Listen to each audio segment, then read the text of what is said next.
Do do do, theme song. Do do do, I'm broke so this is my theme song.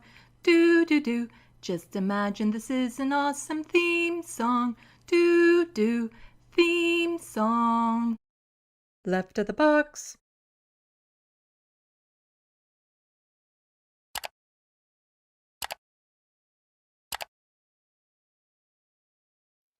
Hello, welcome to Left of the Box. Bonjour, bienvenue.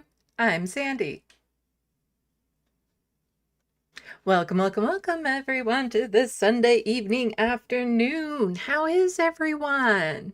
So far in the SandBox, we have Soul Life, Etchbox, Rich B1K, and Marty. Oh, and there's the True Democratic North. Welcome. Yeah, I have put together a bunch of dockets for you. Now, I was thinking, since I don't technically have plans tomorrow night, that I could split it and do what I've been planning on doing on having shorter dockets, or shorter shows, so that I'm not so burnt out. But then I'm thinking, fuck it, I need to get that Charlie Kirk video done.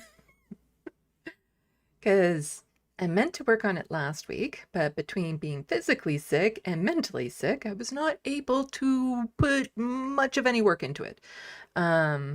And it is a drain on my soul, so I need to get it done. So tomorrow I'm going out in the morning with a friend to coffee, and just being able to talk will help.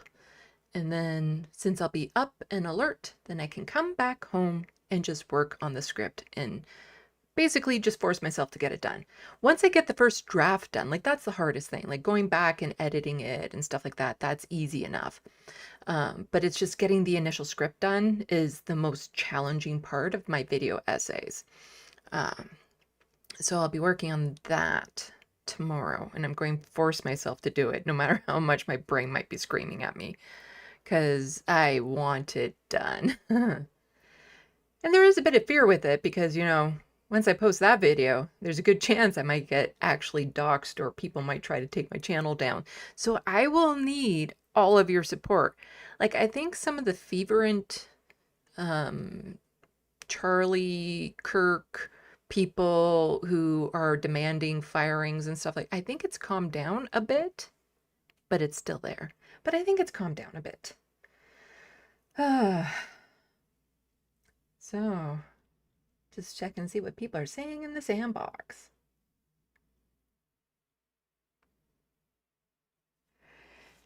Da, da, da, da, da. Oh, okay, I get it now. Because Edgebox is like, that's a fact, Rich P1K. And I'm like, he hasn't said anything. Oh. Edgebox, not after what happened. Okay, now I don't know what that's in reference to, because at first I thought, that's a fact to the fist pump. But now I see the other comment, and I have no idea what that's in reference to. uh...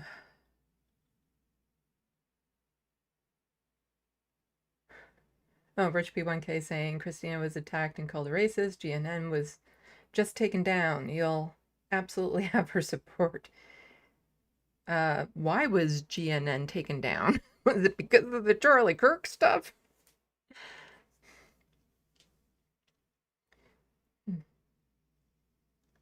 Got taken off of YouTube this morning. Does anyone know what for?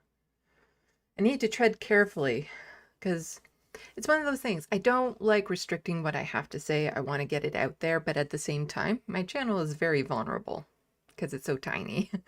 And so if something happens and a lot of people try to get my channel taken down, there's not much I can do about that. But if anybody knows why they were taken down, I'd like to know. In the meantime, I've done some touching up on my drawing of Owen Jones, because of course I have. Because it still just wasn't 1000% right in my brain. And I needed it to be. Well, also, I just needed to work on art. And I didn't want to have to start a new project, because if I start a new project, then that's where I'll be as opposed to doing any of my work. But I desperately needed to do art, so I just decided to do some minuscule adjustments to my Owen Jones drawing. So, ta-da!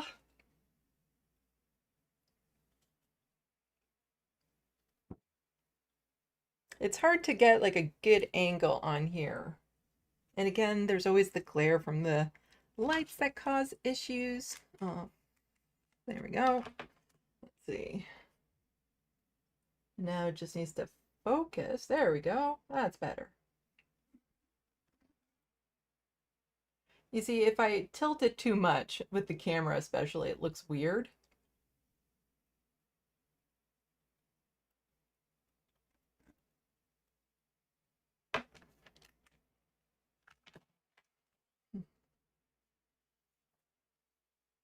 Oh, YouTube is saying scam content for GNN.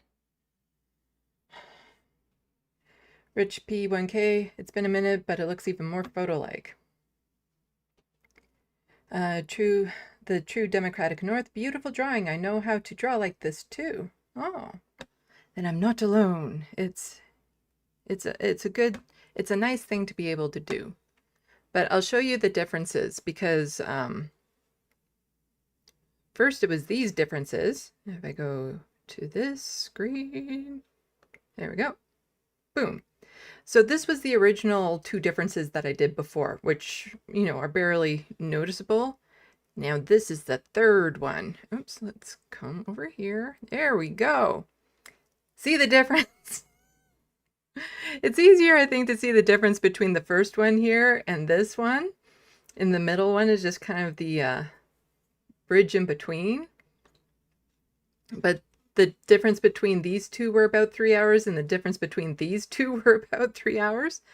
But if we zoom in here, you can see, again, the differences are just so minuscule.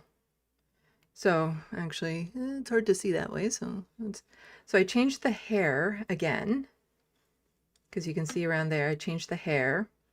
There's this line on his face right here. I don't know how well you can see my cursor. Here, let's do this. That might be a little bit more noticeable. Yeah. So there's this line right here on his face that I curved a bit more. Then his lip, too, I curved up a bit more right there. I changed the little, I don't know what that part, the tear duct here and here slightly, but the hair, and then I also made the pores a bit darker in some areas.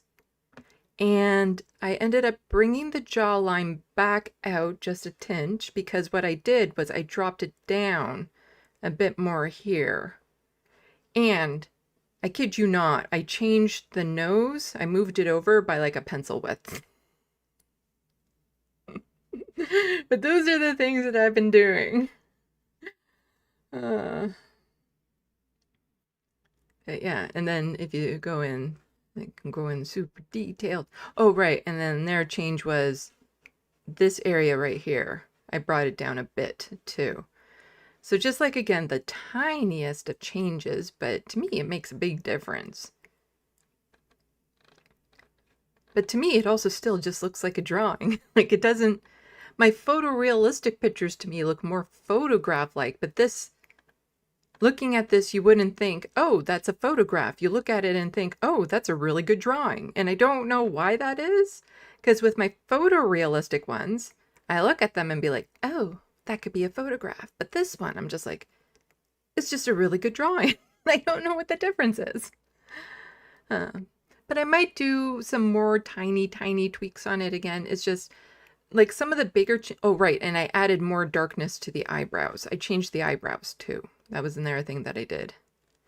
So you can see I added more dark in here. I removed some in here. And then I also on this side made this more up and over. Yeah. Oh, and I changed the little lines between the noses, the wrinkle lines here. I changed them to bring them in towards each other a bit more. So it's like I made a lot of changes, but you just, looking at it, you don't necessarily see the difference.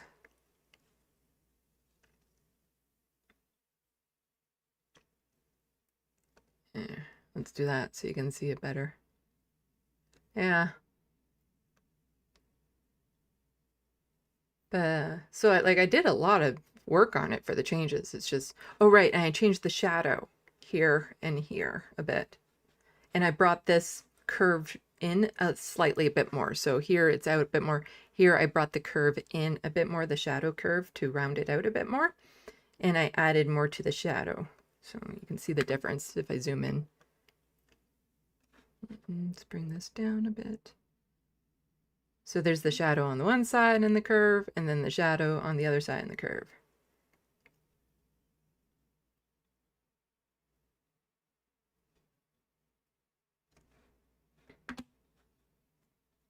And let's go back to me.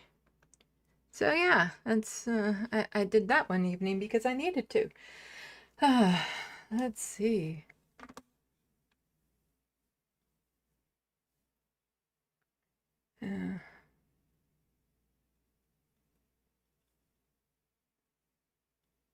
Just checking. So the only thing we know about GNN is that YouTube is saying it's scam content. Etchbox, he is looking into our souls. Soul life. Jump scare me. I can't do images with eyes looking at me. Here's that one. And I feel like that one looks into your soul a lot more. There, you correct my name. Okay. The true Democratic North. I've been thinking about how stupid the conservatives are throughout the whole weekend. It's frustrating. It is. And I'm going to be going scorched earth in my video about Charlie Kirk. Like, I'm really worried. I want to be honest and true to how I feel, which means I'm going to get myself in a lot of trouble with it. Because there are some things I'm going to say that I don't think other people have actually said or been bold enough to say, but they probably think. Edgebox, look at all the peach fuzz. Yes, he has a furry little face, doesn't he? And I've actually decided to try tagging him in the images again when I post them, or when he tweets out, I'll try getting his attention with it again, because since I do get notifications when he tweets, and he tweets a lot, he does it in binges, but somebody else was saying that they've been trying to get his attention and going at him every day, and was kind of put off by the fact that he never noticed. But then when Jones replied back to them, it's like, I get like 10,000 messages a day. It's hard to see just one. So it's like winning the lottery. So I need to keep on doing it, hoping one day I win the Owen Jones noticed my tweet lottery. Because now I'm thinking a little bit more that maybe he actually hasn't seen it. Because I was worried that he has seen it and he just doesn't want to reply for whatever reason, which is totally fair for him. If he doesn't want to, he doesn't have to. But now I'm thinking, well, maybe he hasn't seen it. I don't know. I don't know. It's so frustrating with that. Oh.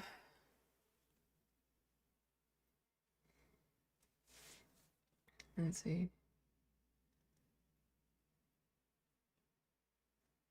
The true democratic North, the conservatives are raging on war on science, knowledge, and intelligence. We'll be talking a bit about the thing that Donald Trump is pushing through in the article that Ken Klippenstein, is it Klippenstein or Klippenstein, put out.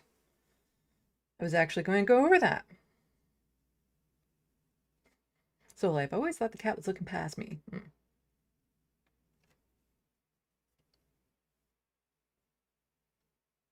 Hello, Atticus Among Us. There was a reasoning explanation. Was there a reasoning explanation for why GNN was taken down? From what I just saw, it was just YouTube was flagging it as scam content. That's what people were saying in the SandBox.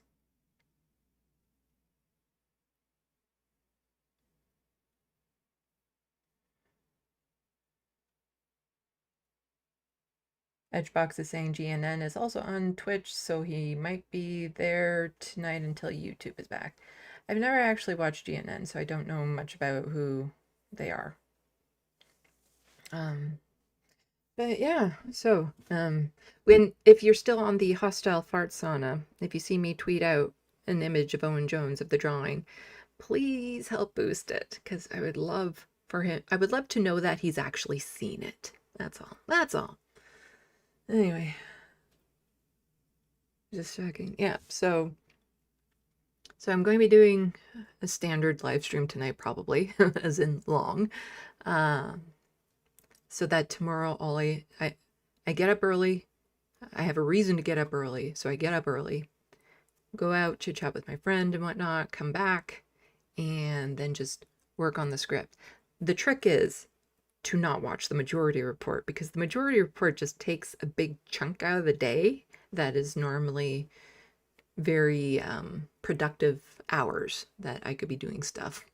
And so I'll have to watch it later as opposed to live, because I usually like watching live in case I actually want to send in an IM or they say something and I feel like I need to try to get through on the phone lines. So I do like watching it live, as in I interact with them. So we'll see. Oh. And yeah, and my kitty cats are doing okay right now.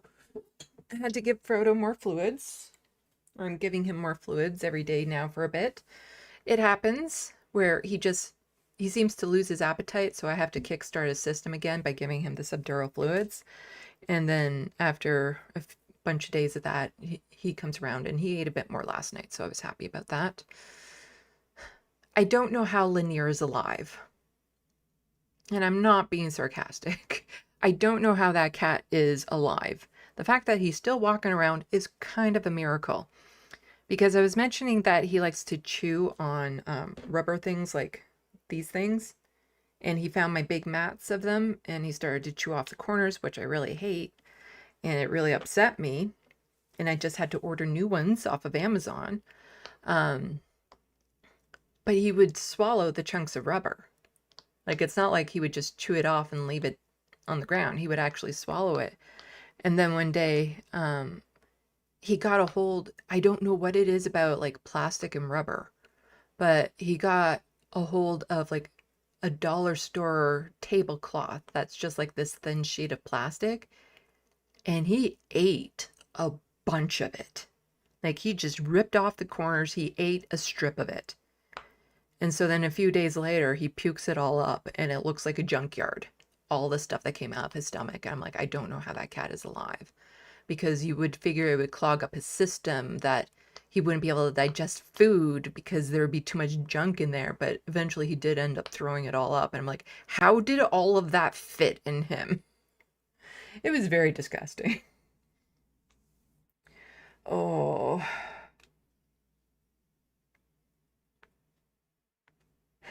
Atticus among us. Macroplastics, yeah. It was quite shocking how much that cat ate and it came out of his system. So it's a miracle he's alive. But yeah, I just had to order more of the big sheets of these. Because for stimming reasons, they're very compatible with me and what I like. And then I'll just have to make sure that he can't, like, I will have to literally lock them away when I'm not using them and then keep my eye on it whenever I have them out, which is just, it sounds ridiculous, but it has to be like that with him because I tried putting bitter spray on the corners and everything and that did nothing. It did nothing. I swear, the cat's just autistic. That's all there is to it. He's autistic. Hello, Kilskin7. I don't know how to say that. Anyway, I should probably like actually get into the news of the day so that this isn't like a 6-hour long live stream. So like, okay, so there's a chance Firefox Mobile with uBlock Origin might work. There's a good chance that it would work on a desktop if you have Firefox. And then uBlock Origin. There's a, hypothetically speaking, I think there's a very good chance of it working on a desktop. I have no idea about mobile though. Hello, hermeteorologist.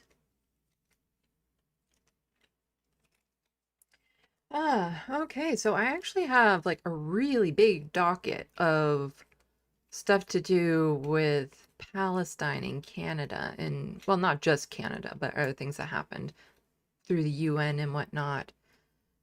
But it's into 3 subcategories, more or less, with a couple of extras for lead in and lead out type thing. Because there's the flotilla, there's the UN, and what was the other thing involved that I was going to chat about with it? Oh, right. Some updates on the kneecap stuff. So, should probably get to it. As I get very distracted. I really should get medicated for ADHD because it gets distracted so easily while I'm doing this.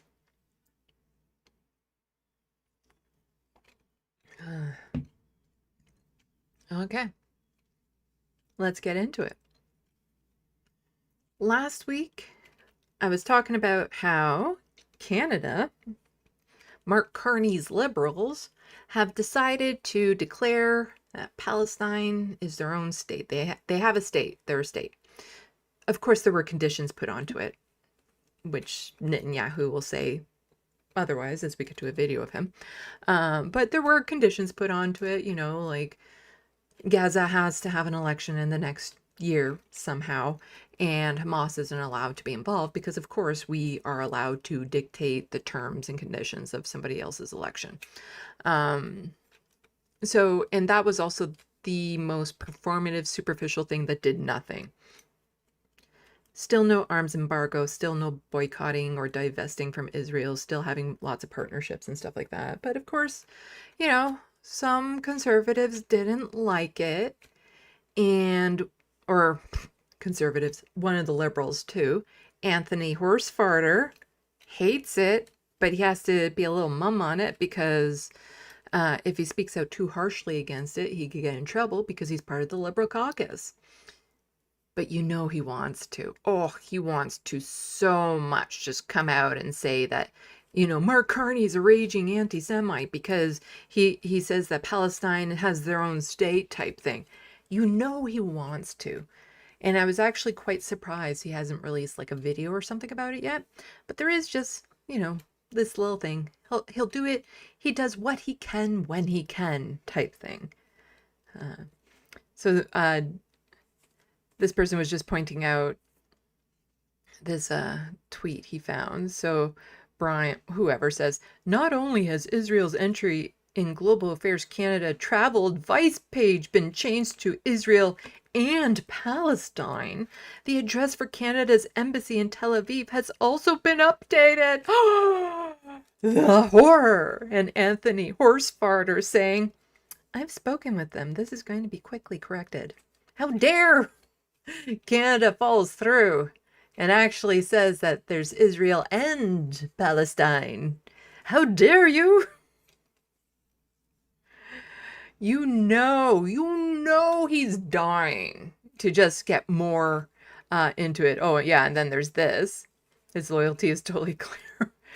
A picture he tweeted out. Great to join Michael Rappaport and Aviva Klompus, I don't know how to say that, at AJC Global tonight. We're true honor to be part of this evening's plenary with such incredible activists. You know, I wish I could find friends that make me smile like that. He just seems so happy there hanging out with his fellow Zionists. But yeah, it was just the absolute most performative thing this country could do. Nothing that actually changes the situation there. And then there are conservatives who actually are speaking out against these sorts of things. And so the Serfs had quote tweeted Melissa Lantsman, who is a known Zionist. I believe she is a lesbian conservative, which, sure, member of parliament. And the Serfs are saying to her tweet, I mean, Canada is still arming the genocide that you openly support. So you'll still be able to take some credit for all the starvation and suffering. And Melissa Lantsman was saying this. In the short term, this reckless decision destroys Canada's credibility, shreds the international rules-based orders, and abandons the Western values we once proudly defended. Actually, acknowledging Palestine as its own state is more about the rules-based order of things. In the long term, the consequences are obvious. Hamas is rewarded. Terror is legitimized. Hostage-taking is vindicated. And the violent mobs who block streets, vandalize businesses, and target synagogues, and even shoot up schools are handed a victory they don't deserve. Yeah, terror is legitimized, and because she's legitimizing the terror that Israel is inflicting. She's vindicating the hostage-taking Israel is doing, and the violent mobs who block streets, preventing aid and food from going into a starving population. Yeah. Canada just recognized a Palestinian state whose current government literally pays salaries to terrorists for killing people. Well, I'm pretty sure the IDF gets paid by the government. So, they're terrorists being paid to kill people. That makes them a state sponsor of terror by Canada's own definition. Canada is weaker, smaller, more isolated from our allies. Mark Carney's actually, by acknowledging it, we're on board with like the vast majority of other countries, because one thing the whole UN thing pointed out was how much the rest of the world outside of these Western countries despises what Israel is doing. Because we always hear from the United States and Canada and the UK and stuff, but there's a lot of other countries out there and they are not happy and they're not having any of it.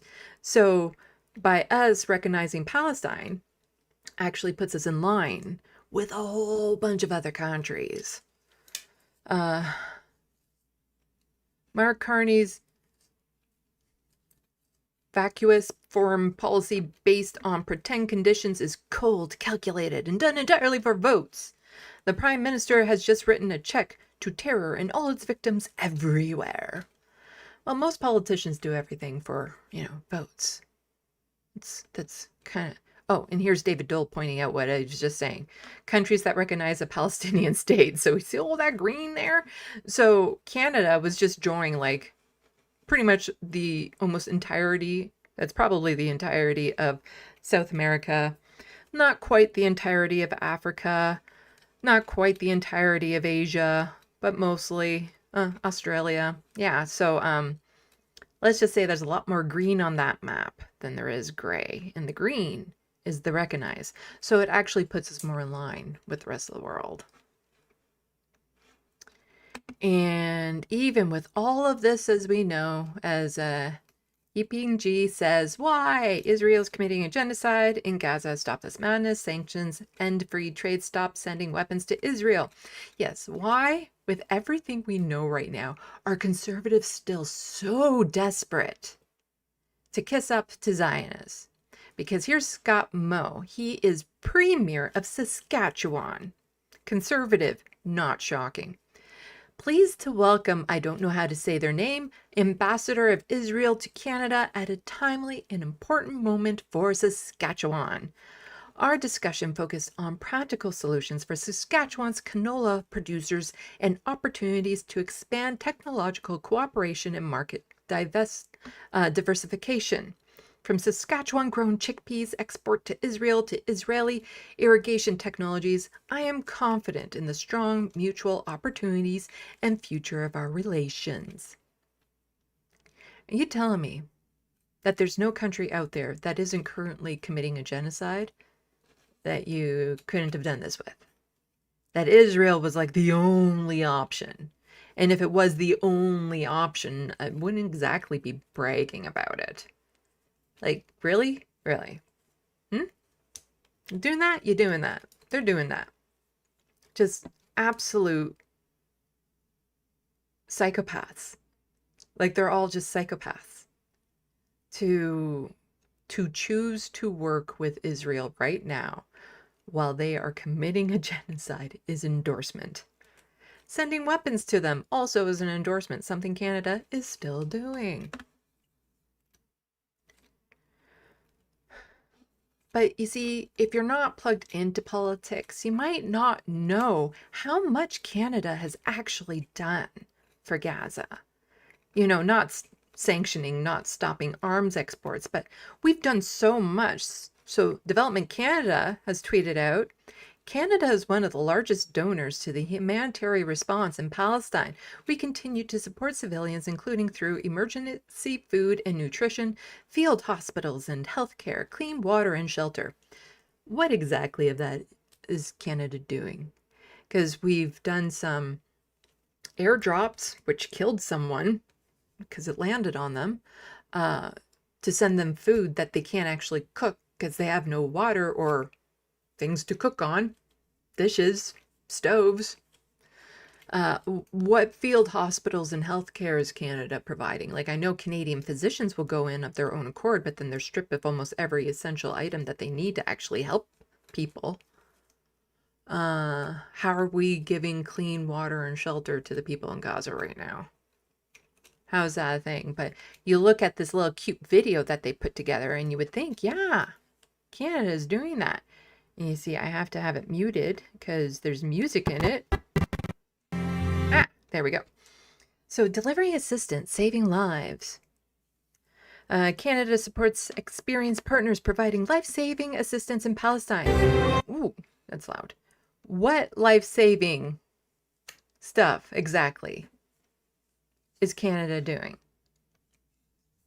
Despite extreme conditions and severe access restrictions, humanitarian workers risk their lives to reach civilians with critical aid, including food, water, healthcare, and shelter. Okay, so what are those restrictions? Like, who's doing the restriction, and why are humanitarian workers at risk? Well, is it because they'll be targeted by Israel? I think it's because they'll be targeted by Israel. That's something that Israel has been doing, is targeting humanitarian aid. Like, in all of this, they're not actually saying why this is needed. You know, to solve the problem, a lot of it is to actually get Israel to stop what they're doing. and then you'd be able to get aid in. But when Israel is blocking you, it's a little bit harder. What else are they saying? Yet the severity and scale of the crisis means that much more support is needed. Yeah, why don't you do something about the cause of the severity and scale of this crisis? Canada continues to call for safe, unimpeded humanitarian access so that partners can save more lives and alleviate widespread suffering. Who's impeding it? Huh? Who? It gets so tiring doing this, because here's Canada wanting to brag about all the good work they're doing, but this is like setting up a fast food restaurant in a gym. You know, it's just, oh yeah, we're giving aid to the place that we are also helping to bomb. But we're giving aid to them. But they're making more money on the bombs than they are on the aid. You know, they're spending more money on the bombs than they are on the... It's so counterintuitive what they're doing.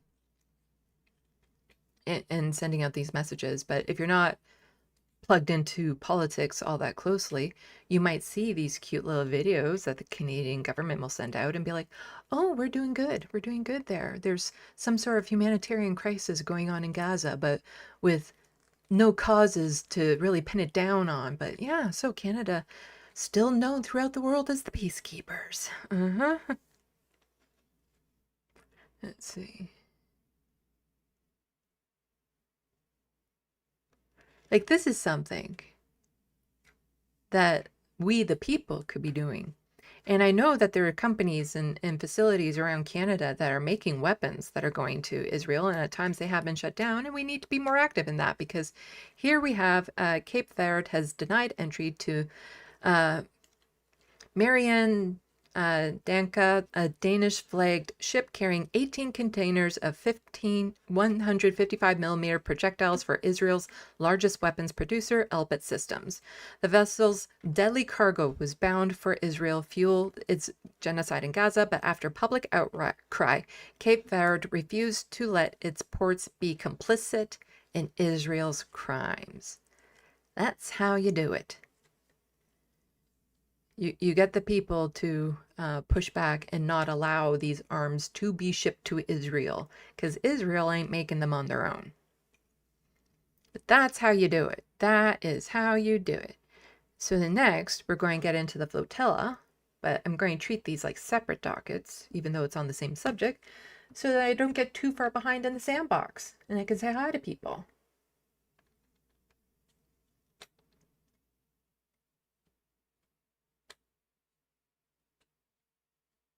Atticus among us. I'm not talking about Portland today, I think. I remember reading up on it. I don't know if I've actually... There might be... I don't know. I don't know if I'm talking about Portland today. I'll see if it's in my docket later on when I'm talking about the United States. There might be, actually. Anyway,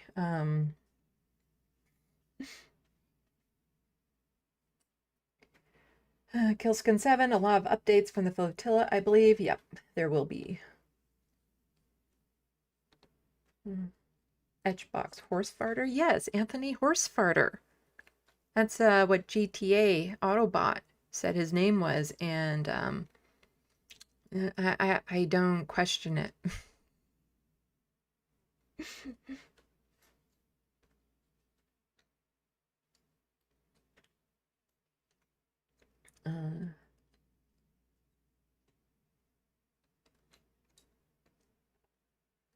Hello, Schmegley. What a bunch of absolute shitburgers. Yeah. Hello, John Lithium. Have you started reading it? Just wondering if... No pressure. Just at your own pace, of course. But have you started reading it? What I'm referring to?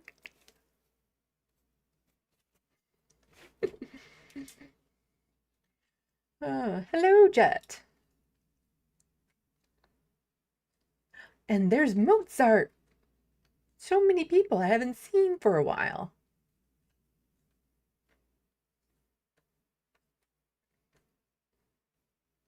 The true democratic North, the right probably planned to do something very irreversible to get their vengeance. I feel it.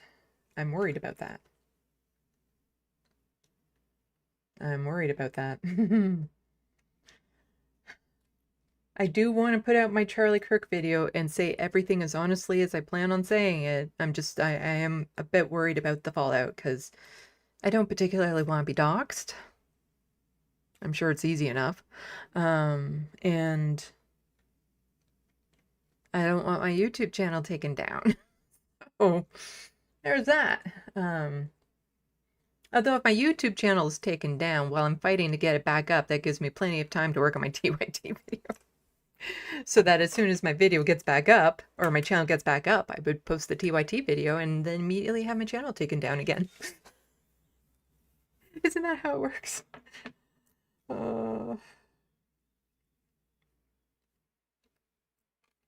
Oops.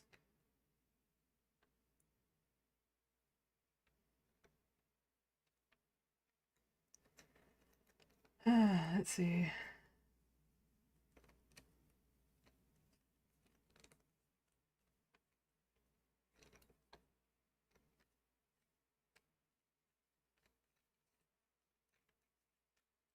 There's a little bit more talk about that.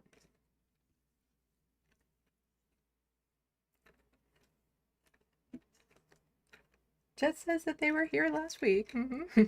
John says, yes, only a few chapters in though. Hopefully we'll pick up the pace now that things are slowing down. I hope you mean that you're not talking about my book. Like, hopefully the pace will pick up in the book, because really, it's a hard read. But I think you mean that you can pick up the pace because things in your life have slowed down versus, yeah, I hope things in the book pick up pace because this is a boring read.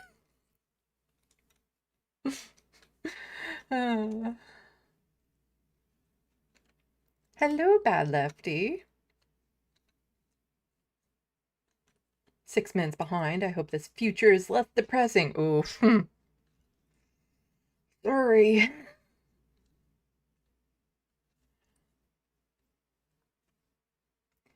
Jet says, well, you being in Canada likely means YouTube has to play by slightly different laws. Not really. Remember way back in the day, the serfs got taken down because the right attacked them. Back when they were still starting out. So it happens up here too. And they were a lot bigger than me at the time that they were taken down.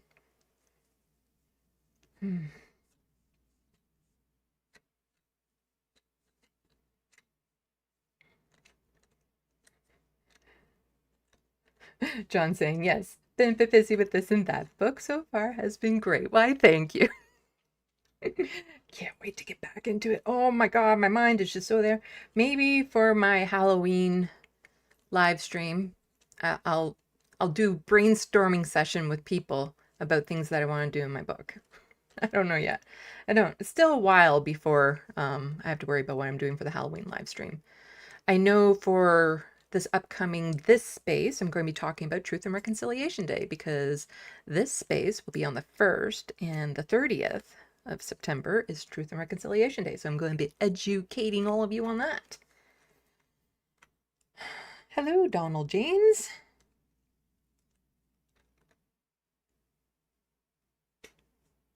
Okay, let's get back to it and talk about the flotilla. So there has been several attacks on the flotilla so far.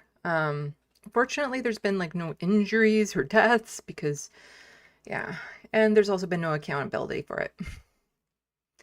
So what some countries have decided to do was actually assist the flotilla. What? They care about their own citizens so long as they're on international water? If they're in the borders of Gaza and get, unalived by Israel, well, that's just, a strongly worded tweet. But if they're in international waters and get harmed by Israel, that's a whole other story, it feels like. So here Kieran is just saying we are still sailing 37 boats and currently heading to Gaza, soon to be joined by 6 more from Greece. Organizers currently believe only 1 boat was too badly damaged by the explosions last night to continue. Night will come in the next few hours, and with it the possibility of renewed attacks. We know you're watching us. Thank you. Gaza, we know this is a grain of sand compared to the suffering you experience every minute of every day. We're coming. And just some beautiful footage of all the sailing ships and stuff. The family ship, which is the main ship, had to be decommissioned because it was damaged too much, potentially sabotaged, they don't know. But some of the attacks that the flotilla has endured include actual, like, firebomb drones hitting them, chemical attacks, hacking their radio systems and playing ABBA, which they all suspect is a dig at Greta Thunberg. So it's good to see that they're still going strong, and the weather looks beautiful too to help them out. And then Owen Jones was just making a point of this, which is, again, the other countries are starting to step up and be like, you cannot touch our citizens on international water. So Owen's saying, wow, this is absolutely huge. After the attacks, Spain is offering direct military protection to the flotilla, bringing humanitarian aid to Gaza. So what now, Israel? Are you going to risk axe war against a European nation so you can attack humanitarian vessels? And so he was just quote tweeting, breaking, Spain announced today that it will send an official military ship to protect the global flotilla, which is carrying humanitarian aid to Gaza. And so this is the second country doing it. Spain is, just a little bit more, Spain is making history from Javier Bardem's fearless voice for justice, everyday Spaniards standing strong. Now the Spanish Navy will protect the flotilla carrying aid to Gaza. This courage opposing Zionist terror will be etched in gold in history books. And so, yes, they are the second one, because here somebody is just mentioning Italy sends Navy ship to help Gaza aid flotilla after drone attack. Now, there's a bit of a difference between the two. Spain, the Spain is doing this. The Prime Minister is doing this because it's the right thing to do. In Italy, they're not doing it because it's the right thing to do. They're doing it because the citizens had a strike and shut down the docks until Italy agreed to do something. Like it was the people power that forced Italy's hand into it because they don't want to help. So that's the thing about these authoritarians. They're never going to do things out of the kindness of their heart. They have to be forced to do the right thing from the people. So that's what happened with Italy. Spain is like, yeah, we're going to send a ship. And here, Spain's PM, the Spanish government demands full respect for international law and the right for our citizens to navigate the Mediterranean in safety. That's why a Navy vessel will depart Cartagena tomorrow, equipped with necessary means to assist the Gaza flotilla. Now, I could play this, but my Spanish is worse than my French. Well, my Spanish is non-existent, and these are Spanish subtitles, so I can't help you out much there. But this is a quote, Spain's PM. This is a quote from that. And here's a little speech from Greta that is, it's going to go down in a history book, I'm fairly certain.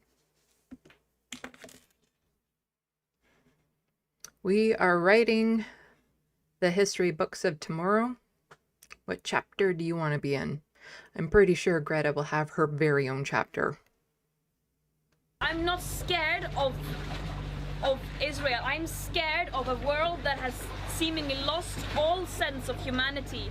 And what we are doing here is trying to show that there is still some humanity left, that there are still people willing to step up when all other means fail. But this is a last resort. This mission should not have to exist.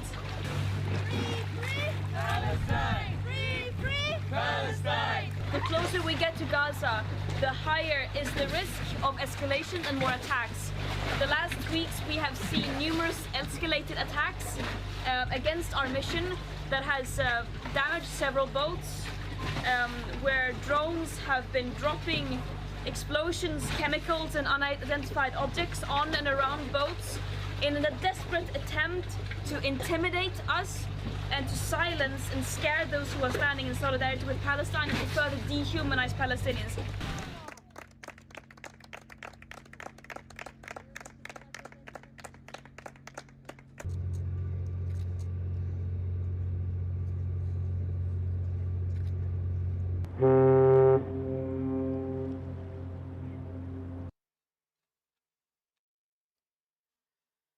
Yeah, so eventually they're hoping to make like an actual corridor of aid, but it's just, again, it's ridiculous that they have to do this by sea because there's no possible way these little ships can bring in enough aid to really put a dent into the amount of assistance that the people in Gaza need. Um, what what the countries need are land access, which Israel is blocking. That is what is most desperately needed. But, you know, these little, every person that these ships are able to help is good. Is just, this shouldn't be necessary, as she was saying, you know. This flotilla, they shouldn't have to be putting their lives on the line right now to help the people in Gaza.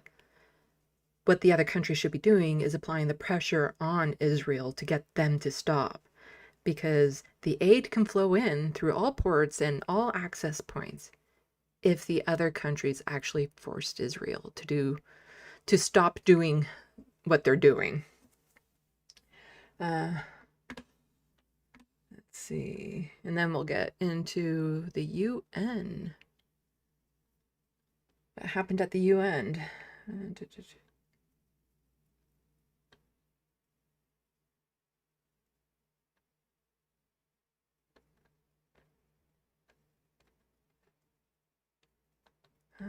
Let's see.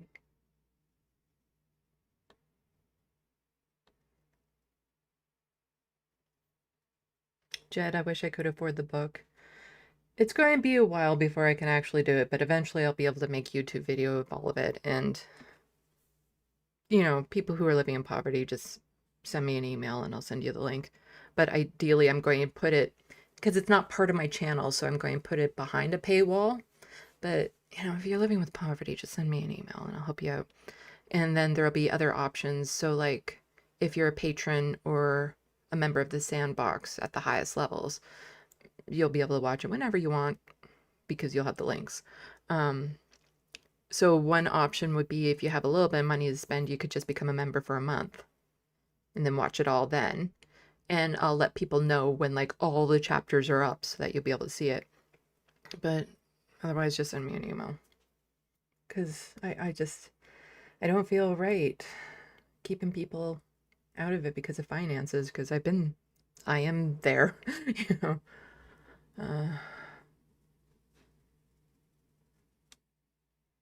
Soul Life Surf's chat is a huge box 99% of the time with occasional infighting, but right-wing trolls are rare, and when they come in, they have a dozen burner accounts.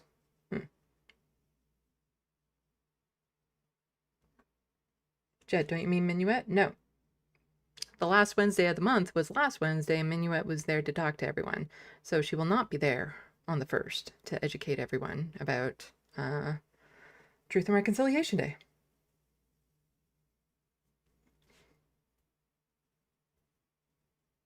Killskin7, I hate the fact that we need to sugarcoat and censor ourselves when discussing the news. Yeah.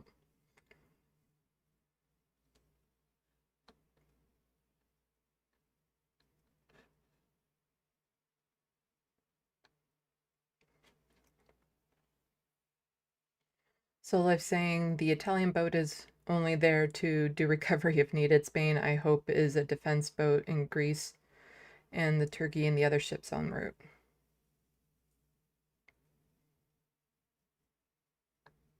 Let's see.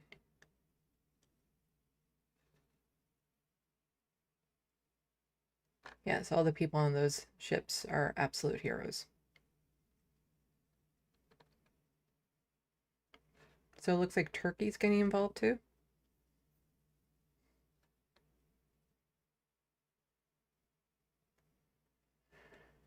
Okay. On to what happened at the UN.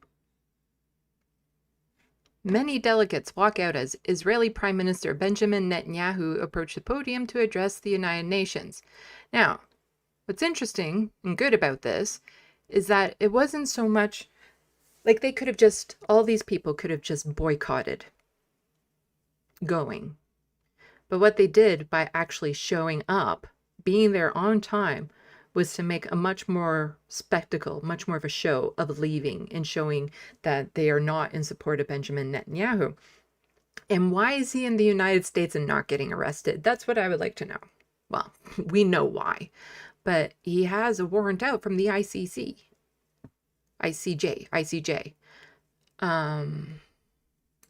So it's on us to actually follow through with that and arrest him.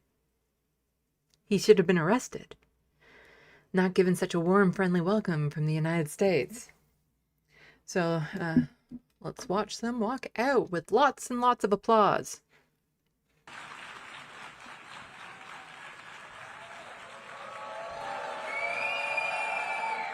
Please, order in the hall. Please, order in the hall.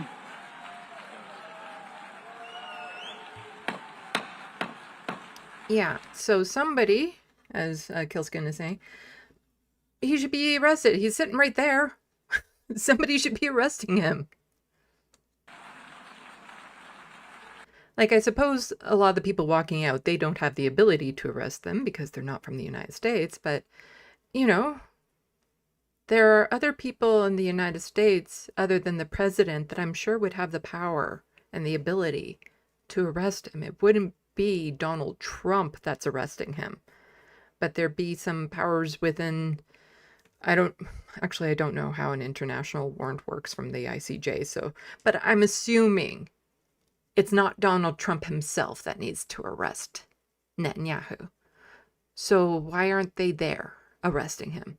Because David Dole did a video on this, and we're going to watch part of his video for something else in this, and just pointing out, like, the plane that Benjamin had to go on, the route that it had to take was very convoluted and all over the place, because if he flew through some countries, they would arrest him.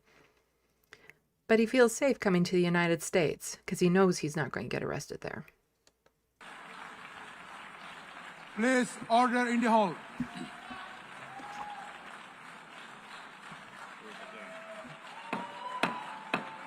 Please, order in the hall. And to all the people who are clapping because you're supporting the people walking out, why aren't you also walking out? Or are you just waiting your turn to walk out? Like, if you're clapping in support of the people walking out, then you too should probably be walking out.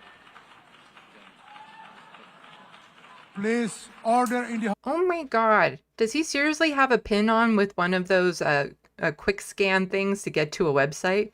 Is that what that is?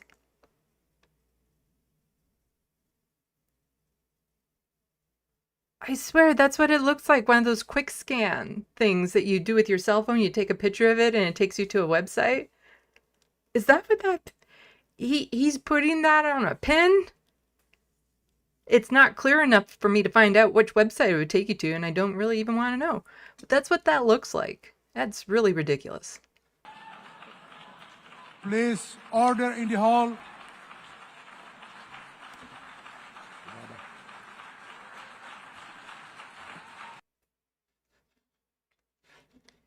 And we have some from a different angle. And just Yipi Jing saying arrest the war criminal. Yeah, he should be arrested. Let's go louder.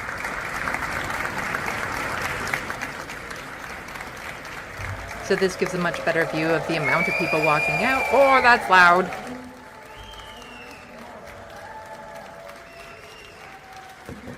And as you can see, it's most. Most people are walking out. And here are all the dumbasses looking around like, oh, I'm sitting here. I'm not going. So really good stuff.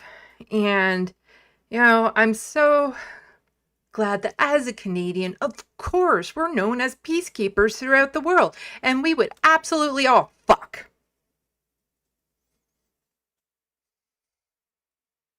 Yes, for those wondering, Bob Rae, who is the UN ambassador for Canada, was not part of the mass walkout.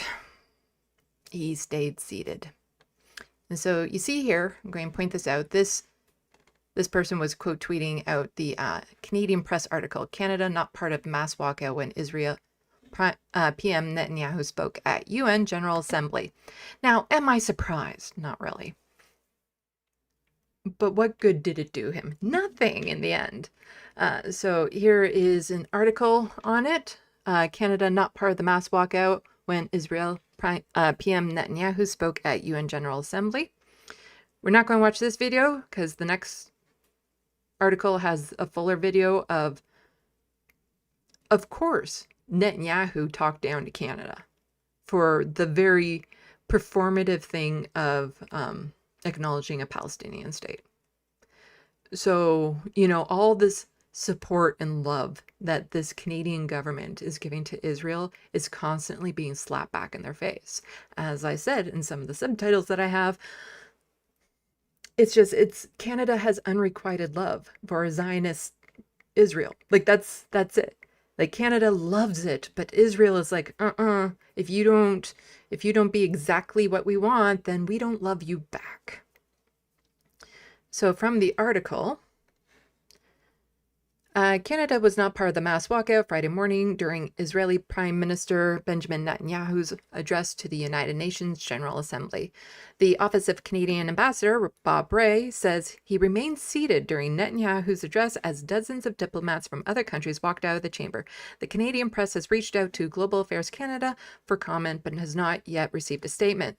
The presiding official had to call for order multiple times, as we heard. In his speech, Netanyahu attacked the decision by multiple countries, including Canada, to recognize a Palestinian state, and that will be in the video that we're about to watch. So we don't need to go over a lot of this article here. Now, one thing I did want to point out was, here's the CTV article. I've talked about this a long time ago in video essay, where people think we have all these news sources up here in Canada, but then if you look who this is by, so this is the Canadian Press. This is the Canadian Press, Dylan Roberts. The Canadian Press, Dylan Roberts. And so this is also the exact same article. Because you see down here, Dylan Roberts, the Canadian Press. So what often happens a lot of the time is that all these different outlets will post the exact same thing. But I'm calling out CTV because even though they post the exact same article, they're still trying to spin it. Netanyahu calls Canada's Palestine recognition disgraceful. I think they changed the title. I suspect strongly that they changed the title. I don't know if you can see it, but if I hover over it... Oh, you're not going to see it because I did that. Okay, I have to move the screen down for a second because I crop it out so you don't see a lot of stuff. Monitor left, yeah, okay.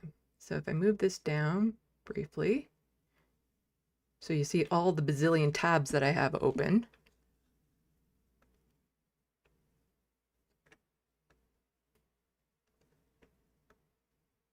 There we go. All the bazillion tabs that I have open. Now, if I go and I hover over this tab for this article, it gives the name of the article. There, back here. Canada not part of mass walkout when Israel PM Netanyahu spoke at UN General Assembly. I think they changed the title to make it more sympathetic towards Netanyahu, or make Netanyahu look like he... that Canada is in the wrong for recognizing a Palestinian state. That's what it looks like what happened with the way that they decided to rename the article or retitle the article.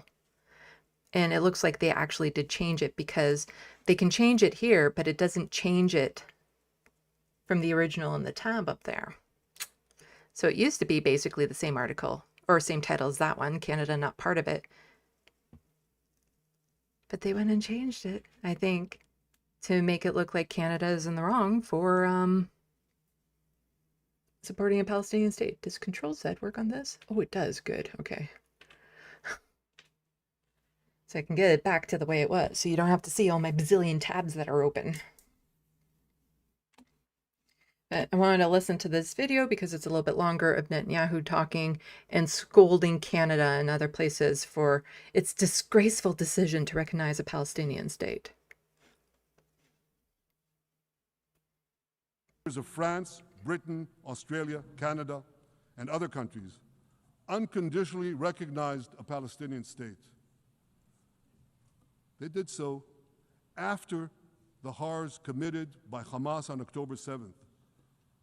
It absolutely is a quick scan code. A QR code right there. He's wearing a button with a QR code. It's ridiculous. Horrors praised on that day by nearly 90% of the Palestinian population. If you want to play that game, Netanyahu, there's a very shocking high percentage of Israelis that are in support of what Netanyahu is doing in Gaza, which is horrific. Let me say that again. Nearly 90% of Palestinians. Also, I don't trust a single thing this guy says. The stats that he's giving, nothing. I don't trust anything he says. Supported the attack on October 7th. It's not supported only. They celebrated it. They danced on the rooftops. They threw candies. That's both in Gaza and in Judea, Samaria, the West Bank, as you call it. Oh, Judea, Samaria. Oh, the West Bank, as you call it. So they were celebrating in Gaza, but also the West Bank. That's oh, what's the word? When you're trying to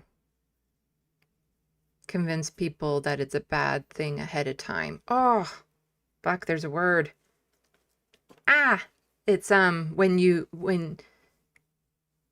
the government tries to shape how you view something before they're about to justify attacking them in the future, to make it seem like they're equivalent villain in their mind's eye as what there's a word for it. Well, yes, bad, Lefty, it is bullshit. But no, there's a word for it. Not foreshadow. It's what they did with Iraq when they were saying weapons of mass destruction.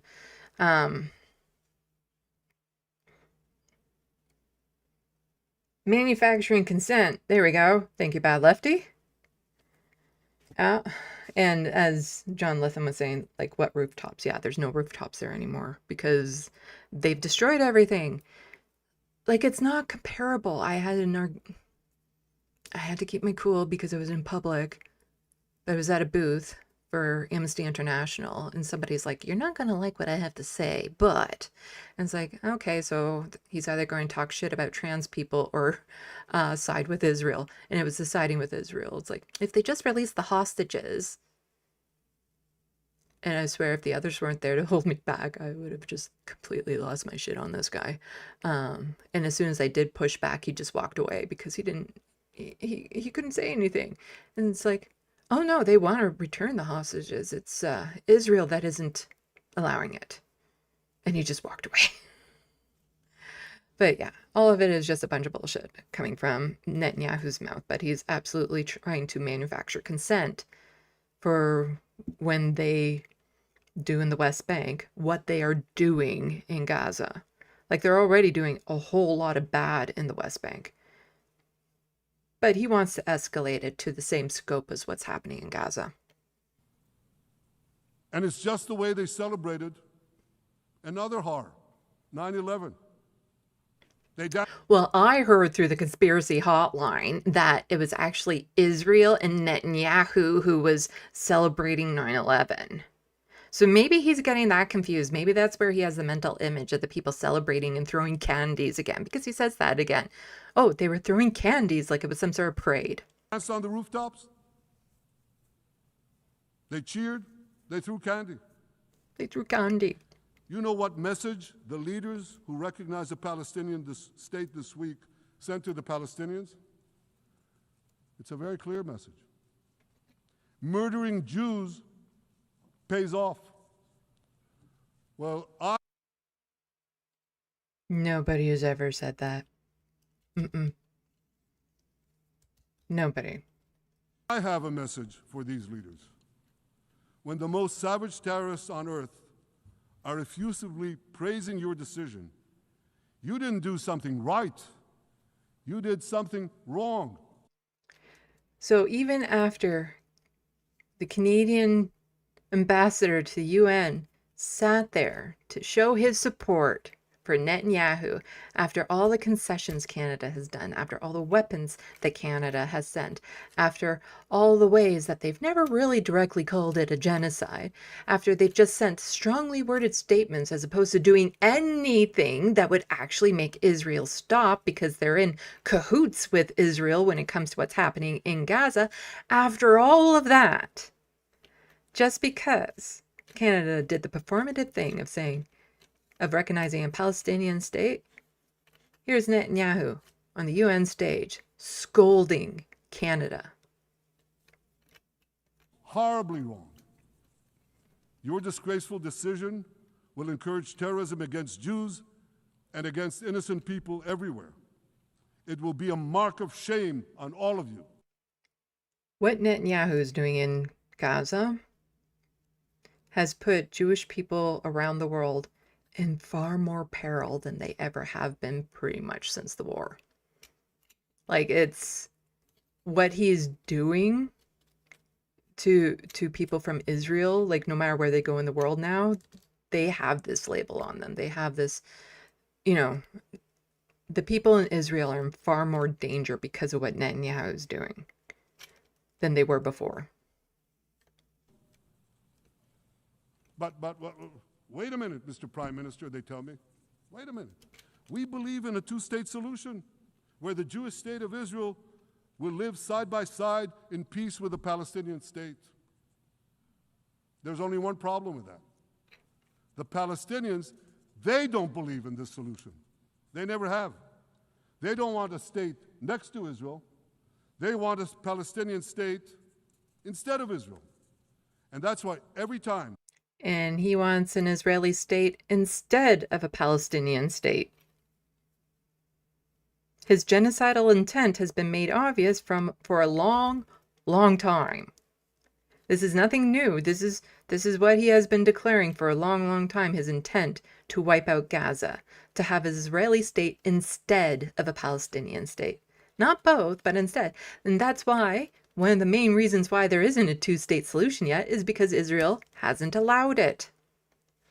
They were offered a Palestinian state, but were required to end the conflict with Israel and recognize the Jewish state every time. Yes, you must recognize your suppressors. Over the decades, they turned it down. And that is why every time they were given territory, they used it to attack us. Every time they were given territory, the territory was theirs to begin with, and it was taken away. So you're just, every time we gave back some of their land? What a bunch of bullshit coming from this guy. Here's another way that the media does a real piss poor job of covering this. From Reuters, Israel's demolition of Gaza City high-rises has raised residents' concerns that the intent is to permanently displace them. You don't say. That Israel sending more bombs onto this tiny piece of land than all the bombs dropped in World War II. That they're concerned that the intent is permanently displace them. They're concerned when Netanyahu and others in the Israeli government have flat out said that they're going to be removed, that they're going to ethnically cleanse, that they're going to do all of this stuff. But they're just, they're concerned seeing all their homes being blown up, that, yeah, And just this person saying, yes, if someone blew up your house, it would raise concerns that they didn't want you to live in it. It is just still so wild to me that the media will try to twist things any way it can to whitewash the genocide, because you have this, you have what the CTV did by making it sound like Canada was in the wrong for recognizing a Palestinian state, to here where it's like, yeah, they're concerned seeing all their homes and their culture bombed and being starved to death, that maybe the intent is to permanently displace them. If only there was a way for us to know for sure, like if Netanyahu had just flat out, oh, he did? Yeah, he did flat out say it.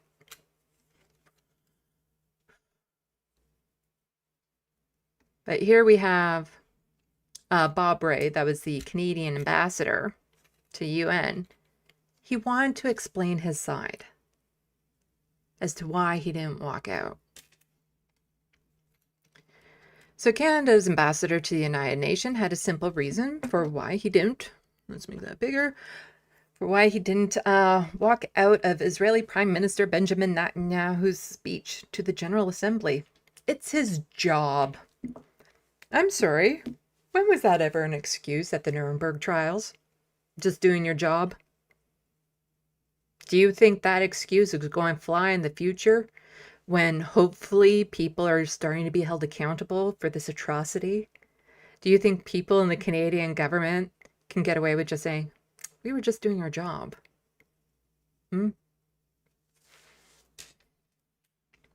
Dozens of diplomats reportedly walked out, no, quite certainly, we saw it, walked out of Netanyahu's speech at the UN Friday morning, during which the presiding official had to call for order multiple times. Ray, however, remained seated. Because that's my job, Ray told CTV Question Period host Vasi Kapoulos in an interview airing Sunday. Okay, my job is to listen to people, and I don't think we're ever going to get anywhere if we don't try to listen to people and understand what they are saying, why they are saying it, and the way they are saying it. And that's my job. It's my job. It's my job. And so how often does he do this for Palestinians? How often does he listen to them? Sit down and do his job, listening to Palestinians to hear about what's happening in Gaza. Because Palestinian officials were barred from going to this meeting. Canada was one of several countries, including allies in the UK, Australia, and France, to recognize a Palestinian state at the session of the United Nations General Assembly. In his speech Friday, Netanyahu called the move disgraceful. My job is to listen to other people, Ray told Camplos. In my cases, listen to people I don't agree with. I've listened to, I don't know, Russian Foreign Affairs Minister Sergei Lavrov. I've listened to the Russian ambassador on Ukraine. I don't agree with a word he says, but I listen to him. And I think that's part of what diplomacy is all about. Just doing your job. I also think it's good practice, and I don't think we're going to engage in performative gestures at this point, he added. I think it's important for us to try to figure out what are the solutions and how we can get there. Ray has been Canada's ambassador to the UN since 2020. We don't need to go over all of that. Or he could do his job and grow a fucking spine and actually do what the president of Colombia did. This is from David Dole's video that he did on the UN. So I'm stealing his content. Because he goes over the speech that the Colombian president did, which just totally is a masterpiece in what every leader should have been doing there.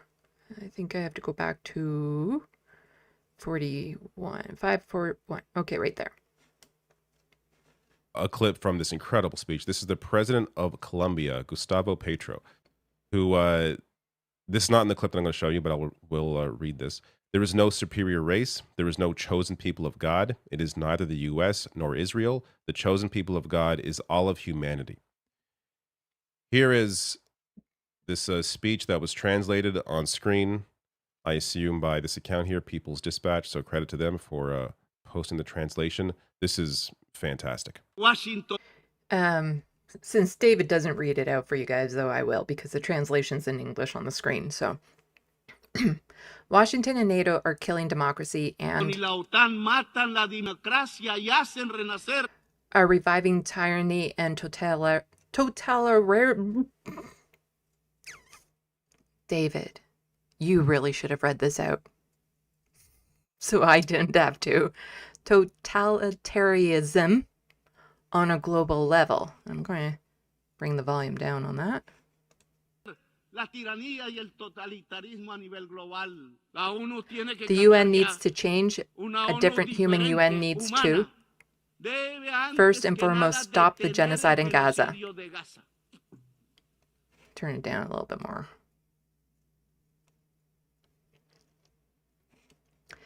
Humanity cannot allow one more day of La genocide, humanidad no puede permitir ni un día más de genocidio. nor can it allow Ni a los genocidal genocidas Netanyahu de Netanyahu ni and his sus allies in the aliados United Estados States, Unidos Europe, e Europa dejarlos to be free. libres. La Diplomacy has already ya tried to acabó play a con role. papel, señores, en el caso In the case of Gaza, no pudo it couldn't fix it. solucionarlo. No es cierto It is not que true, and I resulta apologize to Macron Macron that we que can podamos insist insistir and y insistir insist en on hablar talking y and hablar talking when cuando every cada second segundo cae a una missile víctima falls and por destroys the los bodies of cuerpos de innocent bebés babies, inocentes, bebés niños y baby bebés boys and niñas girls in the en el Arab país country of árabe de Palestine. Palestina. Cada día, Every day, vetoed emociones motions at the UN vetadas del Security Consejo de Council. Seguridad de la ONU. Cada Every día que day that pasa, passes, more son children más are los being niños bombed. bombardeados. El genocidio The debe genocide must parar stop. con lo que sigue a la diplomacia. With what follows diplomacy Con una with a vote votación de la Asamblea of de the las United Naciones Nations Unidas, Assembly, yes, and y no con una votación not del with a Consejo vote de of the Seguridad. Security Council, Que that they esa will veto. es con It's with una a uniting for for peace, peace for para Palestine, Palestina, forming an armed force conformando una to defend the fuerza lives of the armada para Palestinian defender people. la vida del pueblo palestino. Es un A ejército powerful army of the poderoso de countries los that do not países que accept no genocide. aceptan el genocidio. Por eso invito a That's las why I naciones invite the del mundo y nations a of the sus world pueblos and sobre todo, their peoples, como especially parte de as la part humanidad, of a unir humanity, to unite ejércitos y armies armas. and weapons. Ya sobran las Words are palabras. superfluous. Es la hora David, you should have read this out. Superfluous.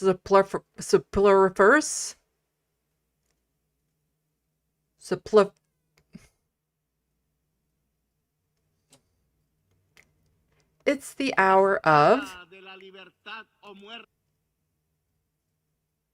that person's sword of freedom or death. de Bolívar, porque no solo van a Because they're not just bombardear going to Gaza, bomb Gaza, but no also solo al not Caribe just like como the ya lo hacen. Caribbean, like they are now. Estados Unidos ya no The entiende United States democracia, no sino longer trabaja teaches en su democracy. mente, Oops, en su codicia. went past a bit fast on that one. The United States no longer teaches democracy, but rather kills it with its Sino que la matan en sus migrantes. migrants and its greed. Estados The United Unidos States enseña teaches tiranía. tyranny. It's notable. So the president of Colombia called the world to arms and also called out the United States for bombing boats in the Caribbean, the Venezuelan boats. And so what happens after the president of Colombia makes this very powerful, very,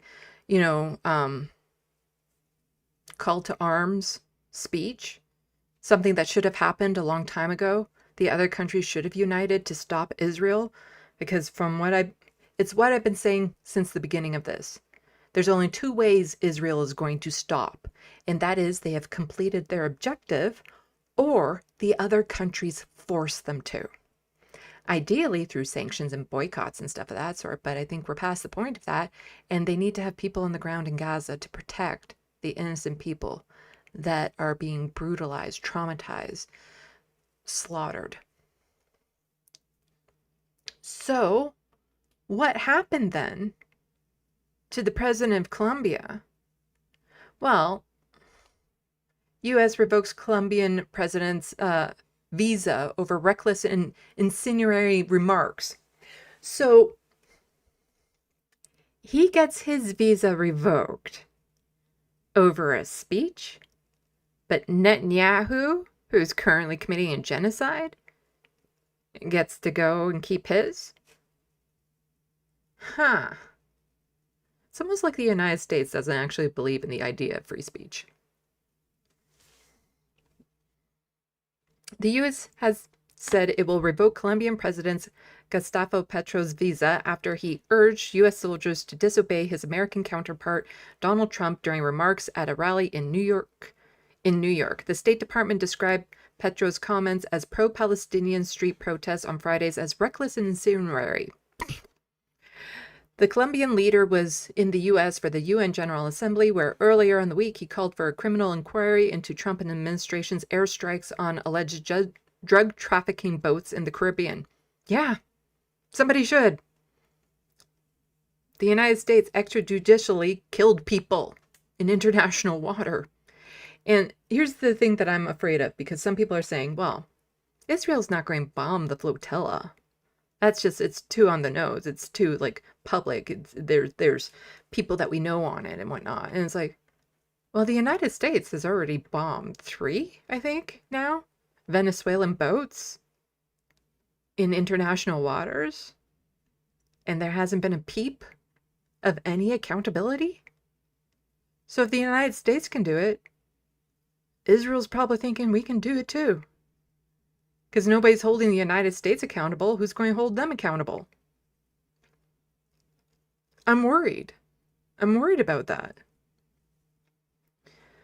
So he was already on his way back to Bogota when the U.S. announced it would cancel his visa, Colombian media reports. Petro shared a video on his social media of him addressing a large crowd through a megaphone in Spanish on Friday. He called for the formation of a World Salvation Army whose first task is to liberate Palestine. That is why from here in New York, I ask all soldiers in the United States Army not to point their rifles at humanity, he said. Disobey Trump's orders. Obey the order of humanity.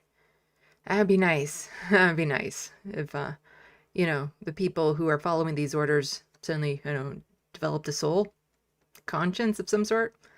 Petro added, as it happened in the First World War, I want the young people, sons and daughters of workers and farmers of both Israel and the United States to point their rifles not towards humanity, but towards the tyrants and towards the fascists. The U.S. State Department strongly criticized the remarks, saying he had urged U.S. soldiers to disobey orders and incite violence. Yeah. Gee, I wonder why the United States overthrew so many governments in South America that were like left-leaning and legally elected. And I wonder why the United States was participating in so many coups down there. Huh. It wrote on social media that the revocation of the visa was due to his, I already said that, Colombia's Interior Minister Amado Benedetti wrote on X on Friday night that Israeli Prime Minister Benjamin Netanyahu's visa should have been annulled rather than Petro's. But since the empire protects him, it's taking it out on the only president who was capable enough to tell him the truth to his face, he said. Relations between Petro, who leads Colombia's first ever left-wing government, and the Trump administration have worsened in recent months. Yeah, left-wing governments don't tend to get along with fascist ones very well. The Colombian leader used his speech at the UN to launch an exonerating rebuke of U.S. strikes on boats suspected of being used to transport drugs, arguing they were not about controlling the drug trade, but serving a need to use violence to dominate Colombia and Latin America. He said some of those killed by the strikes may have been from Colombia, which is the world's biggest cocaine producer, and claimed U.S. officials were allied to drug gangs while his government was persuading farmers to not grow coca. Petro likened the airstrikes to an act of tyranny in an interview with the BBC. Washington contends that the actions are part of a U.S. anti-drug operation off the coast of Venezuela, whose president is accused of running a cartel. Yeah, well, if only you did, I don't know, a trial. And even then, is the penalty death for drug trafficking in the United States? I don't think it is. The U.S. also denied visas for Mahmoud Abbas, the Palestinian president, and 80 Palestinian officials, blocking them from attending the UN General Assembly, despite world leaders conventionally being permitted to attend the body's headquarters regardless of their relations with the U.S. So, blocking Colombia, blocking Palestinians, state committing genocide, come on in. We'll get along. We'll get along. And the president of Colombia is like, yeah, go fuck yourself. So this is what he had to say. There is total immunity for the president attending the assembly, and the U.S. government cannot condition the opinion of the U.S. The fact that the Palestinian Authority was not allowed to entry and that my visa was revoked for asking the U.S. and Israeli armies not to support a genocide, which is a crime against all of humanity, demonstrates the U.S. government no longer complies with international law. The United Nations headquarters cannot continue to be in New York. That is true. It shouldn't be in New York when you have a crybaby like Donald Trump in charge who will revoke visas because he's having a temper tantrum and doesn't like them. Oh no, the president of Colombia actually called me out for what I'm doing. I'm going to take away your passport. You don't get a key to the bathroom type thing. But just to show you how much of a crybaby this guy is, this is only like 13 seconds of his speech, but even that was almost intolerable to listen to. His entire speech, I haven't listened to it. I've just seen clips and heard things from it. But this guy is fucking losing his mind. The UN assembly should not be in New York when you have somebody like this guy in power, because it's just so wrong. But this is what he actually said to the world. Donald Trump said this to the world. You have to end it now. See, I can tell you.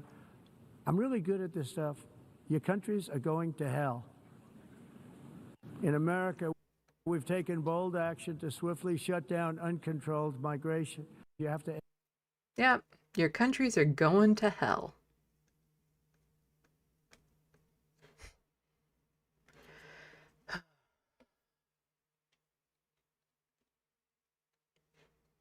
Okay, one more thing to talk about with that, and that is updates on the rap band Kneecap.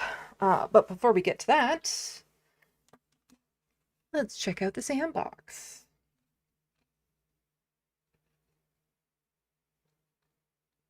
This way I don't get so far behind in the SandBox so that I don't have to spend so much time in like long gaps or long periods in the SandBox trying to get caught up with everyone.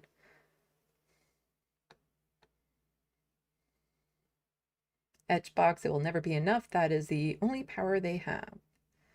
Shame. Talk about shame, like wearing a QR code on your suit.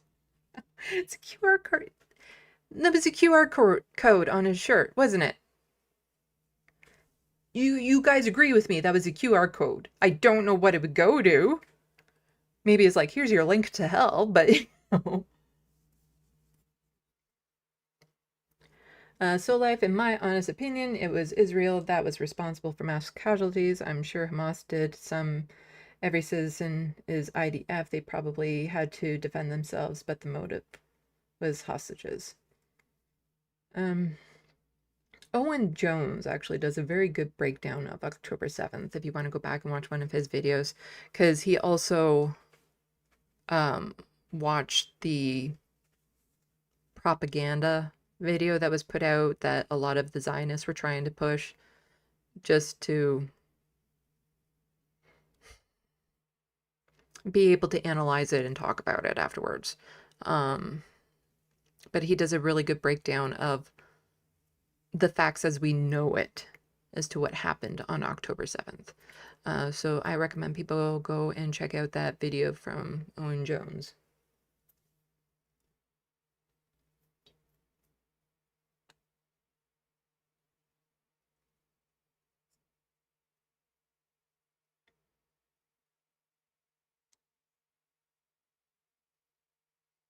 Killskin 7, his job just like the Nazis. Yeah. So like totalitarianism. Totalitarianism.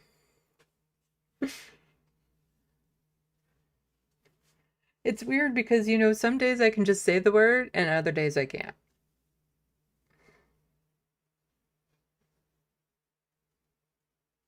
Marty, are you putting a sports thing in the sandbox? You're putting a turd in the sandbox by referencing a sports thing. Okay. The Jays won the AL East. Oh, sorry if that was a spoiler to anyone. But if you are watching this channel right now and you don't have the game on in the background, chances are you're not much of a sports buff to begin with. Superfluous. Superfluous. I know how to say these words, I swear. It's just some days I don't.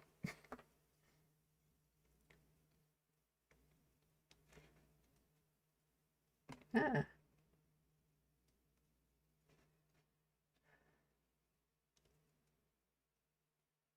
Let's see. So if they believe in free speech for themselves, yeah. Somehow really behind. Well, no, you're not, hopefully. The true democratic North, the collapse of the West is painful to watch. Going to talk about Owen Jones again. He's writing a book called The Fall of the West. And he's almost done the book, and I'm pretty sure he's writing it now thinking, shit, I need to add a new chapter. Like he has to go back and edit it and be like, so those things that I was predicting now have come to play. Huh. Damn it. Should have gotten his book out like 6 months earlier. But he's writing a book right now called The Fall of the West. I haven't read any of his books because I don't have the money to buy them. And also, I'm not necessarily keen on reading books like that. Like, I read Against the Web, the Michael Brooks book, and it was good, and I was able to do it.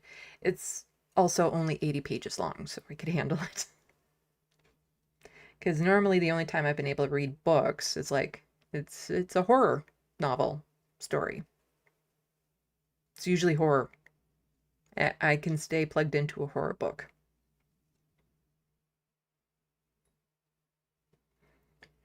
Hello, Flow Snake.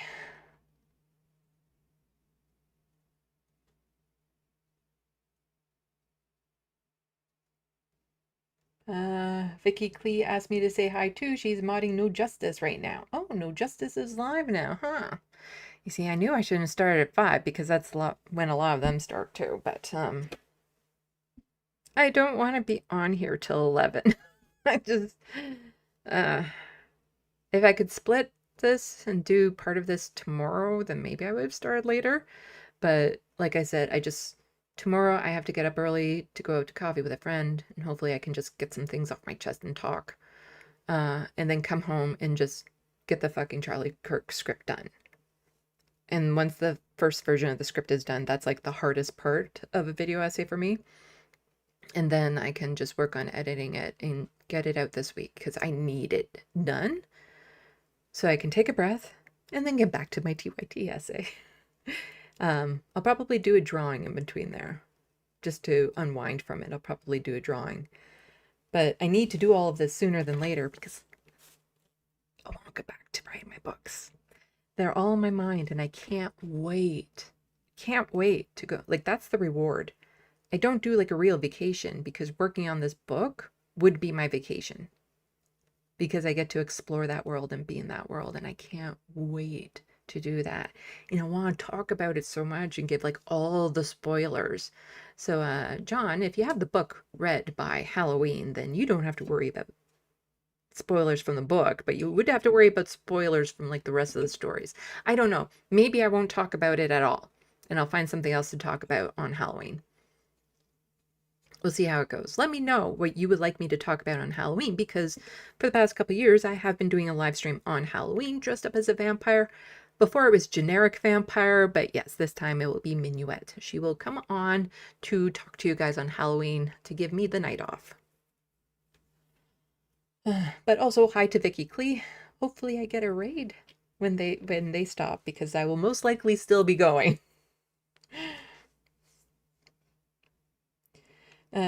Jet, just fucking crazies. He's using the rhetoric he's using with the states. He's broadcasting land grab ambitions.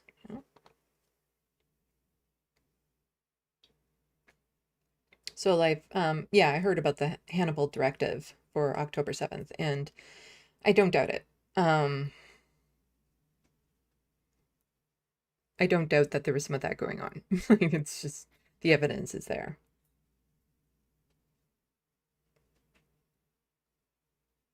Edgebox saying Owen gets to write the conclusion of what happens when he is right.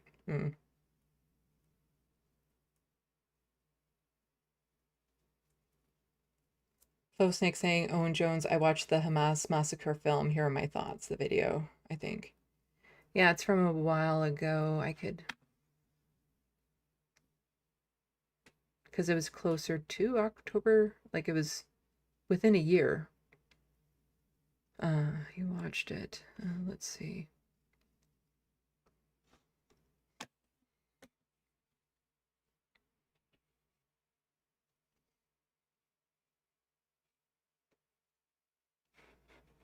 I'm just checking out.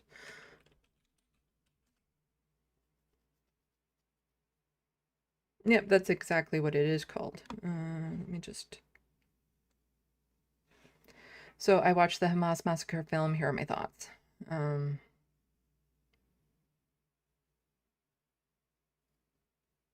have to add this one to my playlist. Yeah, so I recommend people go check it out. It was a good breakdown.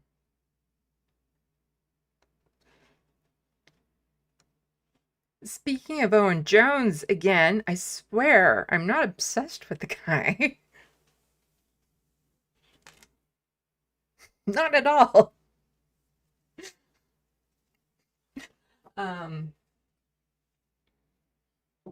He tweeted out about Kneecap. Some updates.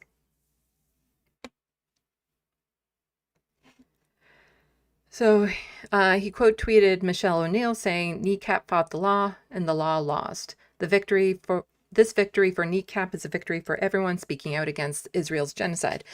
One day it will be those who facilitated the genocide hauled before the courts, and those cases will be thrown out. And so here we have Michelle O'Neill saying all charges have been dropped against Kneecap's Mo Chara. I strongly welcome this decision. These charges were part of a calculated attempt to silence those who stand up and speak out against Israeli genocide in Gaza. Kneecap have used their platform on stages across the world to expose this genocide, and it is the responsibility of all of us to continue speaking out and standing against injustice in Palestine. Now, the reason why I'm pointing this out, so Irish trio Kneecap says, it got no official notice about ban from Canada. So the reason why I was pointing out that tweet to mention that all charges have been dropped is that recently Kneecap was banned from coming to Canada to perform. They were banned by someone. Sorry, I'm getting distracted. There we go. But were they? So MP announced ban Friday, accusing ban of supporting terrorist organization. So Irish hip-hop group Kneecap has yet to receive any official communication from the federal government confirming its ban from entering Canada, it told CBC News after an announcement by Liberal MP Vince Gasparo in a widely shared social media video on Friday.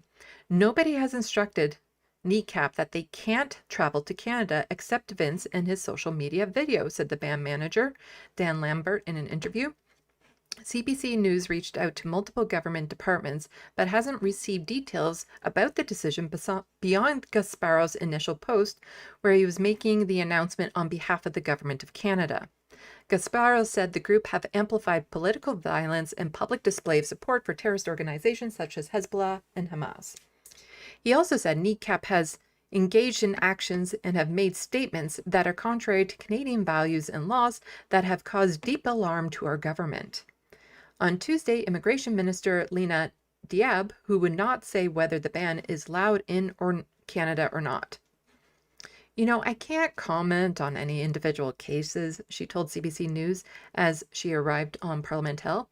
We're pretty shocked that this could happen in Canada, Lambert said, adding the band has played here multiple times, and the only country where it currently has a travel ban is Hungary. So Canada and Hungary with a travel ban. But are they actually banned from coming to Canada? One of the band members, Liam, who performed under the stage name Mo Chara, is facing terrorism charges in the UK after allegedly waving a Hezbollah flag on stage in November, which those charges were just dropped. The band rejects all of Gasparo's allegations and said the response video that it intends to sue him. Kneecap's Canadian tour dates scheduled for next month have been canceled. So unfortunately has already been canceled. But here we have Immigration, Refugee and Citizenship Canada, IRCC, would not tell CBC News whether it has taken a decision about barring Kneecap from entering this country, citing privacy concerns. All persons seeking to come to Canada must meet the eligibility and admissibility requirements under the Immigration and Refugee Protection Act, the department said in a statement. It also says cases are assessed individually and entry may be refused for a number of reasons, and I don't really want to go over the rest of this because this isn't the important part. But here's under Canadian law, the federal government has denied someone from entering Canada for a number of reasons, including participating in espionage, attempts to overthrow a government, or engaging in violence or terrorism, committing or, you know, with the United States labeling Antifa as terrorists, does that mean every leftist from the United States will no longer be able to come up to Canada? Well, I guess Canada would also have to label them as terrorists in order for that to happen. Committing or having been convicted of war crimes or crimes against humanity. I wish that wasn't funny. Yeah. I'm pretty sure Benjamin Netanyahu could come to Canada. I'm pretty sure of it. And, yeah. Having criminal convictions or having committed crimes, including for driving while under the influence. If you were a drunk driver, you might not be able to come to Canada. Being a member of an organized criminal organization, having medical condition that endangers public health or puts excessive demand on the healthcare system, being unable or unwilling to financially support yourself and your family, lying on your immigration documents, having inadmissible family member. Now I'm saying all this because here we have Kativ Algu saying Kneecap was not banned from Canada. The Canadian Parliamentary Secretary of Crime, Gasparo, a staunch Israel supporter, invented the whole thing, raising grave concerns for anything he has touched, including new legislation to further criminalize anti-Israel protests. Other government officials should have denounced his lies, but have been covering for him. Breaking. Kneecap never actually banned from Canada, source inside PM Mark Carney's office confirmed.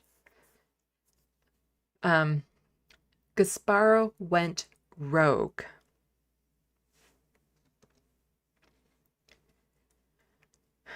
So sources inside the Prime Minister's office confirmed that Gasparo went rogue. Liberals are trying to hush the story.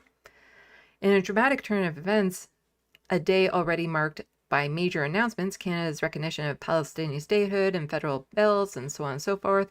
Kneecap was, sources inside Prime Minister office have confirmed Irish rap group Kneecap was never officially banned from Canada. According to a senior PMO insider, Gasparo went rogue in making the announcement, lied about receiving authorization from Immigration, Refugee and Citizenship Canada, IRCC, and may have committed a serious breach of Federal Privacy Act, an unprecedented scandal in Canadian history. The PMO explicitly asked MP Gasparo whether the IRCC authorization to make his announcement. He said yes. That was false, the source confirmed. No decision had been made by IRCC or the PMO. His statement was completely unauthorized. What we know, no ban ever finalized, no national security filing, why this matters. The scandal raises urgent questions about the Carney's government control over sensitive immigration and national security matters, and about politicization of Canada's immigration system at a moment of major political significance, with statehood recognition of Palestine and a hate crime bill dominating headlines. And a little bit more on that, because I like to hear it from two different sources at least, and Samara is a reliable source. She has been covering the issues of what's happening in Gaza and what's happening to Palestinians. And she says, my source also told me Gasparo offered,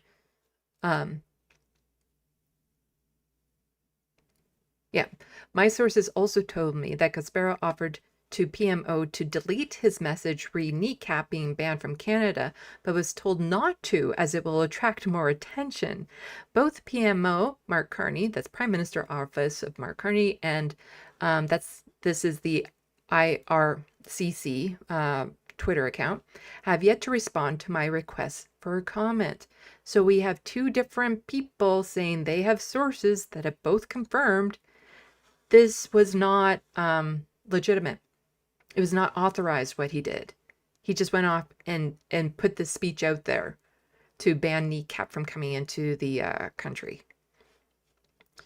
So yeah, so she was quote tweeting herself. So her source said that he went rogue.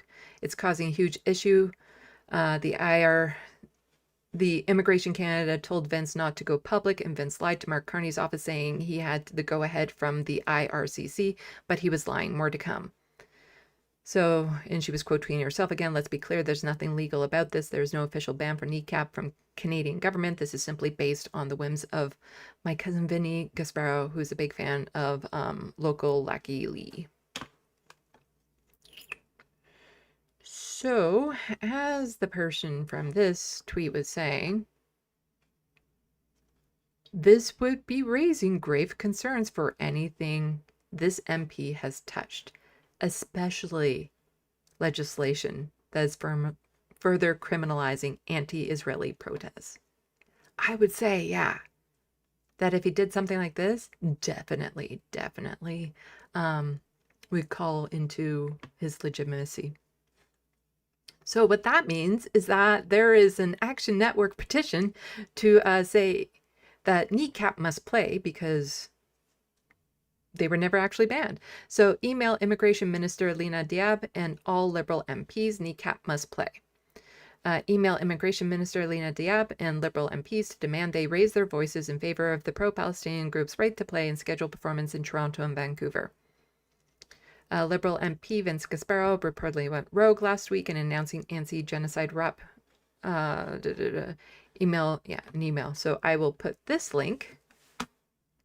It's probably too long into the SandBox. Yeah, it's too long. I'm looking at it on the screen and it's like a really long link. And so it won't let me put it in. So you're just going to have to Google it. Actually, is there... I got the link from... Can people still go on Twitter if you don't have a Twitter account? Because I think the link is somewhere in one of these replies as well.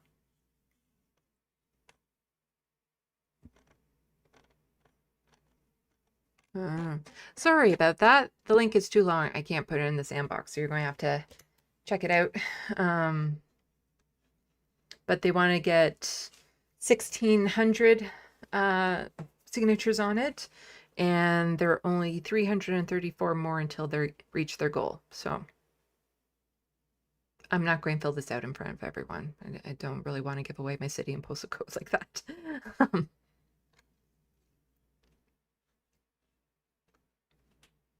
So, thank you so much, the True Democratic North, for the $5 Canadian Super Chat. Really, really appreciate it. And there's not even a message for it. Super appreciate that. Now, I am just like absolutely dying of thirst. Like I need water, not my regular Diet Coke, but I am in desperate need of water right now. Because it is definitely drying out my voice. So, Let's see, do I have any videos in the next docket that I can maybe throw up while I'm... I do, okay. Oh, that's not the next docket I was necessarily going to talk about, though. I need to get like a cat video that I can just play for you guys when, because I was going to talk about this next. Huh.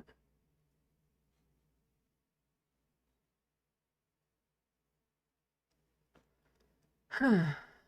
I guess I can change the order of the dockets. Okay, so I'll play this for you guys while I run off and get something to drink because I am absolutely dying of thirst. But I'll just quickly check the SandBox before I do that.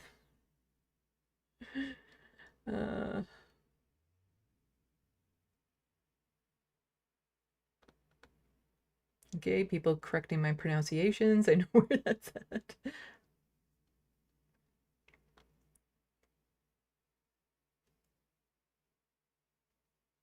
Okay.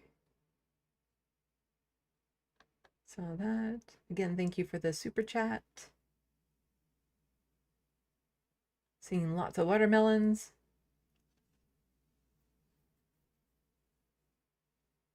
I've seen super chats kind of glitch out on other channels, but it looks fine to me here.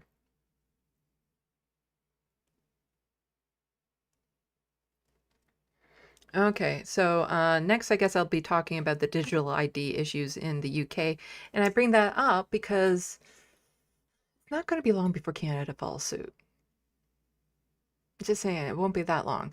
Because already, like, in Alberta, like, that's the thing that Canada does, is we don't do big movements towards authoritarianism. We do, like, these little teeny tiny steps. It's like, we're just going to dial up the heat of the water just a fraction of a degree every now and then you see, like, with Alberta, oh, we're going to start putting people's, you know, citizenship status on their driver's license and all of this stuff, which actually will be on their phone. And then it won't be long before the other provinces, conservative-led provinces, will follow suit. And, you know, it's just the teeniest, tiniest of steps here, which is why they are able to get away with a lot of what they do. However, in the UK, they're just having at it. They're just going full force, like, no, we're going to do all these things nobody asked for. Because it's just not good. It's not good, and we'll get into it. But I'll play this video while I go run to get a drink of water. So Owen Jones had just quote tweeted this out. This should absolutely terrify you. We live in an age of rising authoritarianism. The prospect of a right-wing authoritarian government in the UK is far from fantasy. Combined with ever more sophisticated surveillance tech, and consider how dissent could be made impossible. And he was quote tweeting Sky News. Hopefully this doesn't get me in trouble, because I played a clip from The Guardian and I got in trouble. Like, it actually delisted my video until I deleted it from the stream. So hopefully Sky News isn't that picky. So Sky News has a clip breaking digital ID to be made law for all adults in the UK. The proposals are the government's latest attempt to tackle illegal immigration, with the ID serving as a form of proof of the right to live and work in the UK. I'm going to unplug this so I can listen to it while I'm grabbing my drink of water, so hopefully you don't hear an echo. Here we go. Breaking news now. Digital ID will be made law for all adults in an effort to tackle small boats. Downing Street believes that a mandatory ID card system will help stop illegal immigrants working. Let's bring in our political correspondent, Mari Aurora. Mari, what more do we know about this? Yeah, well, Gareth, this is interesting because this is something that has been spoken about a lot. Tony Blair, for instance, has been talking about this for years and years as what he always believed was one of the best ways to try and reduce illegal immigration and the ability for people to work illegally here in the UK. But Sky News understands that we will have an announcement, could be as soon as tomorrow, from the Prime Minister on these mandatory ID cards, an ID card system, the Brit card. And essentially what this will mean, it will be mandatory for all adults here in the UK. It will make it easier for employers and for landlords to make sure that those they are employing or renting or to actually have the right legal immigration status here in the UK. They can do it using a smartphone app.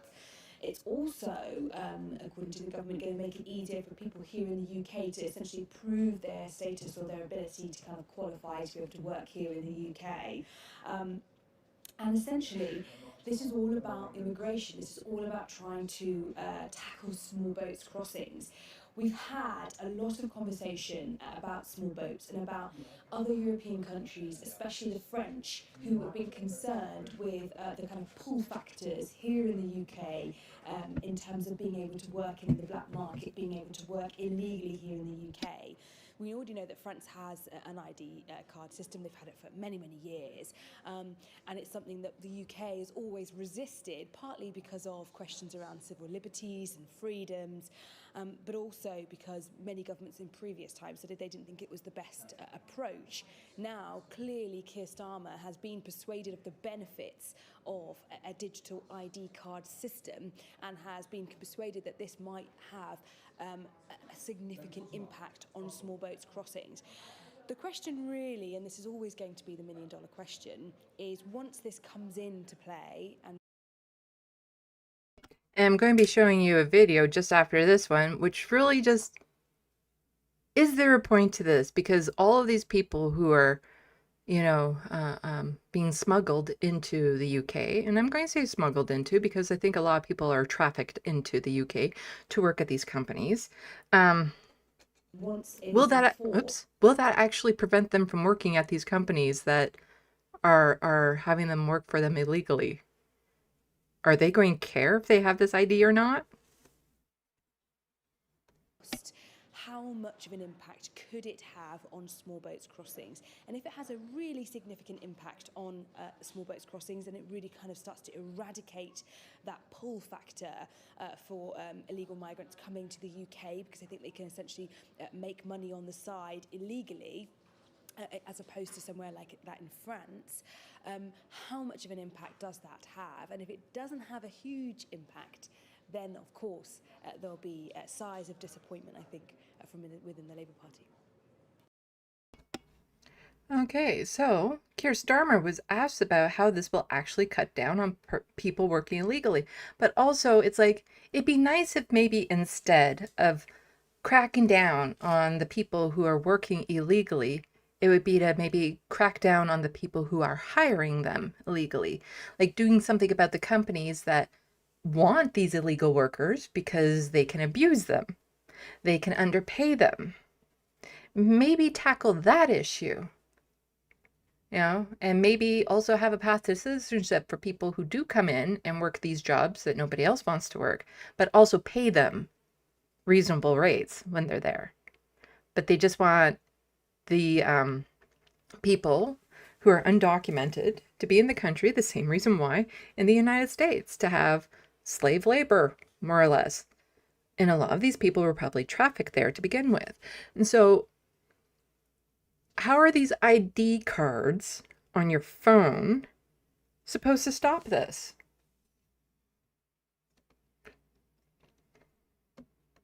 One of our viewers got in touch and wanted us to ask this question. Russ Brown wanted us to ask you if you really believe that those profiting from human trafficking will think, oh dear, I have to check your digital ID now. I can't carry on paying you £1.50 an hour to work in my sweatshop. I'm absolutely convinced.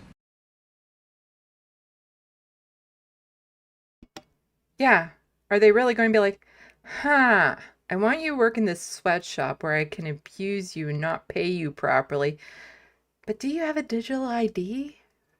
I'm going to check to see if you have that first. I'm sure that's the thought logic or the thinking pattern that these people go through when they're thinking about bringing on people who are undocumented to work for them. I'm pretty sure that's what they're thinking, you know. Gotta follow the rules. That amongst the reasons that people travel through France, which is a safe country, to come to the United Kingdom, Amongst the reasons is because it's easier to work in our illegal economy than it is in other countries. And we have to deal with that. Bosses who are prepared to hire people illegally are not asking them for their national insurance card. So what's the evidence? What makes you think they're suddenly going to ask them for a digital ID? We need to be really clear. You must have ID, mandatory digital ID, in order to work, because we have to stop illegal working. If you look at any of the raids, we've massively increased the number of raids on working premises. It is But have there been charges to the people hiring them? Or have you just been raiding these places and making life hell for undocumented people? Like, have you actually been charging the companies that are doing the hiring to begin with?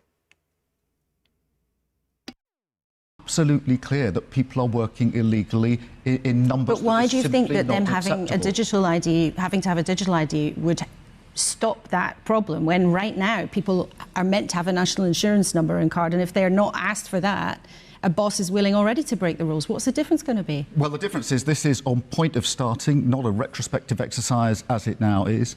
It is an automatic collection of the information by the government, so we know exactly who is working in our economy, and it will help us enforce the rules that are there. But there's no point people saying to me, how exactly would that help enforce the rules? Because again, these people aren't checking your IDs. why do we need it? When we all acknowledge there is a problem. People are working illegally in our economy. It is amongst the reasons that people want to come to the United Kingdom. We have to deal with that. I made a pledge that we would do whatever was necessary, use whatever tools were available to deal with illegal migration. I intend to do so. Then maybe tackle the issue. I'm just saying. Maybe go after the employers that are abusing these people. That might be more beneficial. Oh, but you don't want to do that. Wonder why. But these digital ID cards are very disconcerting, because I was watching a couple other videos on it saying things like, well, it's so much easier to have all your information on your phone. But then there was this woman trying to break it down because somebody asked, like, wouldn't that make it very easily for somebody to hack the system and get all this information? And the woman was saying, oh, well, it doesn't matter, because you see, there's safeguards in place. We don't store everyone's information all in the same place. So we store their healthcare information over here, and their work history over here, and all of this sort of stuff. So they're in different areas. So if you hack one, you don't get all the information. But they can still get a person's phone. And once they have that person's phone, they would have everything. And just this idea of tracking people and having, especially in this day and age with authoritarianism on the rise, going to protests, if you're left-leaning, they'll know. Well, they already do know because they do track your phones in that way. But we're getting into like Minority Report territory, where they can see your histories of things, Googling, all that sort of stuff, and determine ahead of time if you're going to be a problem.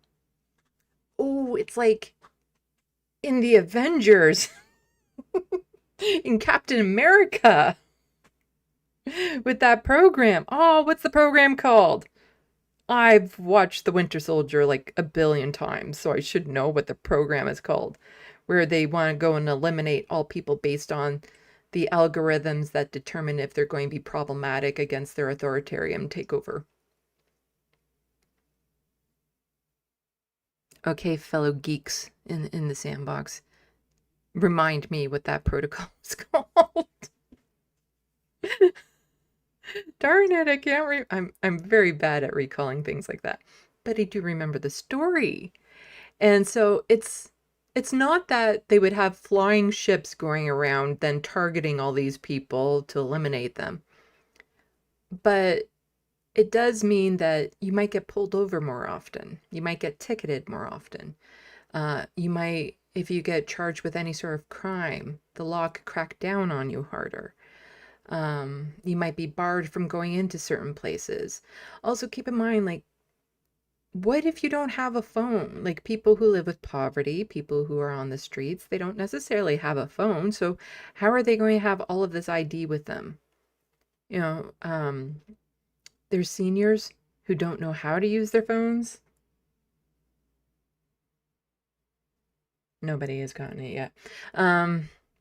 There's seniors who don't know how to use their phones for all of this.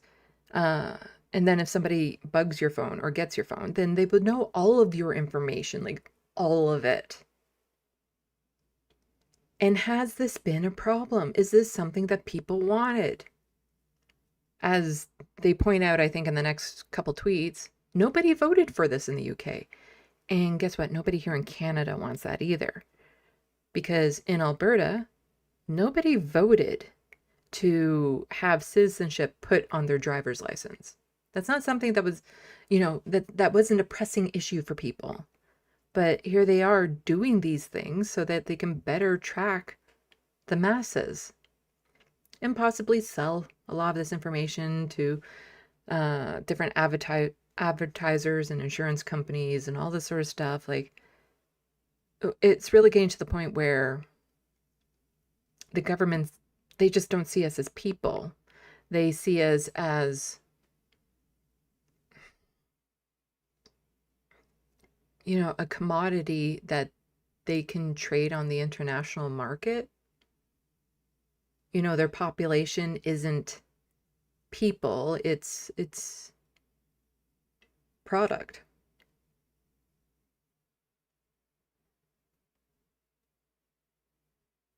Oh, come on. Has nobody here seen Winter Soldier a billion times like I have? And you know the Hydra protocol for what they were doing with the algorithm.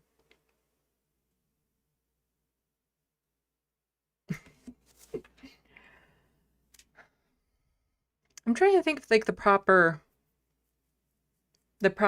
analogy that's in my head, because I have one in my head. It's like we're a crop of some sort. I don't know. Not Minority Report. It's from Winter Soldier. Avengers or Captain America Winter Soldier. It's from there. When Hydra exposed themselves. That sounds dirty.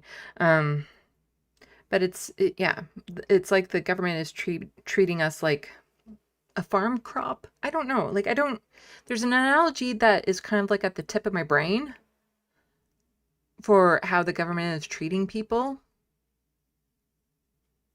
Like we're just another commodity that can be traded and sold and used as a resource. We're resources. We're not people, I think is what I was going for. We're resources to the government. We're not actually, human beings entitled to privacy and autonomy.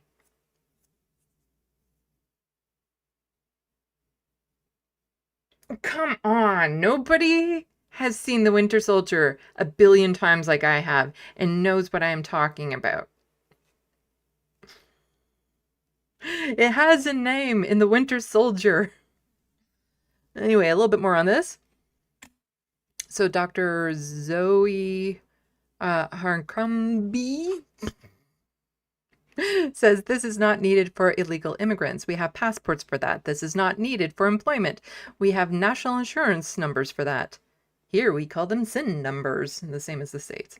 This is not needed for rent. We have passports or driver's license for that. This is needed to give government total control over every aspect of our lives. And I think it was resources. Yeah, we are just a resource to the government to trade and sell and use up.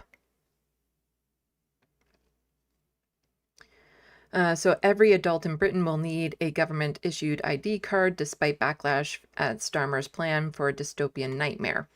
Now, there were some arguments going on. So this woke lefty, oxymoron here, digital ID for adults. I value my privacy too much. He's being sarcastic here. Just scanned my retina to unlock my phone, logged into my doctor's website to order my prescription, used my fingerprint to unlock my online banking, and received a text from Tesco confirming it's really me after signing it there. 85% of my online shop is already in my trolley. That's so cute. My trolley? It's your shopping cart. Thanks to my club card, clicked pay, now entering my CVV code for stored debit card shopping done, signed on to Twitter, who have my passport and bank details.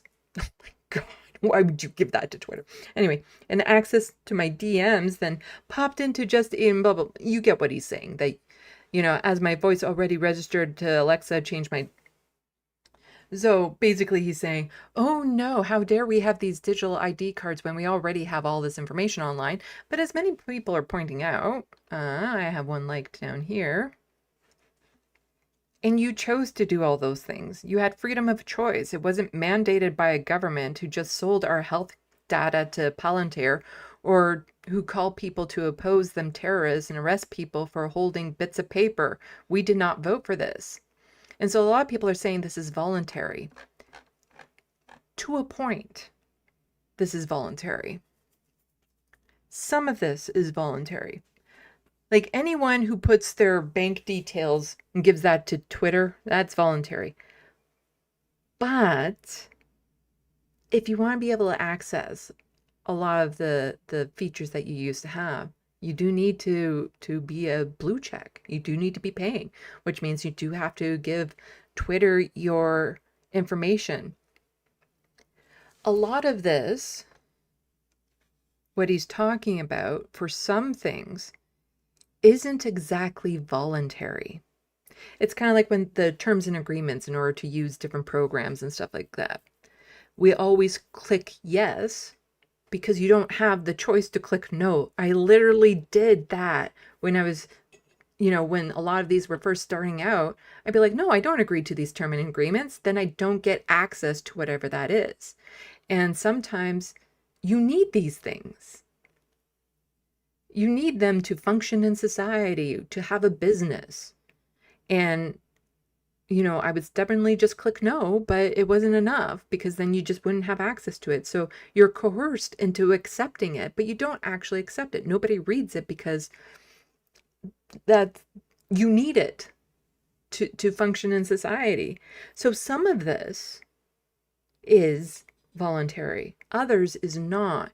And to force this onto the people, to force them to put all of their information into one area, it is not good. It does lead to a sci-fi dystopian future. And it does make people very vulnerable to complete authoritarian crackdowns. The way, like, already people in the UK are tracked like crazy with cameras and whatnot. But this is just, and it's also a way now, like if you need to use your digital ID to access things, then there's going to be hacks so that an employer might then be able to see all of your digital ID stuff as opposed to just what you need in order to get that job. And so people can start to discriminate. So they can start to discriminate against like citizens and immigrants or people based on their background or their health care and all this sort of stuff.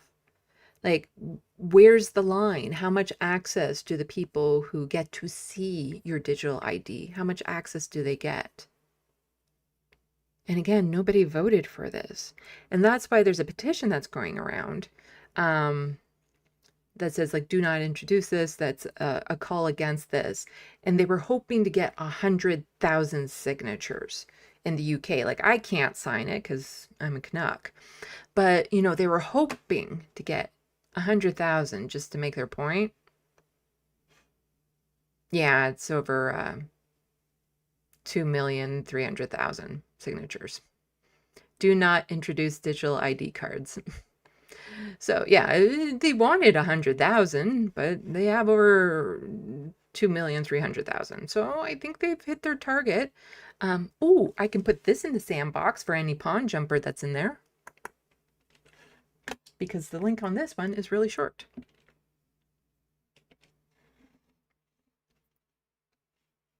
So to all your pawn jumpers, you can sign this if you want. They've hit their mark, but the more, I think, the more the merrier. But it's like, even for things like this, I'm pretty sure you would have to agree to terms and conditions and also to sign this. Like, it's just, everything we use, you are coerced into accepting terms and conditions you don't necessarily want.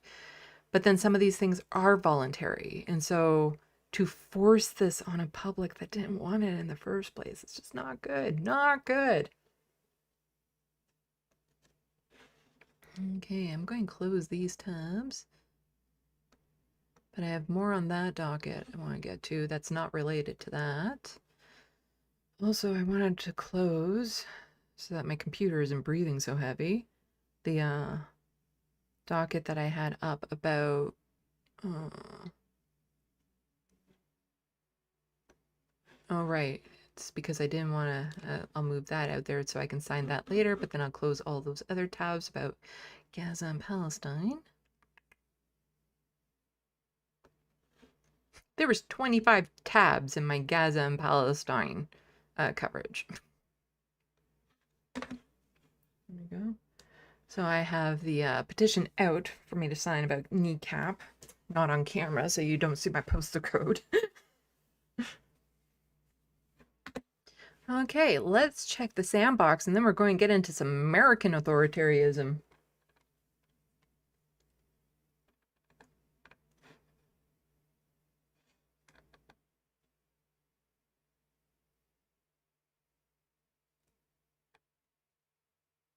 So life, Uber won't let you do no tip. My driver was an a-hole. I don't want to tip.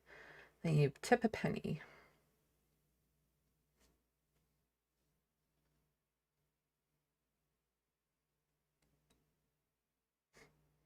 It's kind of like Jimmy Kimmel. You must give money to this white nationalist organization because you said something mean about Donald Trump.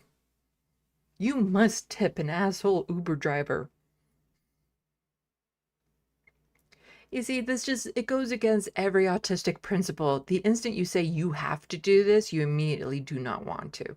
It's a weird autistic quirk. I can't quite explain it, but it does exist. The instant you say you have to participate in something, you suddenly have every instinct to revolt. It's ingrained in the autistic brain to be like, fuck no, I won't. Even if it was something that if you had just come across and you would have voluntarily did on your own, the instant you're told you have to do it, you suddenly don't want to.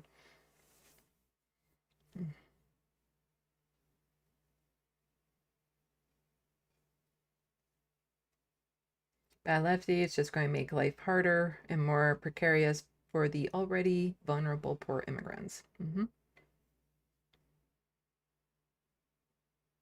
Flow snakes, it's such a no-brainer. If you force people to work illegally, that brings everyone wages down. And that's a problem with all of us Western countries. You know, in the United States, they have the issue. In the UK, in Canada, a report came out that said that a lot of the what's the word? Foreign workers that were brought into Canada, it was basically slavery. Like how bad they were treated and what would happen to them and stuff, that it was akin to slavery here in Canada. I'm not joking. Like, that's not an exaggeration what this report found.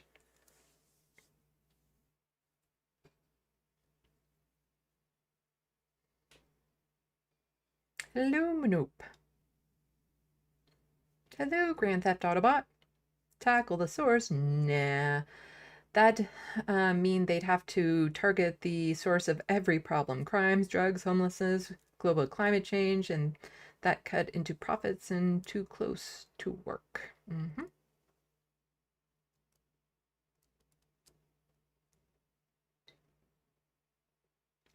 Flow Snake Keith interrupted the interviewer sooner, more loudly and more aggressively than usual there.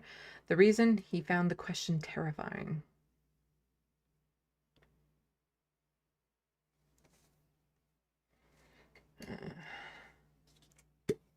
I don't know why I'm so thirsty suddenly.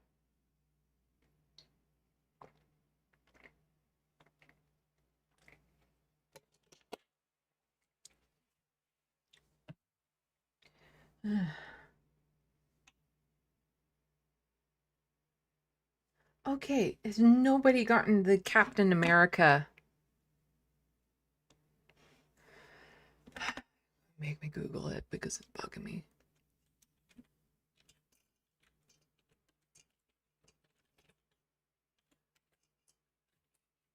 Winter Soldier film.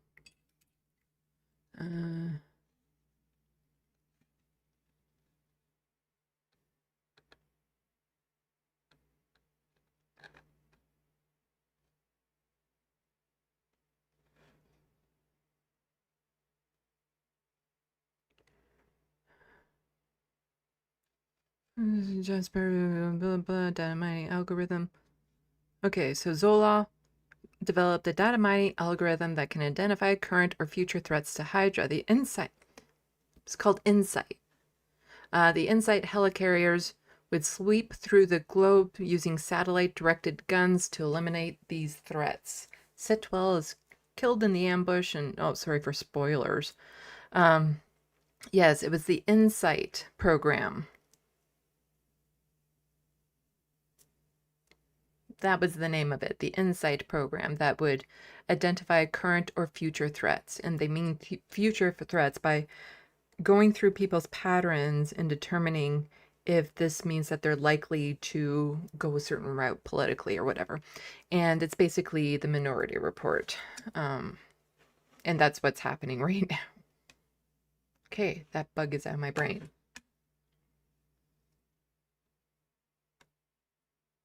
Hello, JK. Labor wants our data to manipulate us.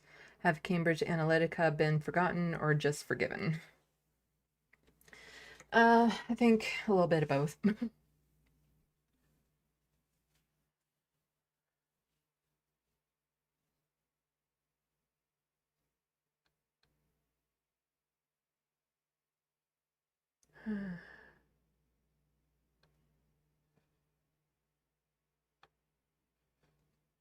Hello, Rikering. Welcome to the SandBox. I can feel myself becoming more and more of a Luddite. Yeah. Did I get a raid from Pawn Jumpers or something? When I wasn't looking?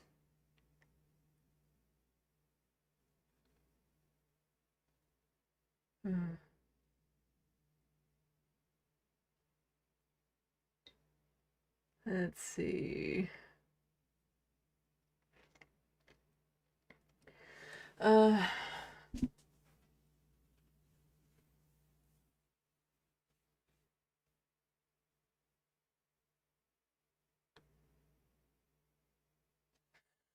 Jet, I googled the hell out of it. I could not find the answer. You just go to the Wikipedia page for the Winter Soldier and gives you the synopsis.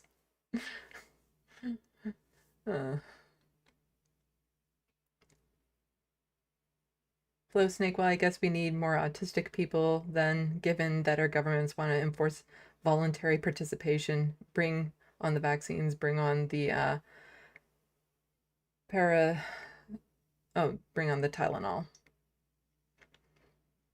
Yeah, trying to get along in a work environment when they're like, okay, we're going to do this publicity photo shoot to put up on our Facebook page. Everyone needs to participate. Suddenly I'm like, no! Don't force me to be part of this photo! Like, I think it, like, for me, the way that it really interfered in my work life, because there's so much stuff in office etiquette you are forced to do that I just couldn't handle. I couldn't handle it.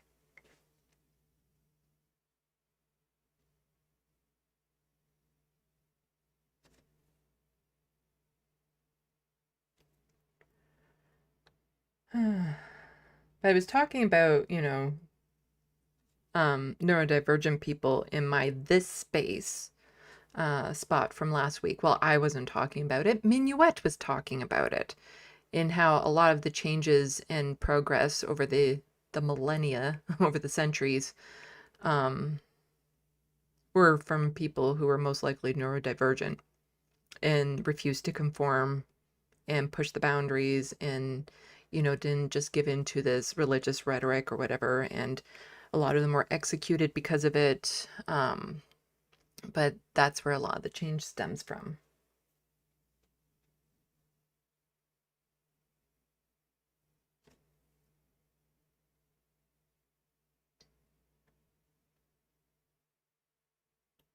So life, they've been doing that to us for a while. 10 years ago, I read how traffic cams monitor our travel to look for suspicious patterns. And what is suspicious patterns too? Again, as somebody who's autistic, I will do things that aren't exactly of the norm. So a lot of these things will target people who are neurodivergent, who don't conform to normal patterns. They will be flagged more often with any sort of tracking programs.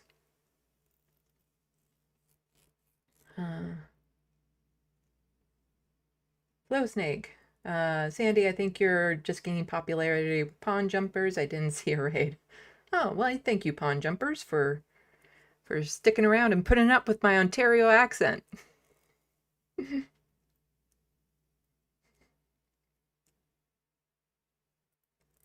Bad lefty, so much work is shit we're forced to do. Yeah. So Life RFK said he wanted all medical data for autistic people, and apparently it wasn't for this Tylenol thing. Yeah, no, he wants to put them on farms. Jet, the newest movie I've seen was Don't Look Up. I'm sorry.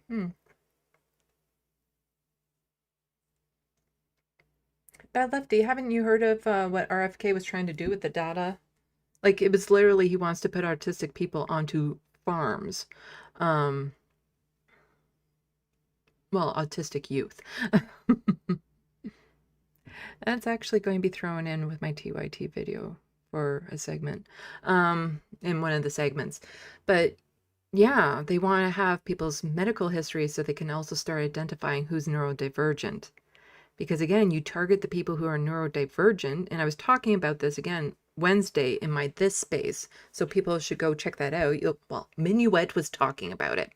And part of the reason why there's such a push in the United States in particular to single out neurodivergence, to find the cause, to make the cure, to label them as, people who are in need of help and to lock them away, is because it's most likely going to be those people, the people who don't conform, the people who speak out, the people who hyper-focus, that will be the first to push back. Because we don't conform. It's not in our nature. And all through history, it's those people who have caused the biggest upsets to authoritarian governments to start with. Like, it's not a knock on neurotypical people, because neurotypical people have to get on board at some point too. But you look through history, like the scientists during the medieval ages that were executed for not agreeing with the religious doctrine at the time, and instead did science to find out, no, there's other planets in the solar system, we're not in the center of it. They were executed for it. Philosophers, Socrates, being executed for going against the grain. All of that, it's those people who tend to not conform, who are neurodivergent.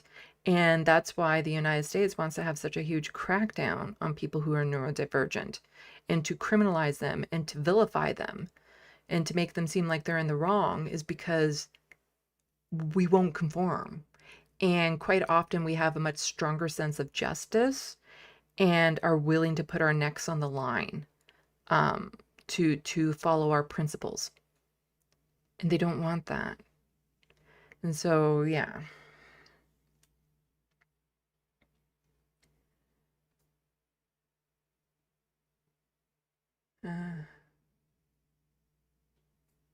Rikering, it's not all Letterkenny accents up here. I like UK accents. I'm the biggest sucker for Scottish accent, though. Oh my god, I love the Scottish accent so much. Love it, love it, love it. And the Irish accent. I love accents that require spittle.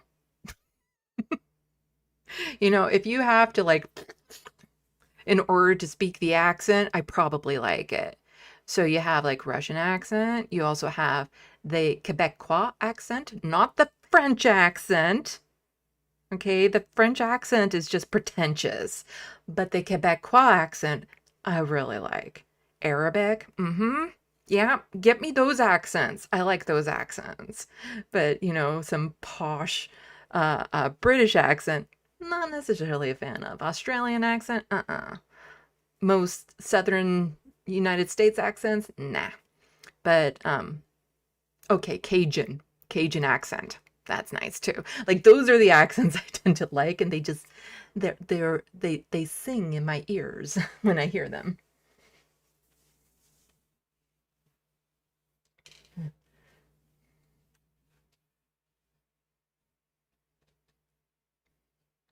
Soul Life, I thought suspicious meant seeing if you drive to Philly once a week and only stay 5 minutes before heading back, lol. John Litham, RFK is undoubtedly neurodivergent. Most likely, yeah. Like, that's the thing. That's why it's like, it's not a knock on neurotypical, and it's not trying to, when I'm talking about these things, and it's not trying to make neurodivergent people seem like benevolent or something, because it's a lot of the neurodivergent people that also cause a lot of this harm when they get into power. So it's a little bit of this, a little bit of that.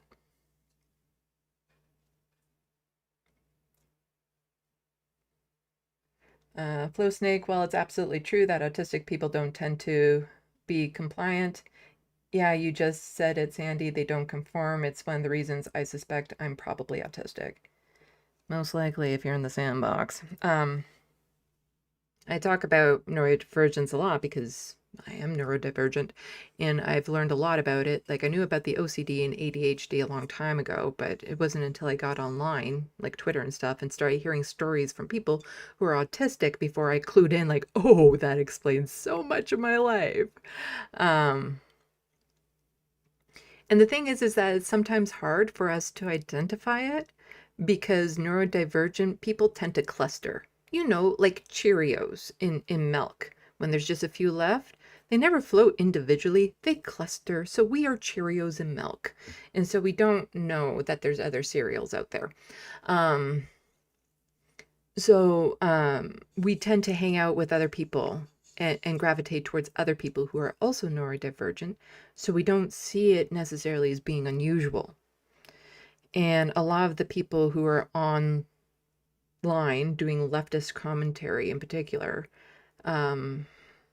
probably on the spectrum. Especially when they start talking about their special interests or their hyper focus on something. Probably on the spectrum. The super strong sense of justice, the unwilling to conform to liberal governments and authoritarian governments and stuff.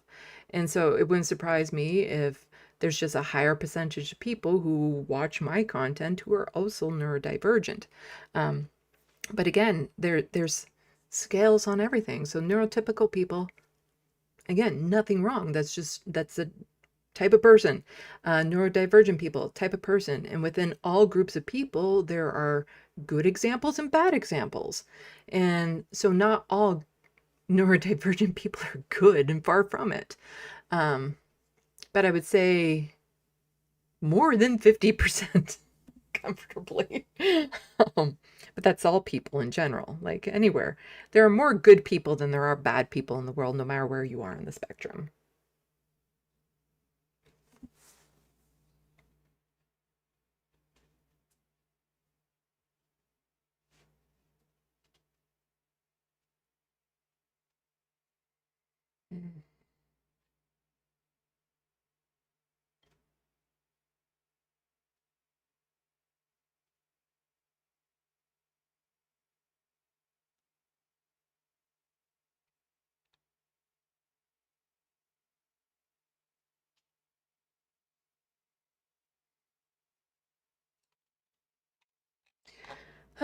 Anyway, why don't we get into the authoritarianism of the United States?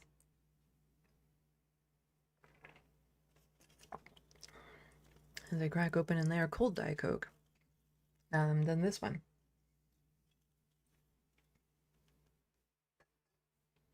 But I still have a craving for water. Oh my God, I don't know why. I have like this massive craving for water. That is not the norm,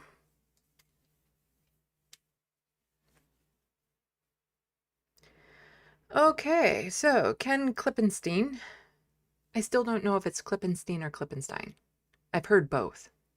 And with dyslexia, when you hear both, and then you finally hear what the correct one is, you'll never remember it. Especially if it was the second one.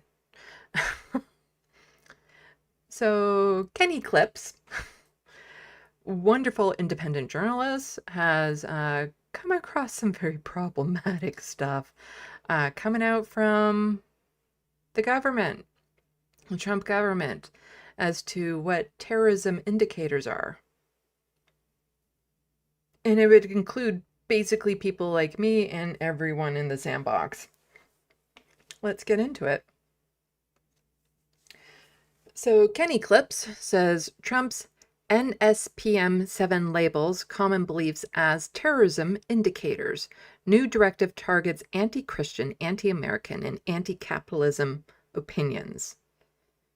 Oh, shit. Didn't say anything about anti-Canadian. And it's not that I'm anti-Canadian. I just feel like the government needs to be completely redone.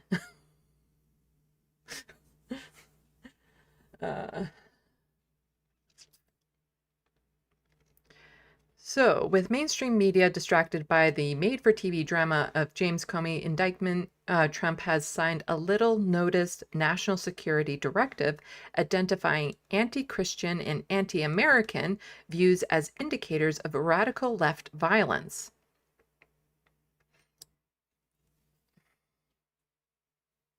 I don't know, like, we keep on saying it on the left, but if you're an actual leftist, generally speaking, we believe in nonviolence. It's part of our doctrine, our rhetoric, is to do things nonviolently. It's kind of where we lie on the scale. We're against violence in general. We don't preach it. Of course, you get your tankies, and then there used to be like the eco-terrorists out there who would go to the extremes, but the vast majority of people on the left kind of go for the non-violent stuff. So see these as views of indicators of radical left violence, called National Security Presidential Memorandum. So National Security Presidential Memorandum 7. It's being referred to as NSPM 7 by administration insiders. This is the first time in American history that there is an all of government effort to dismantle left-wing terrorism, Trump's Homeland Security Advisor Stephen Miller said, referring to the issue. Stephen Miller, definitely white nationalist. To the extent that the major media noticed the directive at all, they even C-SPAN, incorrectly labeled it an executive order, like this week's designation of Antifa as a domestic terrorist organization. The mainstream media is... if you can become a subscriber. He didn't pay me, so I'm not going to read your ad, Kenny. It's hard to overstate how... But I will encourage people to be a subscriber to Ken if you can. It's hard to overstate how much different NSPM 7 is from over 200 executive orders Trump has frantically signed since coming back into office. An executive order publicly lays out the course of the day-to-day federal government operations, whereas a national security directive is sweeping policy decree for the defense, foreign policy, intelligence, and law enforcement apparatus. National security directives are often secret, but in this case, the Trump administration chose to publish NSPM 7 only the 7th since he's come into office. Previous national security directives have been controversial, even politically earth-shaking. In 1980, for example, President Jimmy Carter signed the top-secret Presidential Directive 59, directing new nuclear war-fighting policies that persisted until the end of the Cold War. When revealed, PD 59 caused public furor. Similarly, President George W. Bush signed a series of classified national security directives after 9/11, the most famous of which authorized NSA's unlawful domestic intercepts, a directive that wasn't publicly revealed until 4 years later. In NSPM 7, Countering Domestic Terrorism and Organized Political Violence,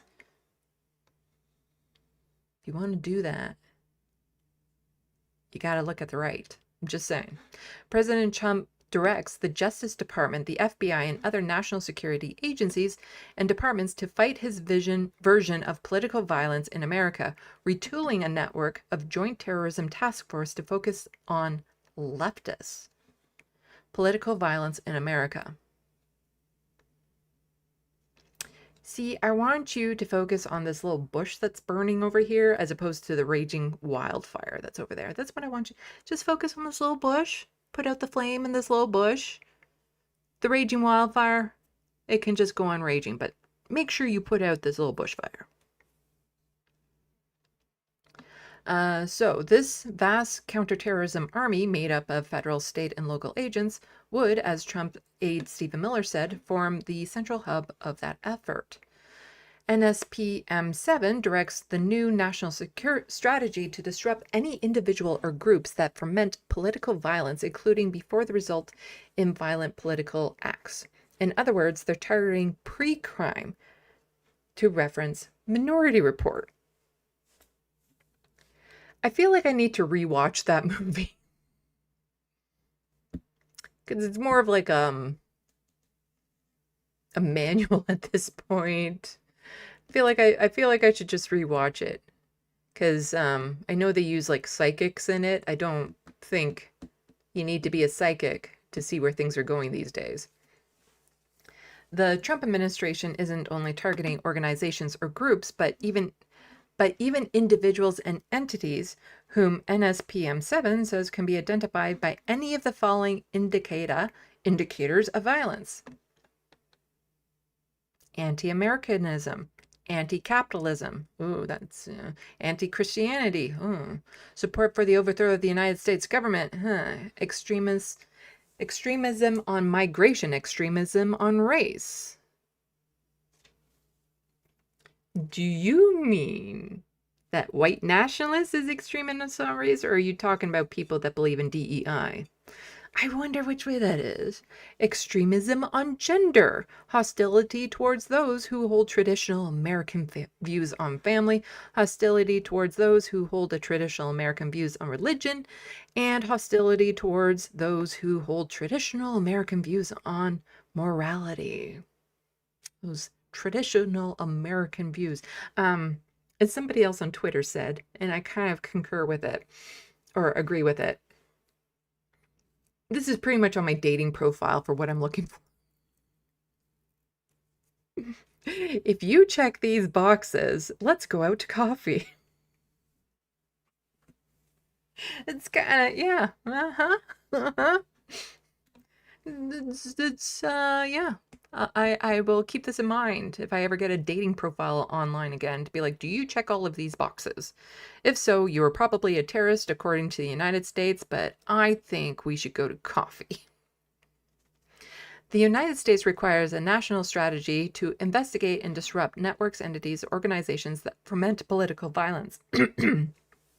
So that law enforcement can intervene in criminal conspiracies before they result in violent political acts, the directive states.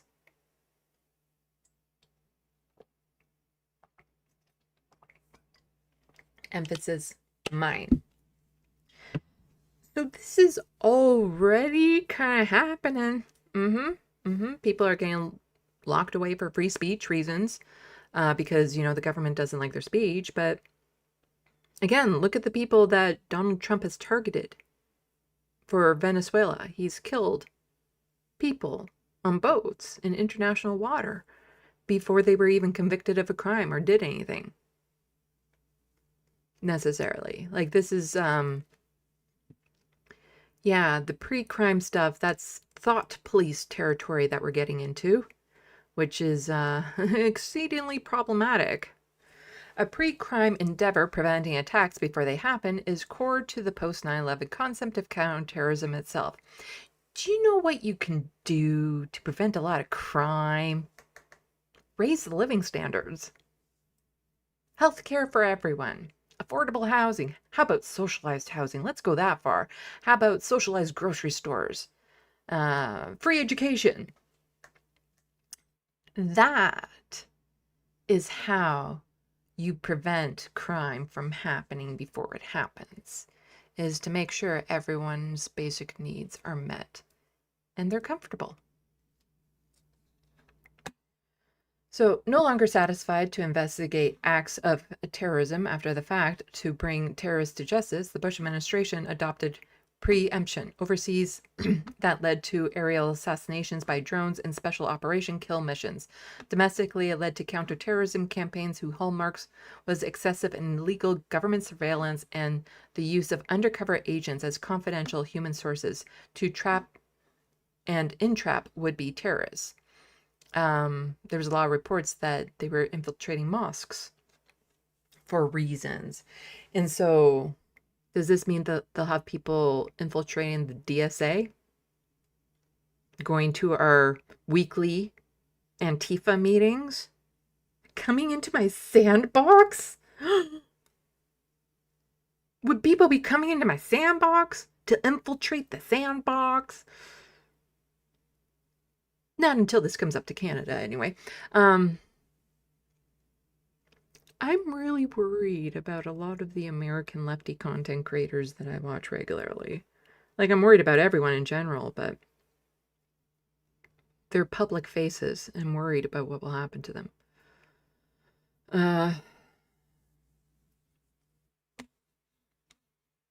But does this mean, like, Black Lives Matters will be infiltrated? They probably already are, actually. Like, it's just all of these different organizations have probably already been infiltrated.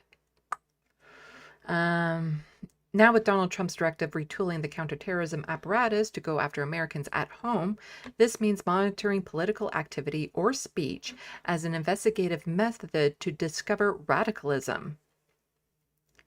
So you know how you suspect your phone listens to you? Because if I say something like a product or something that could be a product that I have no use for and have never said before, like, do you know what? Lawnmowers rock. I think I need a good lawnmower for something. I guarantee you, if I didn't have ad filters on, I'd now be seeing ads for lawnmowers, even though I don't have a yard. But because I said it out loud, suddenly I'll start seeing ads for it. So does that mean that it'd be listening for keywords and speech when you're talking at home, in private, when you're near your phone? When you're trying to organize protests? You know what happened in the UK recently? Yeah. There is, what was it?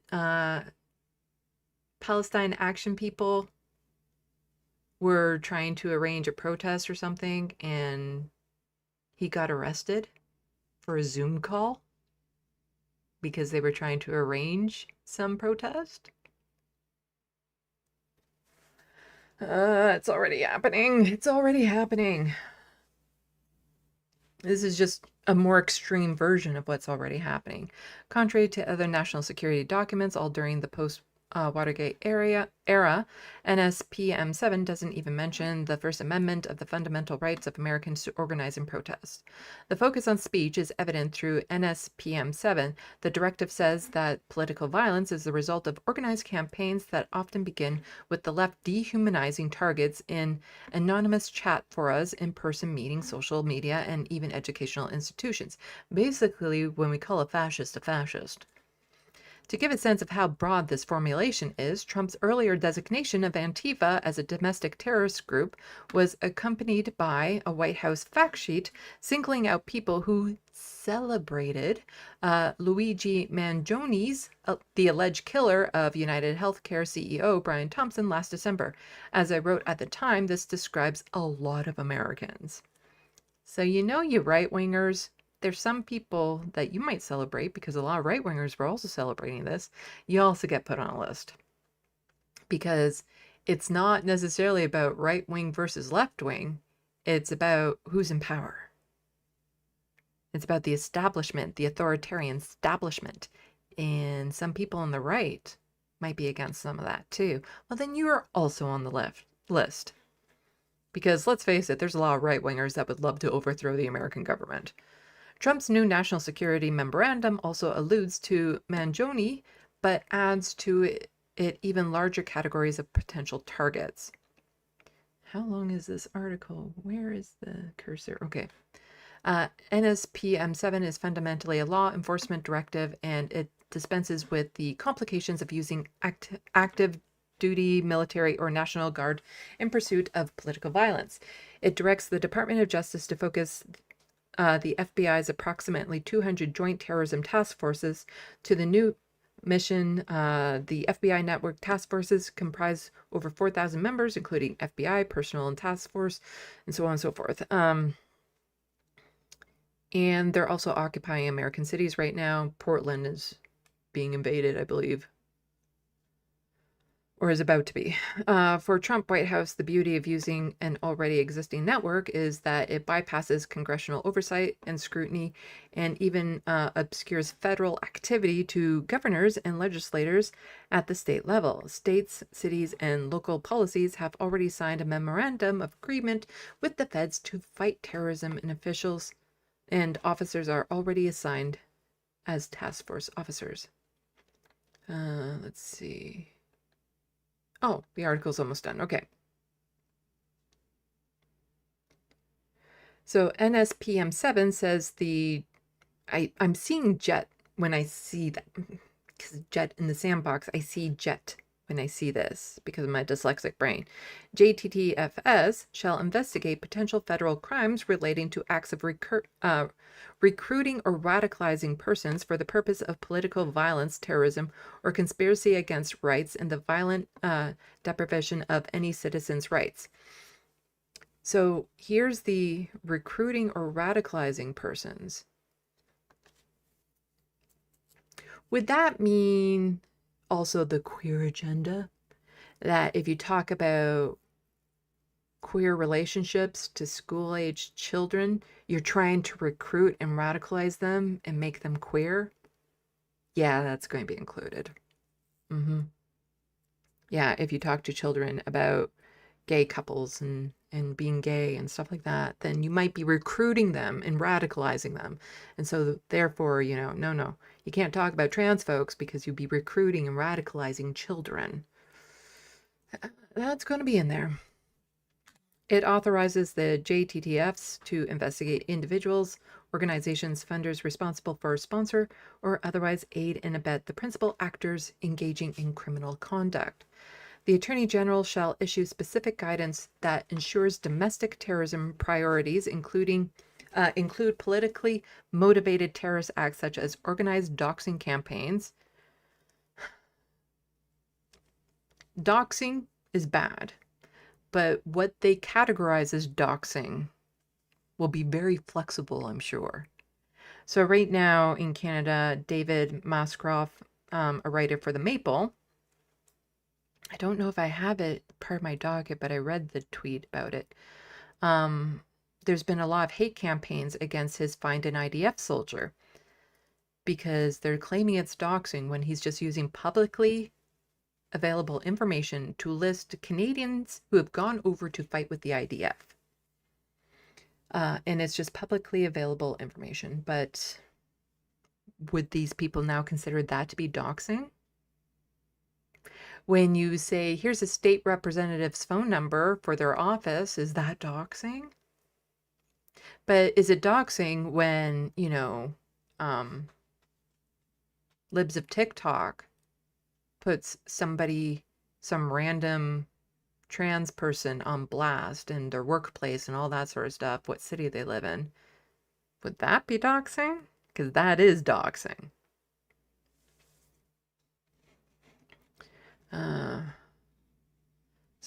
Such as organized doxing campaigns, swatting, rioting, looting, trespass, assault, destruction of property, threats of violence, and civil disorder. NSPM 7 says civil disorder? I don't want to sound hyperbolic, but the plain truth is that NSPM 7 is a declaration of war on anyone who does not support the Trump administration and its agenda. Yes, it repeats the word violent over and over to purport only to go after citizens who are moved to take up arms, but it also directs monitoring and intelligence collection to map and target the new evildoers, to borrow a Bush label he took from the Bible just days after 9/11. The partisan focus couldn't be more obvious. The real problem is this. Since Charlie Kirk was murdered, a friend of mine assassinated, nothing's changed on their side, White House counterterrorism czar Sebastian Gorka told Newsmax after NSPM 7 was signed. Not one leader, not one left-wing thought leader, member of Congress, senator, nobody has said we distance ourselves from the violent rhetoric.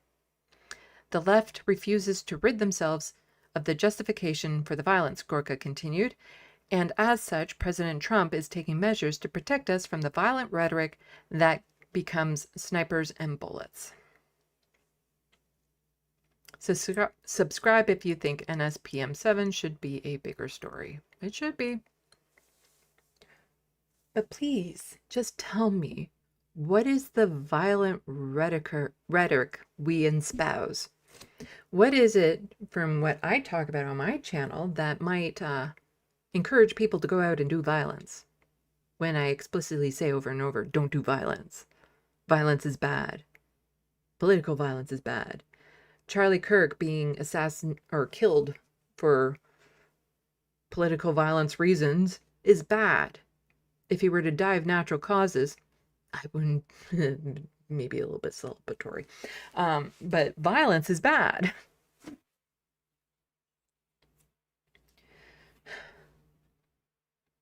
But they just never say what the rhetoric is that we go on about that is bad. And I think part of it is because they have said fascist, but there's lots of clips and sizzle reels out there of Donald Trump referring to Biden as a fascist or a communist, or Kamala Harris or other people on the left. So it's stuff that they've already said towards us. But suddenly, if we say it towards them for actually being that fascist, then suddenly it's violent rhetoric? I know the truth hurts, but is the truth violence? That line will be in my Charlie Kirk video when I get it done. So Mika just saying now they're calling them fascists is a criminal offense. In other words, they are reacting to this accusation in the most fascist way possible. And so this person was just saying, at this point, this reaches thresholds of domestic terrorism. This is no longer inflammatory. It is criminal. And he's mad because of this quote tweet of Governor Newsom saying Stephen Miller is a fascist. Because he is. And then somebody saying, he's trying to get Stephen killed. And it's like, yep, nope. This is the threshold of domestic terrorism. Calling a fascist a fascist. And so Turnbull says the White House has now compiled a public list of enemies as of this morning, has authorized the military to kill peaceful protesters. Not exactly, but we'll get into it. But whatever you do, don't call them fascists.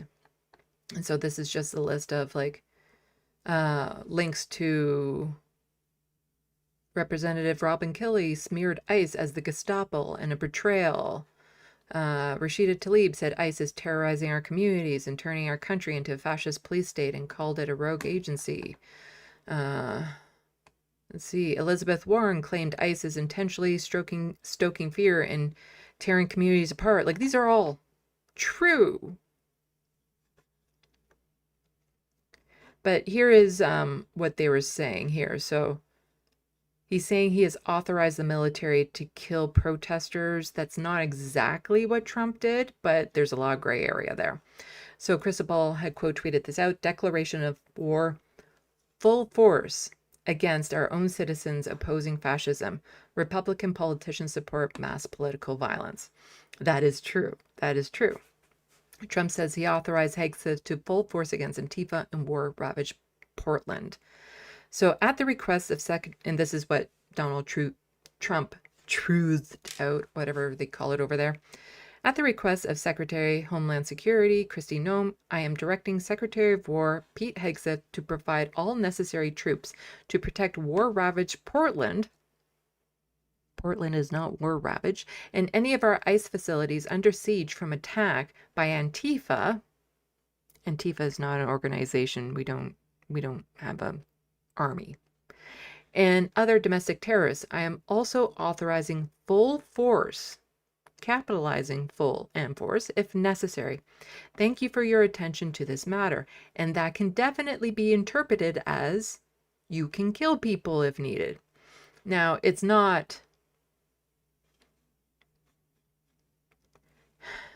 going so far as to say you can just simply kill peaceful protesters, but if you get a little bit trigger happy and they do something and you just happen to unalive them, then it just so happens.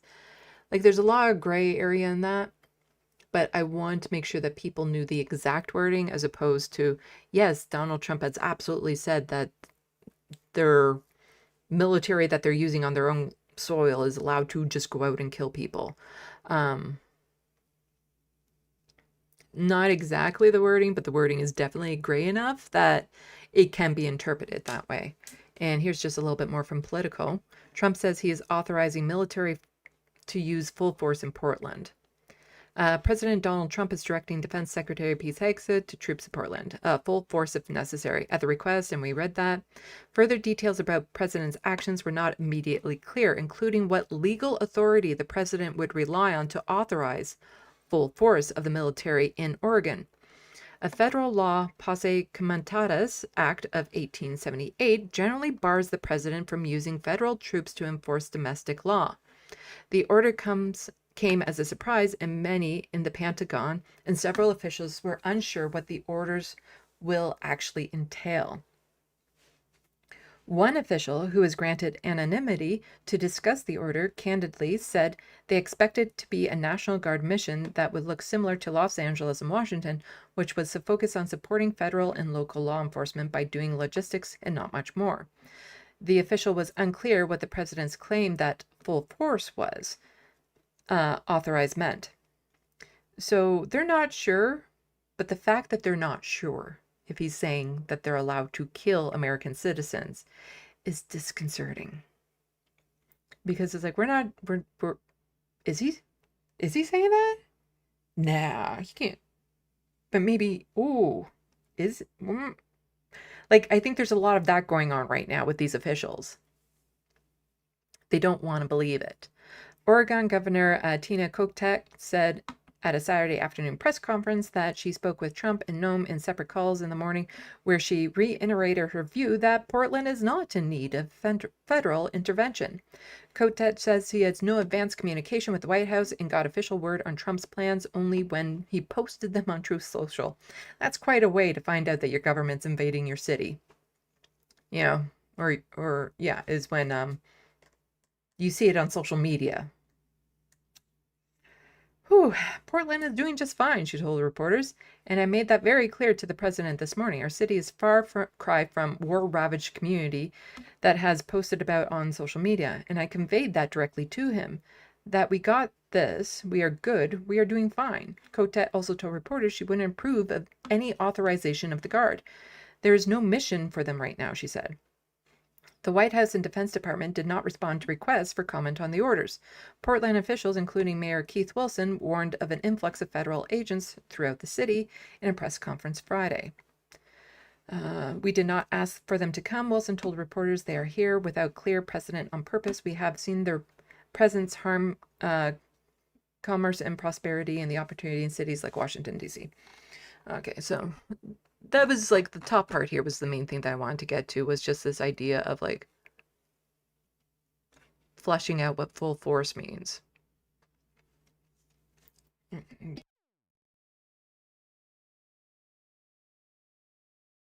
Sorry, I just cracked open in there Diet Coke and it could have been loud.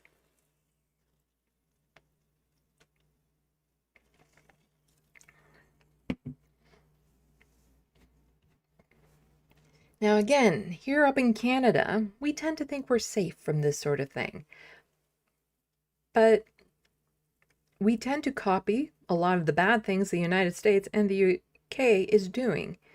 And we're going down this path towards authoritarianism.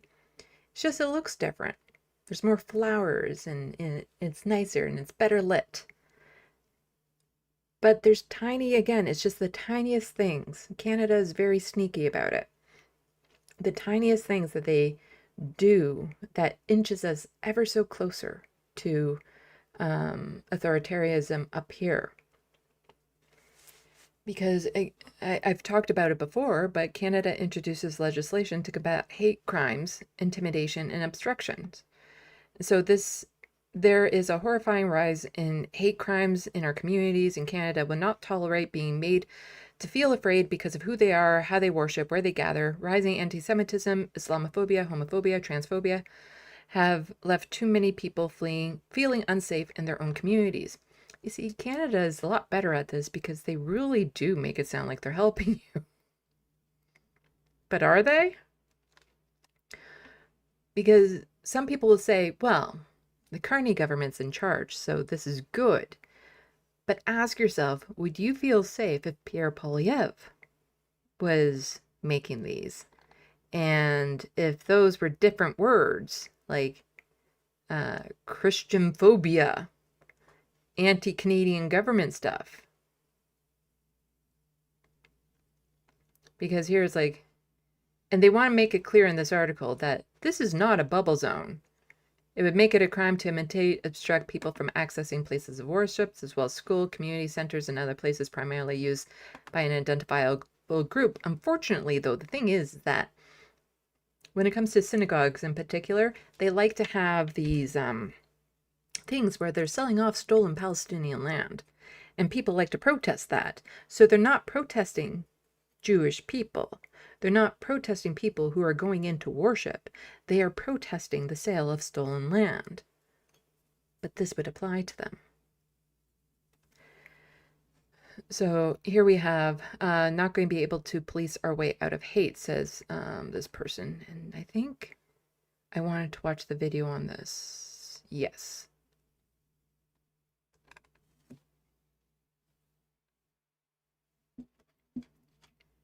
Sometimes I can't remember if it's the video or the article I want to get to. But with me now is Amira Al-Gawabi, Canada's special representative on combating Islamophobia. Ms. Al-Gawabi. Actually, I don't think I've seen this video.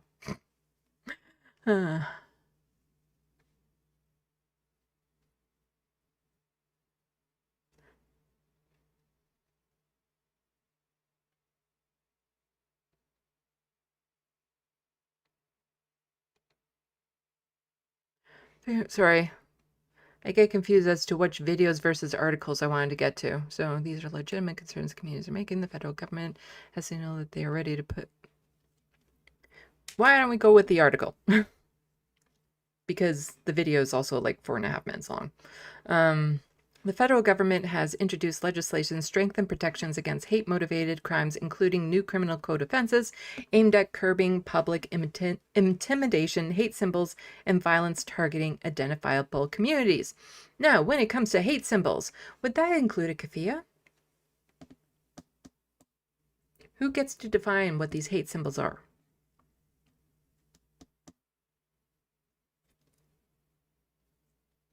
The Combating Hate Act, tabled by Justice Minister Sean Fraser, proposes 4 new hate-related offenses and removes procedural barriers for laying existing charges. The bill is part of a broader federal response to a documented rise in hate crimes across the country. Fraser said the legislation is designed to make existing hate laws more enforceable while protecting the constitutional rights to free expression. We've taken great pains to ensure the legislation respects the rights of Canadians to free expression, and it also empowers law enforcement and prosecutors to actually lay charges, he says in an interview with CTV News. The thing is that this was over... Law enforcement already had the ability to do this. A new law isn't needed. This is already happening. they can lay charges to people who are protesting but are, become unruly or violent or something of that sort. We already have hate laws in place. So by ensuring that we remove barriers and giving a clear definition for a hatred in the criminal code, we believe that law enforcement and Crown prosecutors will actually be able to deal with crimes when they see them in their streets. So removing barriers and giving clear definition for hatred. I'm don't have much faith in that. The legislation comes amid growing concern over hate crimes in Canada. According to federal data, police reported hate crimes increased in 2024, with most targeting religion, race, or ethnicity. Black, Jewish, and Muslim communities were the most frequently targeted groups. But here we go. So this is from CBC News. Liberal government instructs oh, this is a completely different thing. Okay.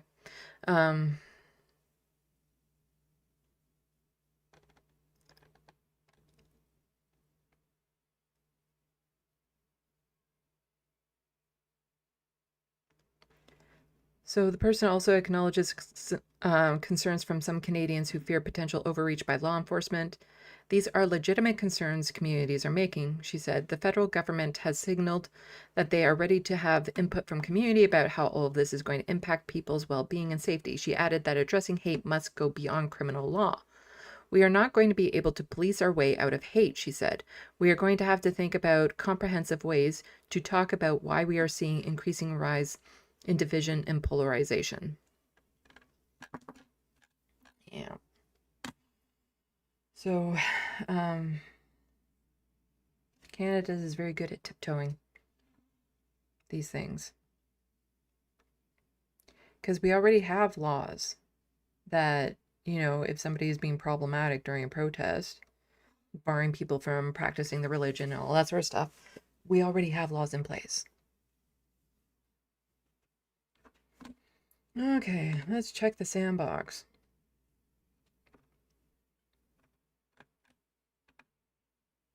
So just see. So we got a little bit of that to go over. How big are the rest of my dockets? Darn it, they're still long. Okay, that's just the petition. Well, there's still like 3 dockets to go over, but they're not actually long.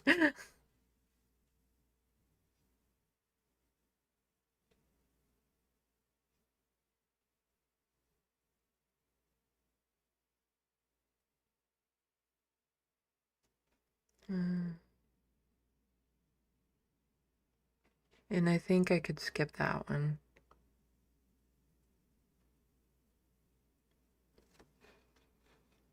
Okay, so I might not get to all my dockets. Anyway, let's check the SandBox.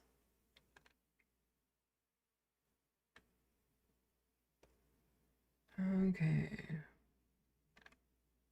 You see, Bad Lefty put a really big long no into the SandBox. And it might be annoying to some people, but it's a good indicator to where I was when I go back up.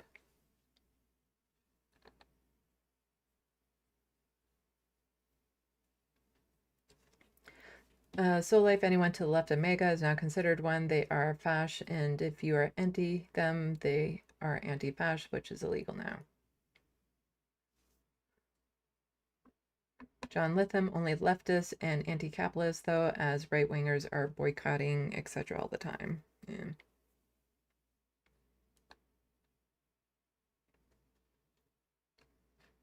Flowsnake, I know a guy from the pub who is very obviously autistic but can't see it. He gets very annoyed with anyone else who displays the characteristics, though, so I pity him more than people he criticizes. Yeah, sometimes having a mirror put up to you is not great. Let's see.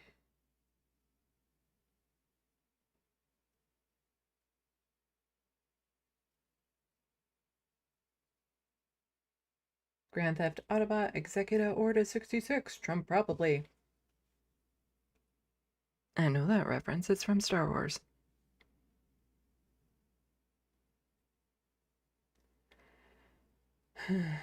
Where were you when I was looking for that word from Captain America Winter Soldier?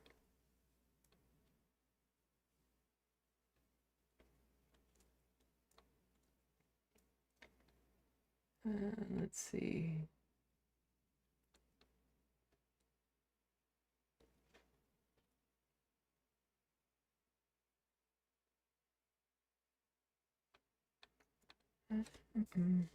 Hello, the Wild West.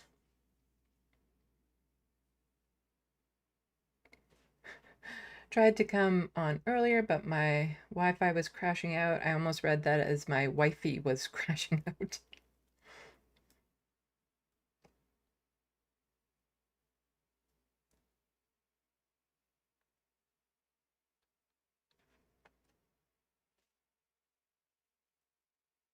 John Lithium 200 task forces, but we can't stabilize groceries or rent prices. Yeah.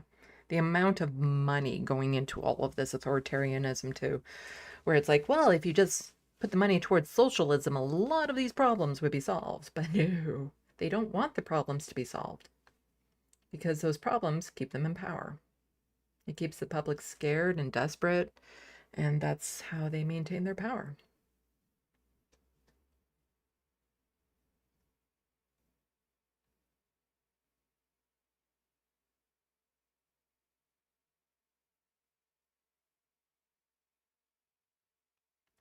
Let's see.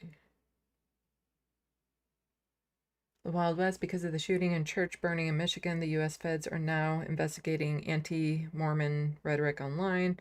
An ex-Mormon, I am uncomfortable. As an ex-Mormon, I am uncomfortable. Yes, I saw that story breaking before I got on here.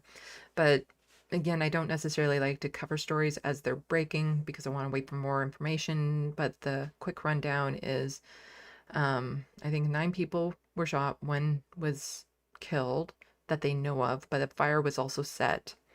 And there might be more bodies, and most likely more bodies once the fire is under control in the Mormon church. And the shooter is also dead. But don't know much more on that right now.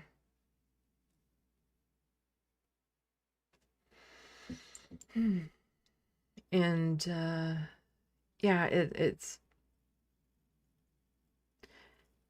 even hypothetically speaking, if one of these shooters, mass killers, is an avowed leftist, like watches Majority Report, my channel, The Serfs, The Humanist Report, like quote tweets us, all of this sort of stuff.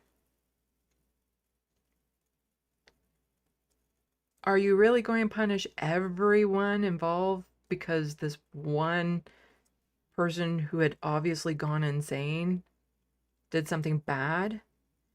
Because again, it's not like when you see right-wingers who do these things, they will quote tweet and they will quote and they will show the rhetoric that the right-wingers were espousing, that they followed, like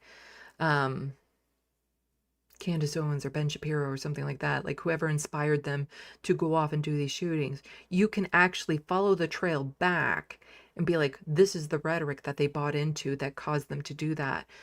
If you go back to my channel or the Majority Report, Humanist Report and stuff like that, what rhetoric are you going to find that would definitely be like, oh, that encouraged the violence? It's not there. Because we don't encourage violence. It goes against our principles. But on the right, they're constantly talking about, killing large swaths of us, like quite literally eradicating us, erasing us. You can find the exact rhetoric that would lead to a lot of these crimes, but you're not going to find that on the left.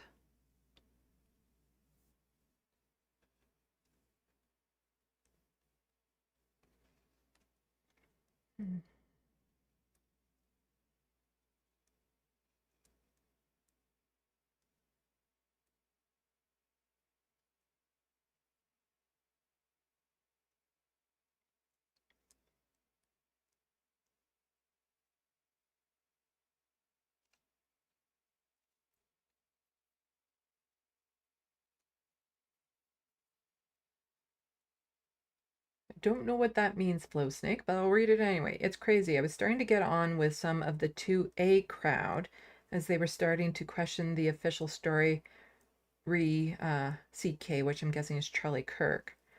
Now Tim Pool has told them off. I wonder how many new friends I'll lose, LOL. I don't know what the 2A crowd is.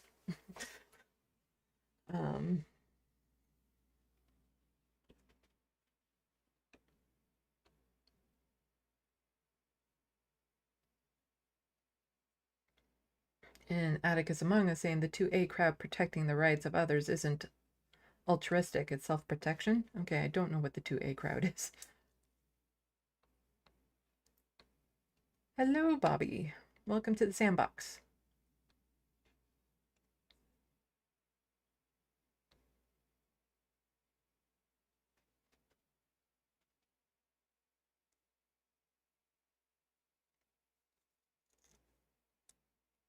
Ah, jumped. Where was I? Where was I? Oh, there I was.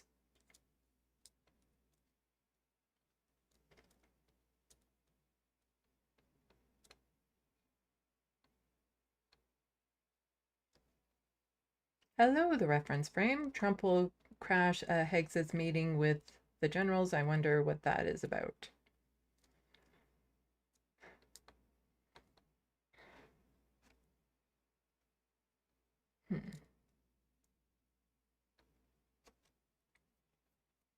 Let's see. 2A, oh, Second Amendment. Okay. Flow Snake says.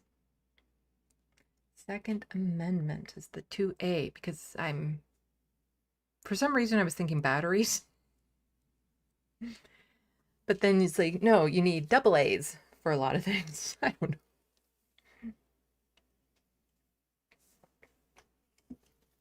know. Okay, so what did I want to get into next?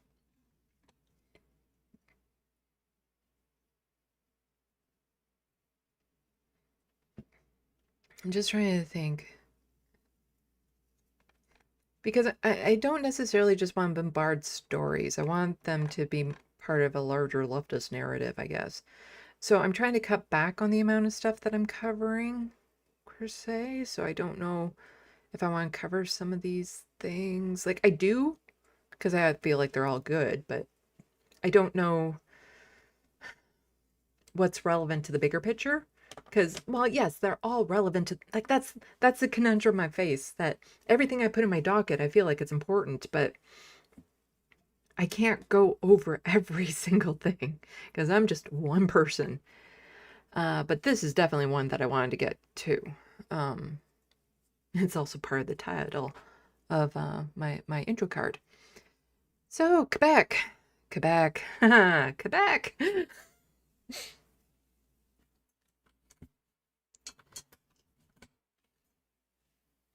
I gathered a couple articles for this without even realizing one of the videos to this article was about something that wasn't what I thought it was, but was something also very important, because they're just banning things. They're just, oh, we're going to ban, no, we're going to ban that, and we're going to ban that, and we're going Let's get into it, shall we?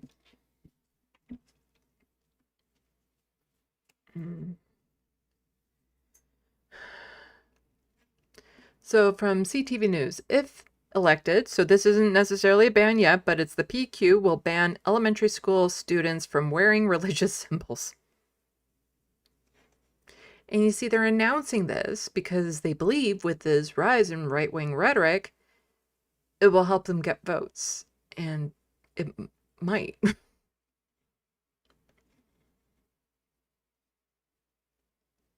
If elected, the PQ plans to ban elementary school students from wearing certain religious symbols. MNA Alex Boissonneau says it's about protecting a child's freedom to make their own decisions.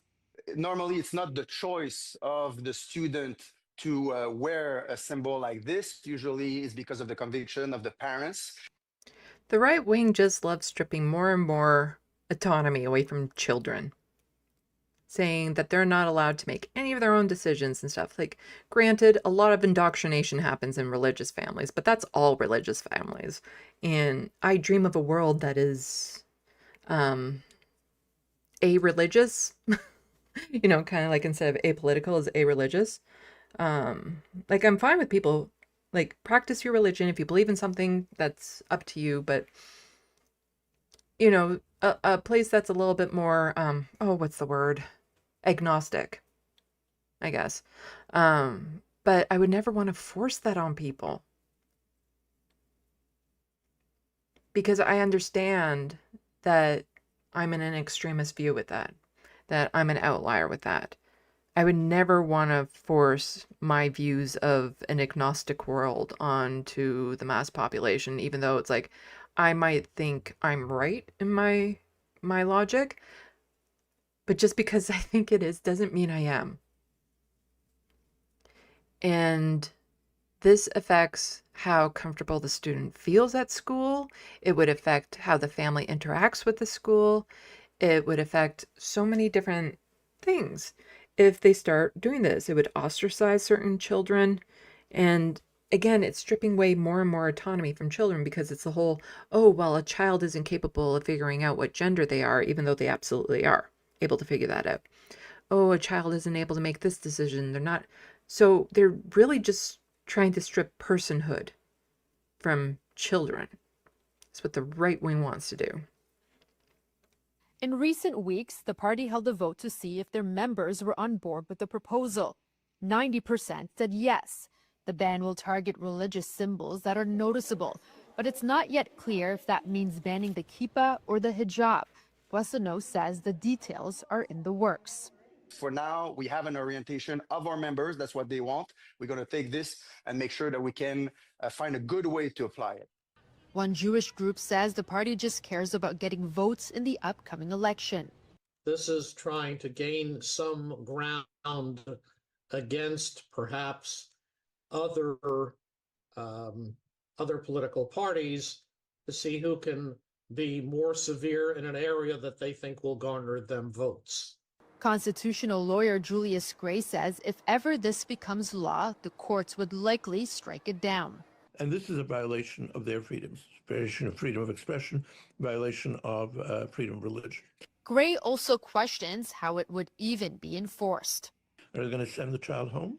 Are they going to say no education for a child?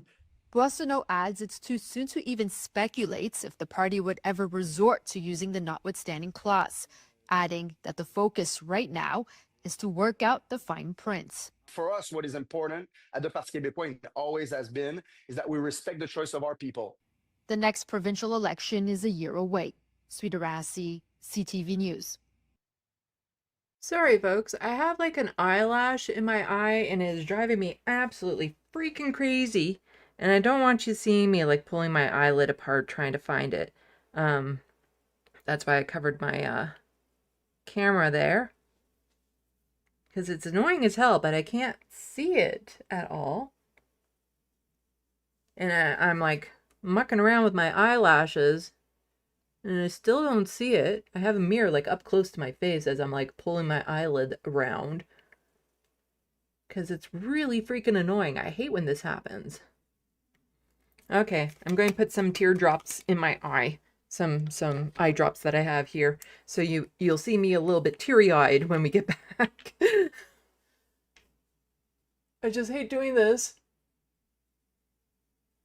when I have makeup on. Because then it will smear the makeup.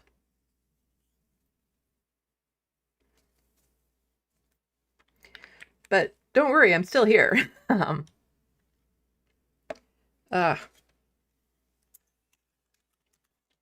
Let's see.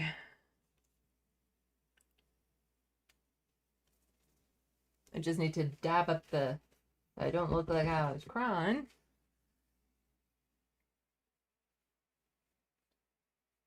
Luckily, I'm not wearing a lot of eyeshadow. I just have like a really thick purple eyeliner on to accentuate my eyes. But I don't have like eyeshadow on. But the concealer and foundation I have under my eye is being affected. Darn it, it's still... It's still bugging me. Oh well. I'll come back on camera. Man. No, you can't even see it at this distance, how annoying that was. Oh, wow. It just got worse. Fuck. Feel like I just want to go run my eye under a tap or something. I hate when that happens. Ah. So right now this isn't a ban, but you know, this party is telling you who they are. Believe it. You know, they are a right-wing bigoted group. So they're telling you clear ahead of time who they are. Believe it. But let's get into current bans. Quebec government bans gender-neutral pronouns in official state documents. Now, I saw these headlines and I was going to focus on this, and then I watched this video and it's like, oh, this video isn't about that ban. It's about the ban of gender-neutral washrooms in schools. So Quebec is just looking to ban non-binary people. Let's watch this video. Education Minister Bernard Drainville says he made the commitment to put this ban in place last fall, and his opinion hasn't changed. It's a decision that is well balanced. It's a decision that aims at creating environments that are safe. Drainville says about 11%. How does it make it safer for people when you make it more difficult for them to go to the washroom? Of the province's schools already have gender-neutral washroom spaces, and they'll be allowed to keep them, but schools won't be able to build them in the future. The minister suggests they set up individual washrooms instead. Advocate Celeste... Like just this idea of the government dictating what kind of washrooms a school can build.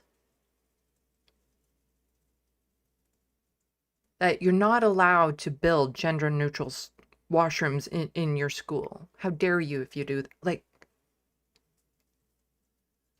I'm not a fan of teeny tiny like of government control like that. Like they shouldn't be allowed to go and dictate to a school what kind of washrooms that they're allowed to have, and gender neutral ones help everyone to feel safe and secure when they have to go to the fucking toilet. Rhiannon says the ban will do more harm than good. In practice, this is discriminatory. And even in best case circumstances, it separates them. It puts them apart. It distinguishes them. It makes campus less safe for them while not making it safer for anyone else.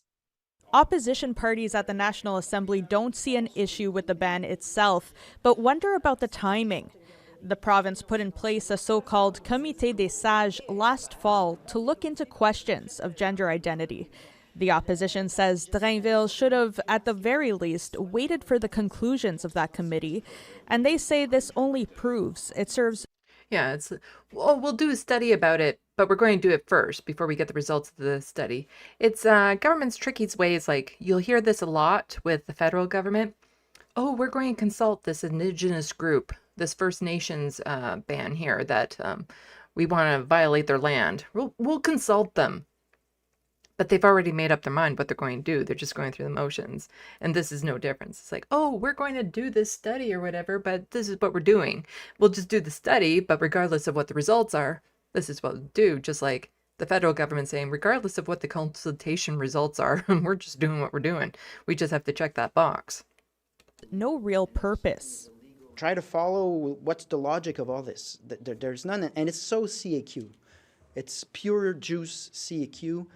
You say that you are consulting, and yet your decision has already been made. I also question the salaries that these people receive, $120,000, $115,000, which is monies that could have easily been deployed to support community organizations that are desperately in need.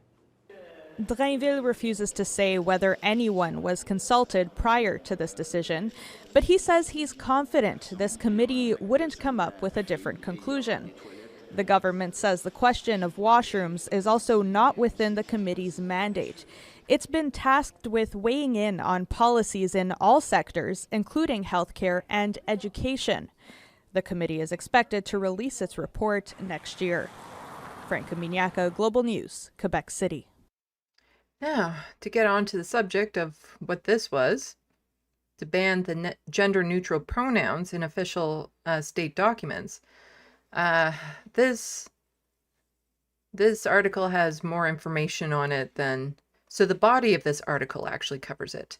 But this article has a little bit more information on it. And je suis désolée. I am sorry about my French that I'm about to put on you guys. Je suis désolée. I know I even said that wrong. I'm sorry. Okay, I'm sorry. So, Quebec banning use of gender-neutral, inclusive language in all official communications. Quebec is banning the use of gender-neutral, inclusive language in all... Okay, that's the title. French language minister Jean-François Roberge will present legislation in the National Assembly to this effect Wednesday. He said newly emerging gender-neutral words, which are often used by transgender and non-binary people, create incoherence in Quebec's official language. Languages are constantly changing and adapting. Get over it. Like, that's just... There are new words added to languages, even French in Quebec, all the freaking time. This is about, you know, including a group of people, because as I've said in videos before, it's hard to be included in society when you're not being included in the language. This isn't, you know, this isn't, it's not confusing. It's just, it takes a little bit of an adjustment time, no doubt about it. But we're talking about, you know, the inclusion of trans and non-binary folks versus, you know, some people just find this a little silly. It costs nothing to have inclusive terms in your language. And it's the absolute barest minimum you can do to show sign of respect. So because nouns are gendered, Roberge rules also prohibit writing in a way that neutralizes them. Newer neutral pronouns like il, which is used similarly to they in English, won't be allowed either. So one of the issues with French is everything has a freaking gender when it comes to a noun. So a table is masculine or feminine. A book is masculine or feminine. A car, all of these sorts of things, they all have masculine or feminine. And then there's different spellings on, you know, professions and everything, if it's masculine or feminine and all this sort of stuff. Which makes it very hard to exist as somebody who's non-binary. It's not that difficult to just add another pronoun that can be used for people. You can keep the table gendered, masculine, la table, le table, la table, le table. Sure, you can keep an object as the sex it is. I don't think it will complain. But why not for people who don't identify as masculine or feminine? Other gender-neutral alternatives to name pronouns and titles like celu, those, mix, that one I got, inferior, sibling. I'm sorry. I've heard this word recently too. Freuer, sibling will also be out of use.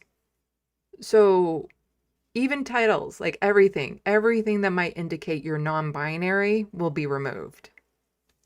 And mix is also an English thing. But you're going to absolutely erase all the progress that MBs have made in the French language. It is what it is, so we have to be sure our grammar is applied and that new words are not incompatible with grammar, Roberge told journalists at a news scrum. French grammar sucks to begin with. Like, come on. How many letters have to be used in words that are never pronounced? Written French and spoken French are two different languages. You'll survive. You'll survive by adding in a gender-neutral term here and there. So Quebec's French language watchdog provides guidelines on gender-neutral writing, which Roberge said the government will follow. On its website, the OQLF says gender-neutral language allow women and men to be represented in a balanced manner or refer to people regardless of their gender, rather than default to masculine form. The watchdog favors the use of doublets. I'm saying it French, but I don't know if I'm doublets. Doublets? I don't know. I don't. Lecture et lexi? I'm sorry. Neutral designations, researchers, resource person, readership. I got that one. And various strategies for creating inclusive sentences. Roberge's new rules restrict the use of abbreviated doublets, only allowing the use of brackets when space is limited. Terms like conseiller, would be allowed, but not l'administrateur, or les agences. Many proponents of inclusive writing push back against the use of brackets as it makes other genders seem like a second thought. From what we saw, there's a lot of confusion, Roberge said. Without rules, everyone with good intentions and in good faith are using words that are causing significant problems in the French language. We can't conjugate properly, so we're going to impose some rules. Make new fucking rules. Like, it's not that difficult.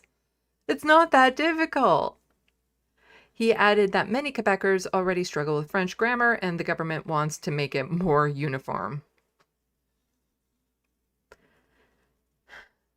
Get over it. You know, the existence of non-binary people is more important than grammar. You know, respecting their existence, respecting their identity is more important than grammar.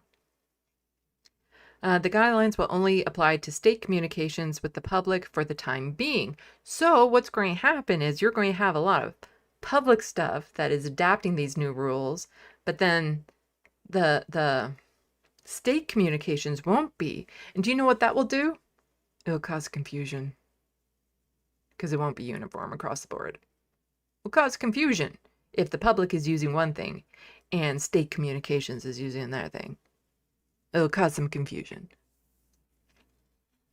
So that includes all government ministries, organizations, municipalities. They also apply to the education network, including CEGEP and universities and healthcare system. Roberge says the minister responsible for each sector will legislate accordingly. The guidelines will not affect personal or internal communications, including addressing students and patients by gender-neutral pronouns. So, again, interpersonal communications allow one set of rules, but, you know, again, these written things, second set of rules. You know what that does? Causes confusion. Parti Québécois leader Paul Saint-Pierre Plamondon welcomed the move. Of course he would. He told journalists that inclusive language has created complications and confusion and was imposed without any debate. Trans community feels targeted. It's unclear how these rules would affect students and teachers who use gender-neutral pronouns or patients in the healthcare system with X gender markers on their RAMQ card. Roberge said the government will readjust as necessary. The move comes after Quebec faces strong criticism from the LGBTQ community over its bathroom policies in schools and the release of controversial report by a gender identity committee. Roberge insists the rule isn't meant to exclude people based on their gender. You know what? It doesn't matter if the intention of the rule isn't to exclude people. It matters that the result of the rule will exclude people. I don't want to exclude anybody. We are open-minded. I disagree. We want people to be happy. Are you sure? It's important to comfort them. Some people are gender fluid. They are who they are, and who they are want to be, and that won't change, he said. Yeah, we want you to be happy and feel comfortable and stuff, but we're not going to recognize you in language. He stressed Quebec is following countries like France, Belgium, Switzerland, which have similar rules in place. You don't have to be a follower, you know, you could be a leader. But trans activist Celeste Trenon isn't convinced. It's a kind of policy which serves absolutely no purpose except exclude people and appeal to other people's bigotry, she said, adding she doesn't want to see Quebec follow Alberta's lead on anti-trans legislation. Why should they target inclusive language amongst all things, something which is literally harmless, she said. Trinon accuses Quebec of trying to artificially freeze the French language to prevent it from evolving and of imposing censorship. The language has already evolved to create feminine titles for women, she pointed out. She said the government should have other priorities, deficits, the failed Northvolt and SAAQ click projects, housing policy, and is clinging to divisive policy to try and win back its seat, to try to win its base back. Manon Massy of Quebec Solidaire agrees with her. Can someone tell me why CAQ is so afraid? No one asked for this, she said in an Instagram post. Their days in power are numbered and this is their priority. Transition Montreal, a new municipal party hoping to be elected in November election, condemned the CAQ for politicizing inclusive writing for partisan purposes and imposing it on cities. It is unfortunately clear that they are afraid of losing all their seats in the next election. They are seeking to distract the Quebec population from the major housing and homelessness crisis for which they are responsible, said Transition Montreal leader Craig Schwab. So, yeah.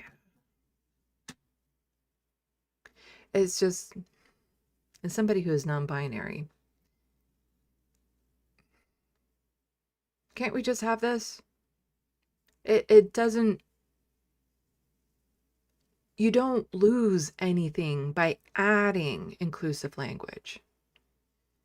And then we get to have terms that respect who we are. Because I actually kind of like yellow.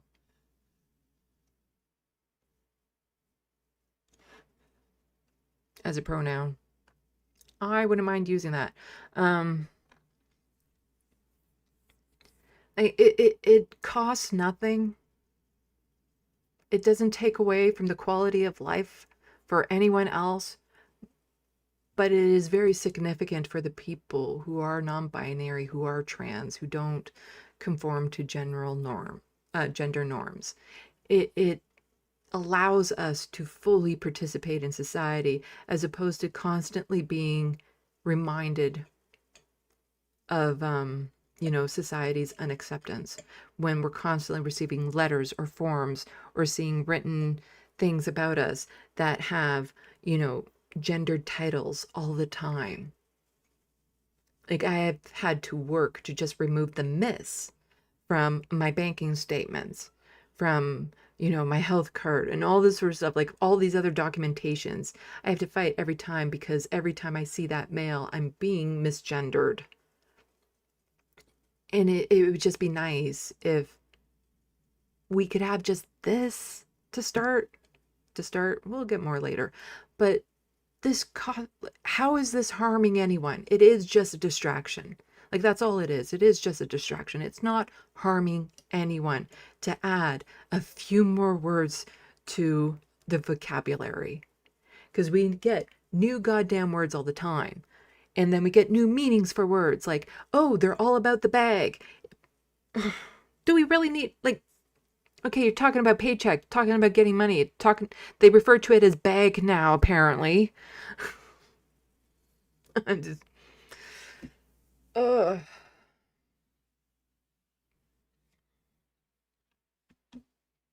it's not just Quebec that this happens. It's also, Catholic school boards.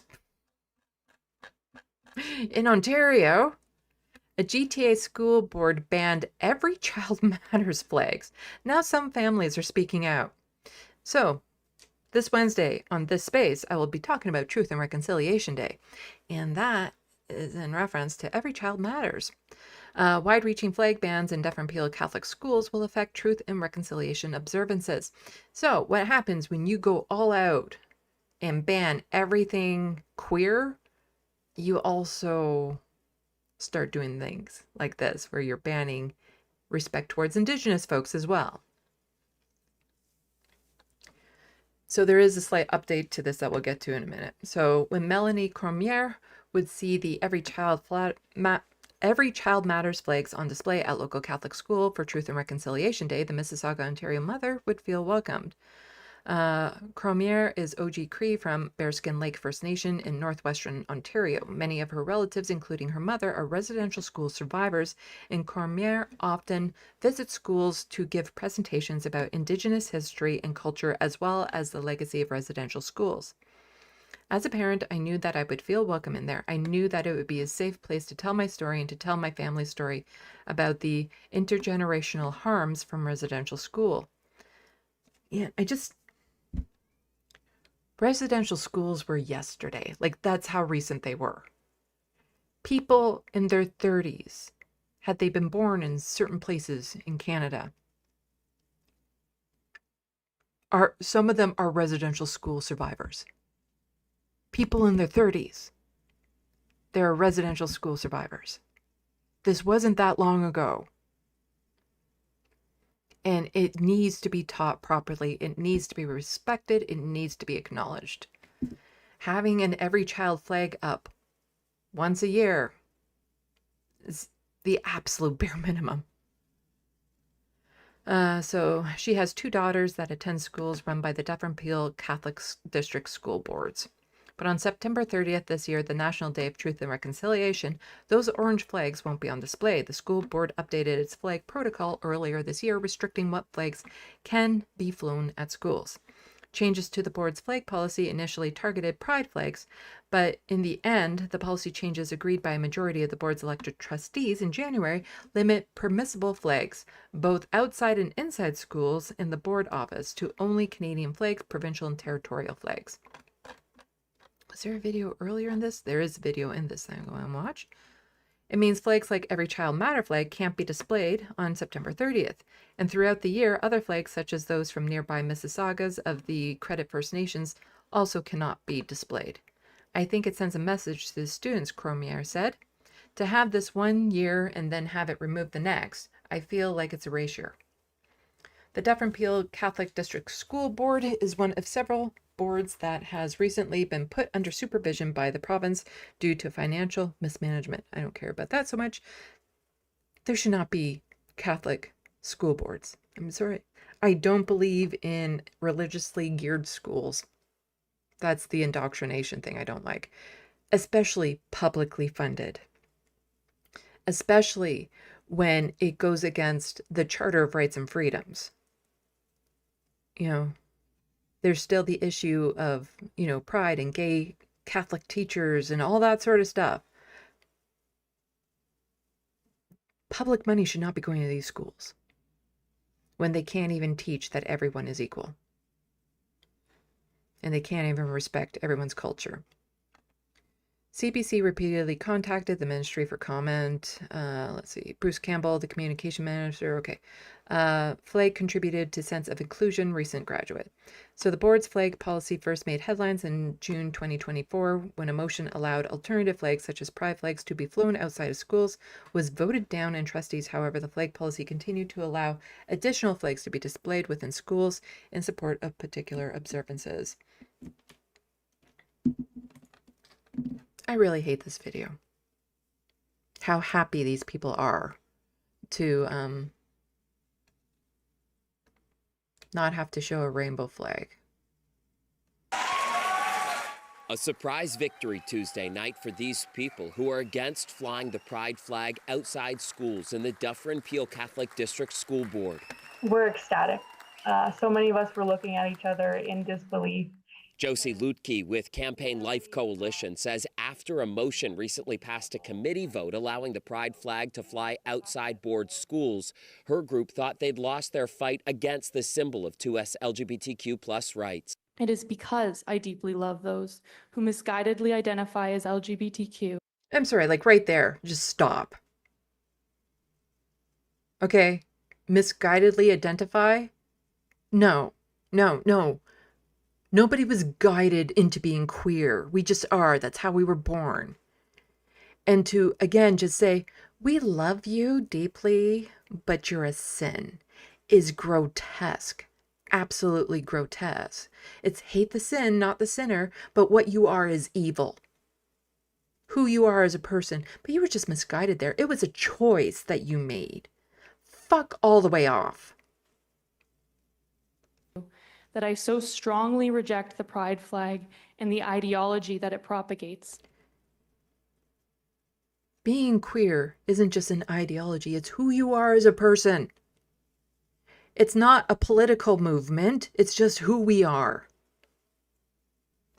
But after she and a handful of other delegates railed against the pride flag at an emergency board meeting Tuesday, trustees voted barring the symbol from flying outside board schools, a gesture commonly done during the month of June to express inclusivity. We know that not Yes, this gesture to express inclusivity we don't want. only will this protect students, but it will also, we hope, inspire people across the nation, knowing that it is possible to push back against the celebration of Pride Month. It follows similar bans on the pride flag in other Canadian school boards, particularly Catholic ones like York Regents, that introduced a similar ban last year. We saw the flying of the pride flag as not being consistent with the teachings of the Catholic faith. And if it's not consistent, then no public money should be going to these schools. Like, I don't want religious schools to exist in the first place because of the indoctrination thing.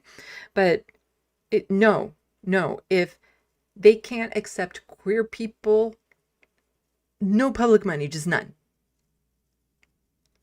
have a Catholic board, you want it to actually remain Catholic and not only be Catholic in name only.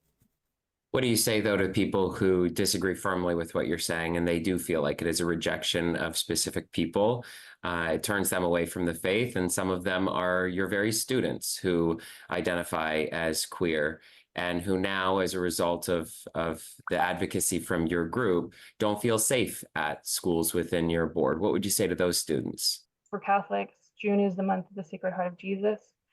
So the Sacred Heart of Jesus and the cross are sufficient symbols to indicate the love that Christ has for all human beings.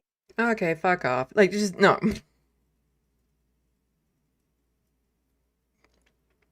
No, we love everyone, but you're just misguided and you're a sin.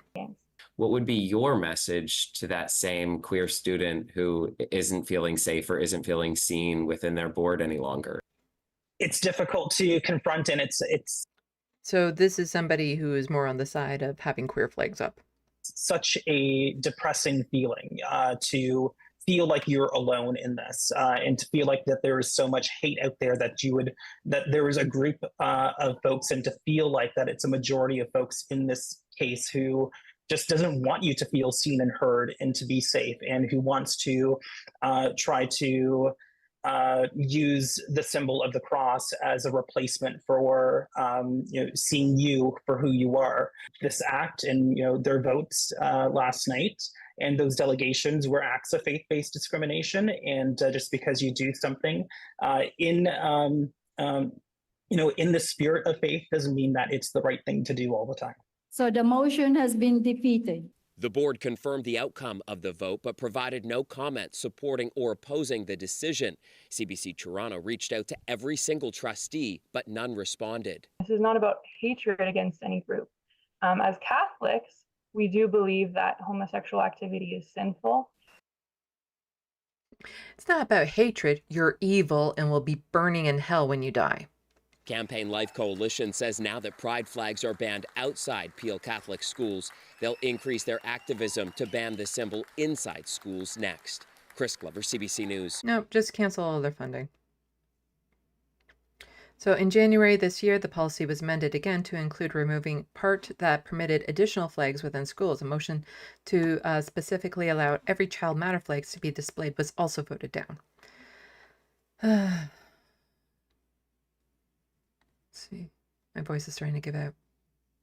So a little bit more on this video.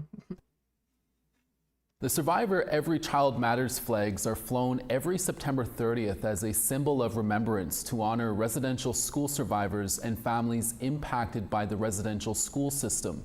In a response to APTN's requests for comment, the Ontario Minister of Education, Paul Calandris, press secretary, said in an email that the minister has directed the supervisor to amend the board's flag policy, allowing the survivors' flag to be raised on the National Day for Truth and Reconciliation. The Dufferin Peel Catholic School Board has not responded to APTN's request for comment. Yeah, so It's going to try to be forced to reverse it for this, but not for the pride flag, but for so a Catholic school board in Ontario has been ordered to reverse its ban on all flags except the Canadian provincial. Okay, so I guess it does include the pride flags if it's a ban on all flags. The policy meant the survivor's flag would be banned from all 151 Catholic schools across the district. But also Alberta is stupid when it comes to school. The Calgary Board of Education has sent this letter out. They detail the name pronoun change requirements, the opt-in requirements for reproductive health and education, banning of any materials not approved by the Education Minister, Alberta, 2025. And this is from the breakdown. Great source to follow if you are on the hostile fart sauna and care about Albertan politics. My voice is trying to give out. I'm not going to be reading all of this, but this is the thing where if you come out between the ages of for students under 16, school staff must obtain, so students who are 16 or 17 years of age, you can come out and use your pronouns, your preferred pronouns at schools, but the teachers will go and report on you. They'll go report to your parents. You don't need parental consent, but the teachers will tell your parents. However, if you're under 16, you need your parental consent in order to have the pronouns you preferred at school. And like we always say, and we have to repeat over and over again, if you don't feel safe coming out to your family, there's a reason. And just this idea that classroom instruction on gender identity, sexual orientation, or human sexuality in classroom lesson deal primarily and explicitly with these topics. Parents will receive at least 30 days notice, and written opt-in consent must be obtained before the student may participate in courses. I do not believe in any of this. I don't believe as a parent should be able to opt their child out or be forced to opt them in to things when it comes to religion, sexuality, sexual health, all that sort of stuff. Because we are talking about keeping the children safe. We're talking about knowledge. We're talking about, you know, where's consent? Sorry, it's getting late and my voice is really starting to get fried. To keep a child safe, they need to learn about these things. Especially when it comes to sexual health, because that's how a lot of children learn that maybe things are being inappropriately done to them, that they're being abused, when they start learning about sexual health. And it's also about, for when they do become sexually active, to know how to use protection, to know what an STI is, to be aware of the issues with pregnancy and stuff of that sort. Like, knowledge is power. Knowledge keeps you safe. And I don't believe teachers should be allowed, or parents should be allowed, to opt their child out of that. Because, you know, children do not belong to their parents. Their parents have responsibilities, not rights over their children. And even when it comes to religion, parents shouldn't be allowed to opt their child out of religious studies, because what are they so afraid of? That their child won't be indoctrinated into their religion?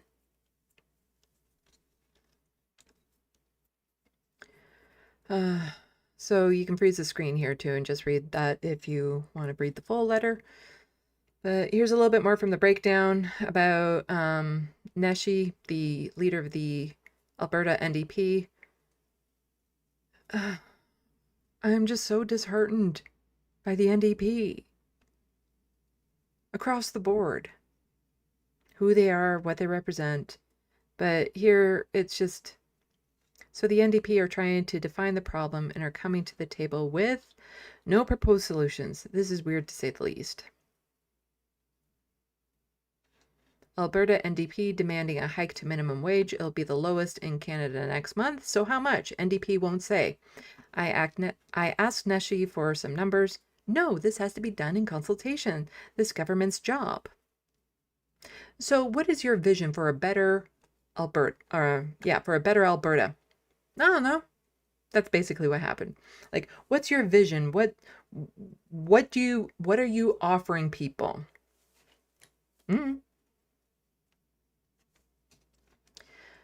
But here's the video. So the full exchange is even more disconcerting, but perhaps not for the reasons you think. So not only was this NDP just not answering questions about what they think the minimum wage should be, midway through his response on what the NDP would do for minimum wage, Neshi had some grotesque hate speech directed his way. This should be universally condemned, and it should be. You know, he's giving you enough to attack him on his policies here. Hates, just no.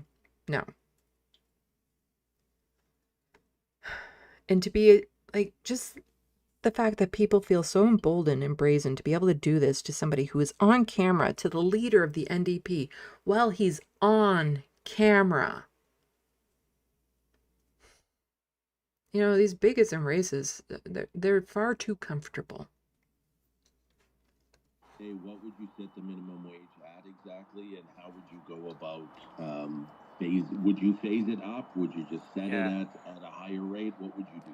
Thanks, Sean. You know, the problem here is that the UCP's done nothing for 7 years. So what will you do? Had they continued with Rachel Notley's plan and indexed it to inflation, we wouldn't be in this situation now. So the challenge here is, if you do it all at once, that's very disconcerting for small businesses. It's very dislocating. And so what we'd have to do is figure out a schedule in consultation with low-wage earners and in consultation with employers to figure out how to get there. But ultimately, this is the job of the UCP government, and we'd love to see what proposals they come up with. Right now, their proposal is nothing. And if they simply adjust it to inflation for this year, So I can't quite hear what the person is saying, but it's in the background here. To inflation for this year, if they simply adjust it for inflation this year. But I trust the breakdown in their analysis. So, you know, if it's hate speech being directed their way, I trust that they're accurate in this. But I can't quite hear it. Let's try upping the volume. So Neshi is going to be really loud for a moment. If they simply adjust it for inflation, this proposal is nothing. And if they simply adjust it to inflation for this year, Yeah, no, I can't hear what was being said. For inflation this year, then that won't nearly be enough to make a difference for people. So we've got to figure out that right phase-in schedule. And Sean, do you have a follow-up? Sorry, I didn't hear a number. Can you please give us some numbers? No, because ultimately this has to be done. Can you give us a number? No. Done in consultation, and this is government's job.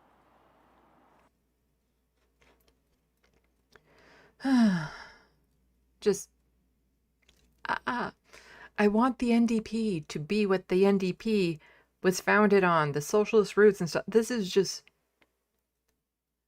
I'm so discouraged by all NDP right now, across the board. No matter the province, federal, everything. Just totally discouraged by them. But on to Ontario. Progressive Conservative MPP arrested by police, moved from caucus. Qu'est-ce que c'est? Before Premier Doug Ford began a news conference just outside of Ottawa, his staff informed him of an event kilometers away involving one of his elected MPPs. You know something, I would go to the Sault Ste. Marie Police. I was informed literally in the parking lot as we're going through here. And yeah, go to the Sault Ste. Marie Police. I don't want to interfere in a police investigation. I'm Chris Scott, MPP for Sault Ste. Marie. Chris Scott has worked for the Ford government since 2019, climbing the ranks to become a chief of staff and advisor in the Premier's office before running during the 2025 election and winning in Sault Ste. Marie. On Sunday, however, the 35-year-old was arrested by Toronto police after an investigation by detectives in Sault Ste. Marie. Scott has been charged with assault and assault with a weapon. The Premier refused. You're not going to believe what that weapon is. And I don't mean that in a way like it's funny. It's just like, I've never heard of this being a weapon before. And the fact that it was used as a weapon is kind of shocking and scary. To offer any details. Chris will be no longer sitting with our caucus, and if I can ask you, you can ask Chris Scott the reason why. While Scott has not commented on the case, the NDP is now calling on him to resign.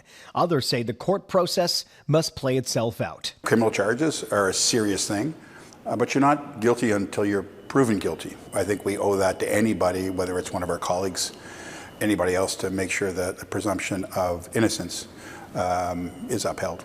Scott will continue sitting as an MPP. This appears to be a bit of a unique investigation. We've been told that Chris Scott was spotted on Friday in Sault Ste. Marie, but he was arrested in Toronto on Sunday. Here's one of the reasons why. MPPs who live a fair distance away from Queen's Park are allowed to maintain two residences, one in the riding and another one, a taxpayer-funded apartment, so they can be close to the Ontario legislature. So even though Chris Scott faces charges now, criminal charges in Sault Ste. Marie, he is still able to maintain that apartment, maintain his seat in the legislature, and maintain his taxpayer-funded salary, about $157,000 a year. I like how Colin DeMello added that in at the end. Because, yeah, I'm a little conflicted. You know, you're not guilty until proven in a court of law or whatever.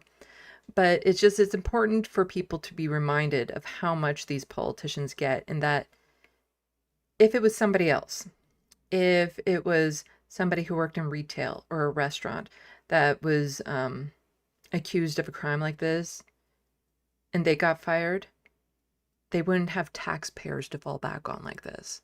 They wouldn't have their second apartment being covered by taxpayers. Is it too much to ask that politicians have to suffer the same fate as the plebs they rule over? Is that too much to ask? But I like how Colin DeMello added that in at the end, because again, I don't think people understand just how much money goes towards keeping them comfortable. So I don't think there was anything more in this article to add.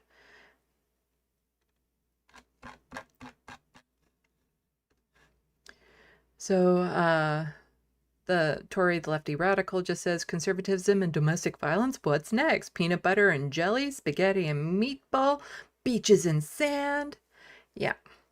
And so Christy Wong Tam, who is part of the Ontario NDP, is saying removing MPP Scott from PC caucus is not good enough.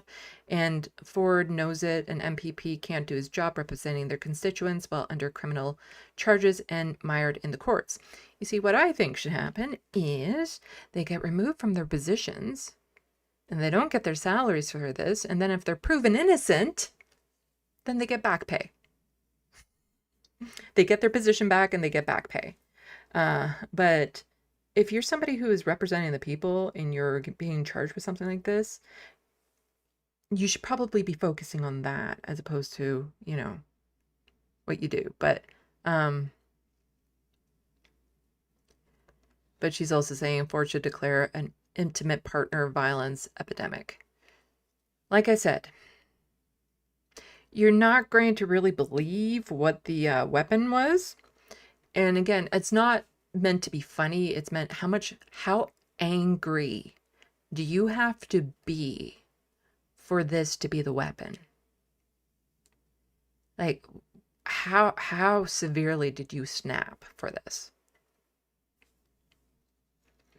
Update to St. Saul MPP Chris Scott accused of assaulting wife with a high chair.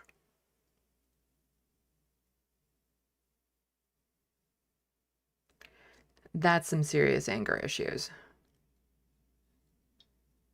If you're using a high chair to hurt someone. And that is not somebody that should be sitting in political office. This is the article here. Again, my voice is giving out, so I'm not going to read over it. I will toss this into the SandBox for people to read.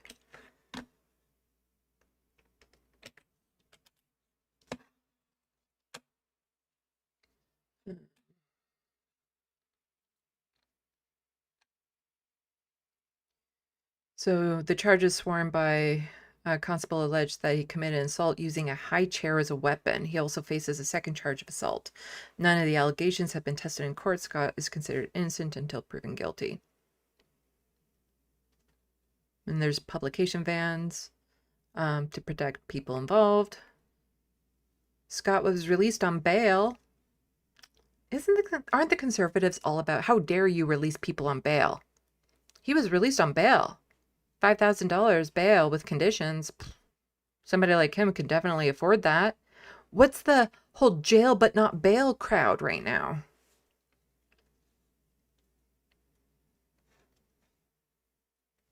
Scott must either reside at Toronto-based address or his Sault Ste. Marie home. Only if the alleged victim is not present. So, yeah. He has a choice as to where he can live between one of his two residences.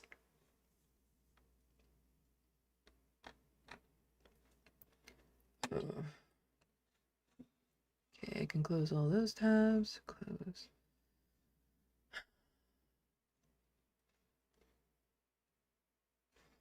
Well, this one is mostly a video, so I can do that one, even though it's just a one article. But I still think it's important.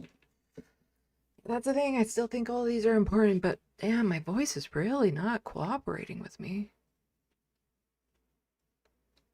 What are these ones?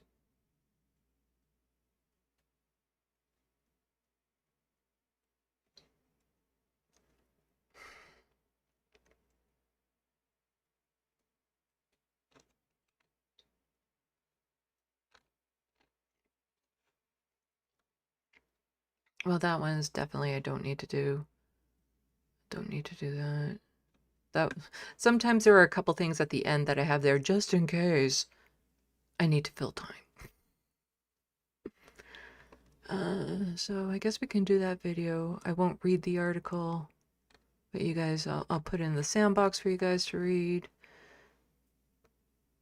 I still feel it's important. And then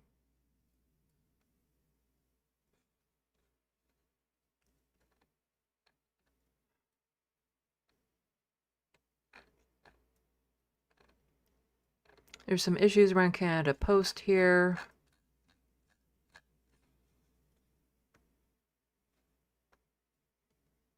Going on strike.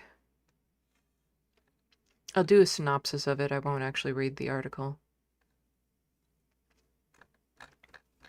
But let's check the SandBox before I do that. Not shockingly, after I've drank like 1.5 liters water, I need to go to the washroom.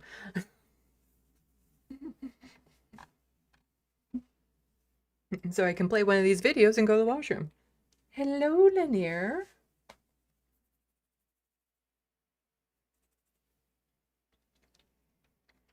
Let's see.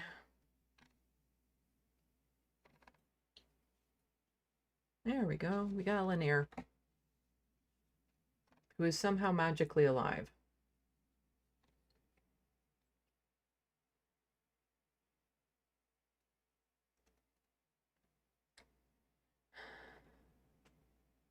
Grand Theft Autobot, does the ban include Christian symbols, or is that religion mysteriously absent from the list? Well, they were saying obvious things, so if you have a cross under your shirt, I'm sure that will be fine.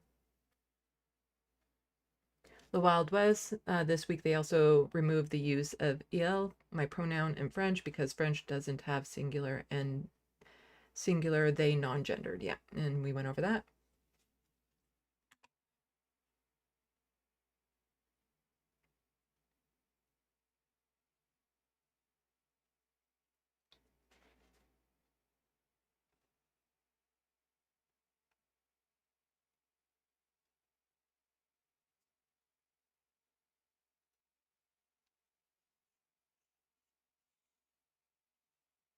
Let's see. Yeah, blink like crazy until the hair gives up. Yeah. It's not bad now. It's whatever it was went away.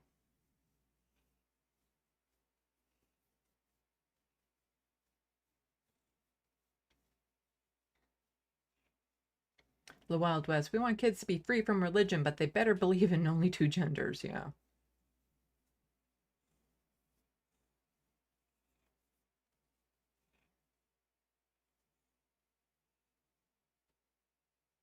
Low Snake is in Quebec, a French-speaking region. Are gender-neutral pronouns even a thing? Okay, we kind of went over that. Yeah, I know we were talking about toilets, but they originally said pronouns. Yeah, so the title of the article was about pronouns, but the video was about washrooms. So that's why I included both.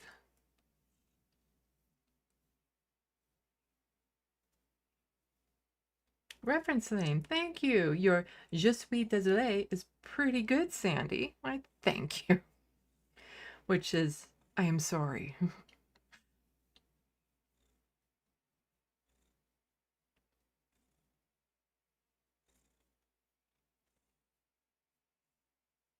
Hello, Looney Tunes. Welcome to the SandBox.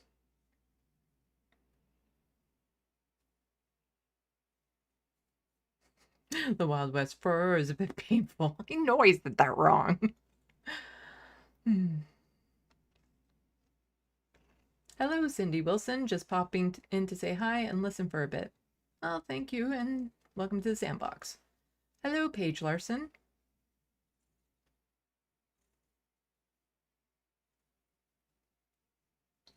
Reference frame replying to Flowsteak.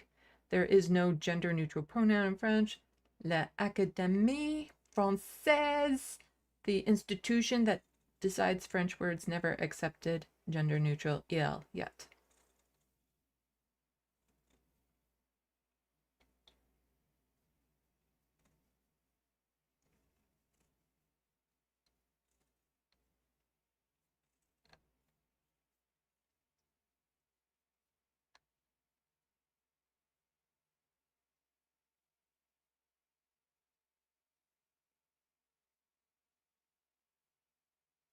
And I know somebody who lives in Quebec, personally, who is non-binary, but leans more towards the feminine, and was just talking about all this stuff too.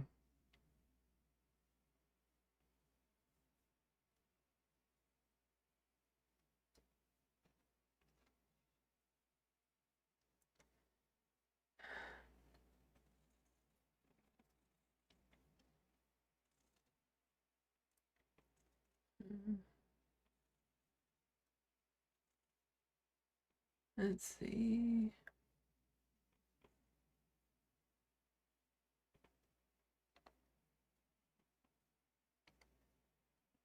Well, have a good night, Flow Snake. Not that you're listening right now, but you're probably off to bed already. Have a good night. The reference frame, I'm older than some of the graves on residential school grounds. Yeah.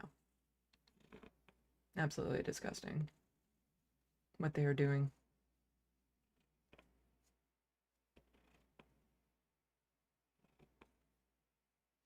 The Wild West, why not take the opportunity to listen and make amends instead of doubling down on the Catholic Church can do wrong? Not sure what that means.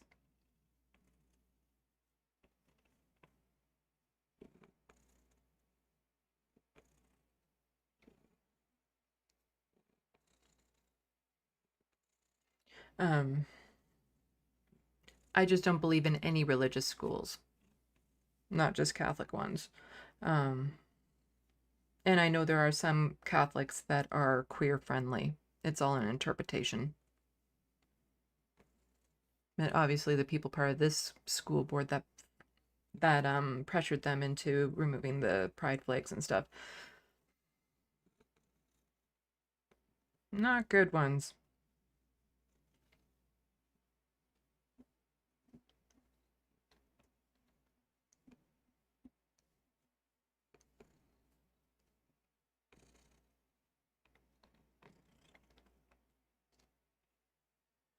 Let's see.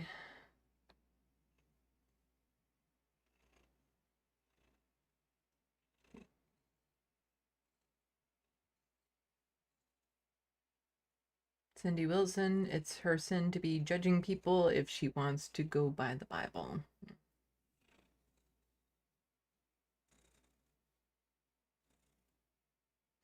Paige Larson, I prayed so hard my gayness came back even stronger. I think it might be doing something wrong, Grand Theft Autobot.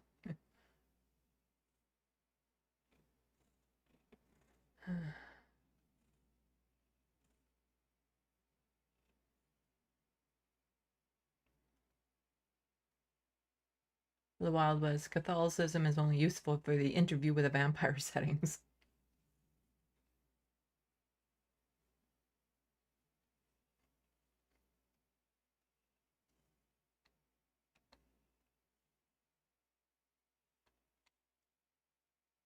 Soul Life. Tylenol causes gay. Uh-huh.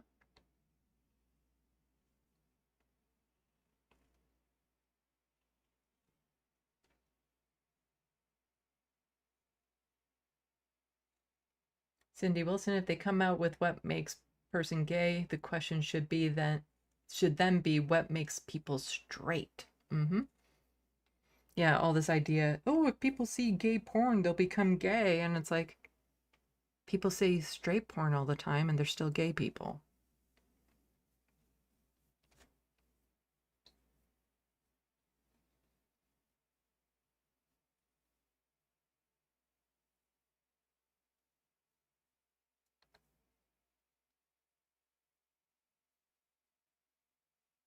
Grand Theft Auto bought second apartment. What about first apartment? Or as we generally call it, our only apartment. Yeah. Also started Go House Me. Yeah.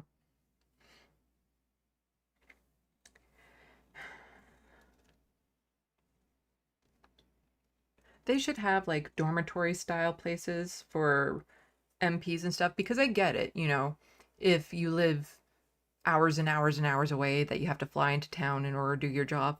I get it, but there should be like dormitory style places that are set up by the government where all these MPPs have to stay when they're in town to do their business.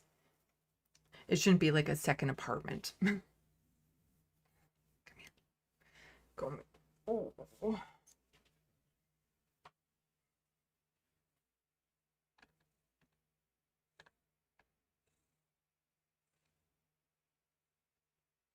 The Wild West, if you can't control your anger, you shouldn't have the power over others, period. Yeah. Hermatologist, he took lessons from my dad, maybe? Ooh, sorry to hear that.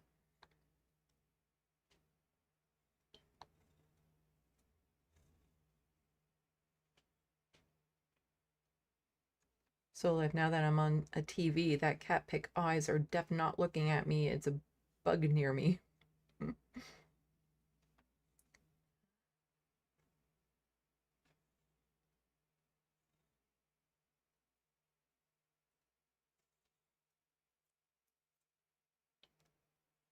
Lefty, who is accidentally watching gay porn anyways? Yeah, it's like you're not watching it and then be like, you know, something funny about this porn that I've been watching for the past 15 minutes. Both of them are men. Huh.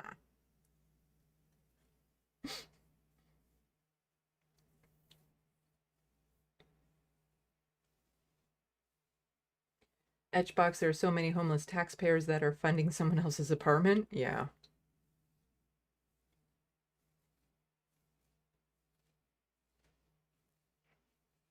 Cindy Wilson, they should stay in dang tents.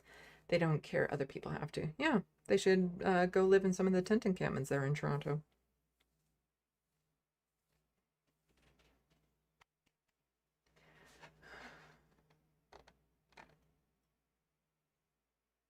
Okay, I have a video that's just about 3 minutes long that I'll put up for you guys to watch while I run to the washroom. Talking about Canada Post and wanting to end door-to-door delivery and Canada Post going on strike. So, with that, start this video over and I'm going to run to the washroom. In its report of May 15, the Industrial Inquiry Commission, led by William Kaplan, addressed these challenges and provided a path forward. And today, I'm announcing that we're accepting all of the recommendations directed to the government by William Kaplan in its report, and that we're making the following changes to stabilize the financial situation at Canada Post. I'm instructing Canada Post to introduce flexibilities in their delivery standards. The average households receive just 2 letters per week, yet operations are still designed for much higher volumes. Adjusting delivery standards will allow non-urgent mail to travel by ground instead of air and will save more than $20 million a year to the corporation. Next, the government is removing the moratorium on the conversion to community mailboxes. 3/4 of Canadians already receive mail through community, apartment, or rural mailboxes, while 1/4 still receive door-to-door delivery. It's an expensive service, and by way of example, delivering mail to an individual address costs the corporation $279 a year, whereas delivering mail to a community mailbox costs $157 a year. And 77% of Canadians already receive mail through various form of community boxes. As such, I'm authorizing Canada Post to introduce community mailboxes to approximately 4 million more addresses, which will save the corporation nearly $400 million per year in due term. Now, as recommended in the Kaplan report, we'll also be lifting the rural moratorium, and I'm instructing Canada Post to come back with a plan that will ensure protection of service in rural, remote, and Indigenous communities. To give some context, the rural moratorium was imposed in 1994 and covers close to 4,000 locations. It has not evolved in 30 years, but Canada has changed. This means that areas that used to be rural may now be suburban or even urban. It also means that multiple post offices operating near each other, including some just a few hundred meters apart, are required to stay open because of the moratorium. Lifting this moratorium will allow Canada Post to right-size its network to adapt to today's demographics, but I want to be clear. Canada Post has an obligation to serve all Canadians in every community in Canada, and that will not change. Lastly, the government is reviewing the process for increases to the stamp rate to modernize and shorten it in line with Commissioner Kaplan's recommendations. Taken together, these measures will help stabilize Canada Post's financial situation by generating close to $500 million per year. But there's more work to do. As our government reviews its expenses so that we can spend less and invest more, I'm asking Canada Post to do the same. Okay, that's enough of that, but I'm eating a cookie right now. I don't like eating on camera. Oh, hello, Crouchy. Welcome to the SandBox.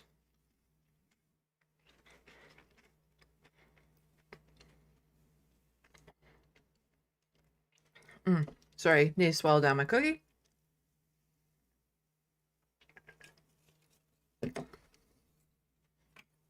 I really don't like eating on camera. It's a weird thing. But Crouchy is saying 77% of Canadians already have received mail through community mailboxes and hate it. So here's my quick thoughts on this. I will toss this into the SandBox for people to read the full article if you like. But there should be options for people who live with disabilities or seniors or something of that sort to still keep regular mail. Just saying. And I do understand to some extent the idea of phasing out with a lot of things being digitized and whatnot, but not everything is. Some people who maybe are not computer savvy rely on the flyers to know where the sales are. But yeah, especially like if you live with disabilities and you have to get out to one of these post box things, they're usually like right on the road. Like sometimes they're not even on a sidewalk, they're right on the road. So in the winter, especially if it's not plowed properly or something and you use a wheelchair, how do you get to your mailbox? You don't. So there should be at least options for people with disabilities to still receive mail to their door. But like I said, I do understand to some extent of this being phased out as things become more digitized and stuff. This is why we need a basic income. Like if there was more security nets, if there was something else these people could do, then okay, fine. Because I dream of a world where, you know, we only have to work 5 hours a week or something because everything else is taken care of through automation or online or whatever.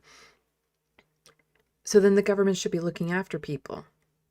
But part of the reason why the Canada Post strikers are on work and desperately want to keep this is because they'll lose their jobs, they'll lose their income. There's nothing else available for them. And it gets back to the whole idea of like, oh no, Canada's spending so much money on the postal service. Yeah, it's a service. It's in the name, service. How many billions upon billions are we spending on the military, and what do we get back for that? War and destruction? Like, nobody questions the amount of money going into the military. Well, these people don't. But suddenly when it comes to the postal service and something that's convenient for a lot of people and something that pays an average Joe, you know, a wage, suddenly then it's problematic. Suddenly then we have to question the service. It's not profitable. Of course not. And then you get into like the rural areas and things of that sort. And it's, how are they supposed to get mail? And it's just, it works. Let's keep it. As long as there's physical things that need to be mailed out, we should keep it. It's just, that's the way it should be. A little bit more. Don Davis, who is a federal NDP, says, remember this? So Liberal Party will stop Harper's plan to end door-to-door mail delivery in Canada. That's real change. LPC, Canada, political. It's nice to point that out, but my God, having to go back to Stephen Harper days for this. It's from, not from the year 2024. It's the 24th of June from 2015. He somehow was able to go back and find this. Things might have changed since, as in the Liberal Party is now conservative, so of course it would apply. I just thought that was funny. But recently I had on my channel Yves Angler, who is hoping to become a candidate in the NDP federal race.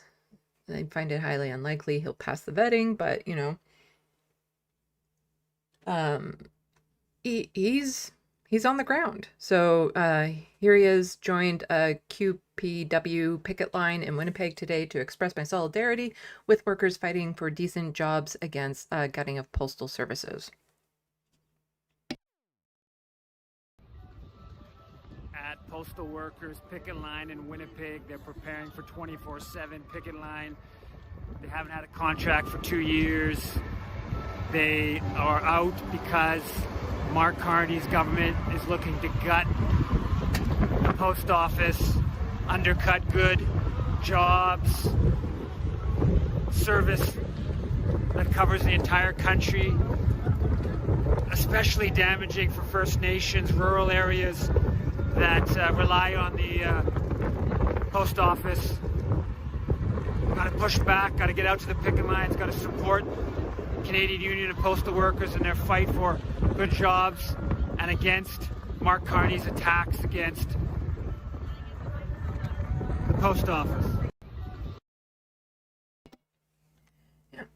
No, the post office, you know, until there are social safety nets, until people with disabilities are taken into account, until all these very rural areas are taken into account, it needs to stay as is, and the workers need to be paid a living wage. And a living wage for wherever they are in the country. Not just like, oh, in some rural town you can get by on this amount. No, enough that you could get by in Toronto. Okay, this is a one-off story, but kind of important. And I don't think it's getting nearly as enough media as it should be, but this is on a federal level, and this was for a by-election. International students allege private college made them campaign for conservative candidate.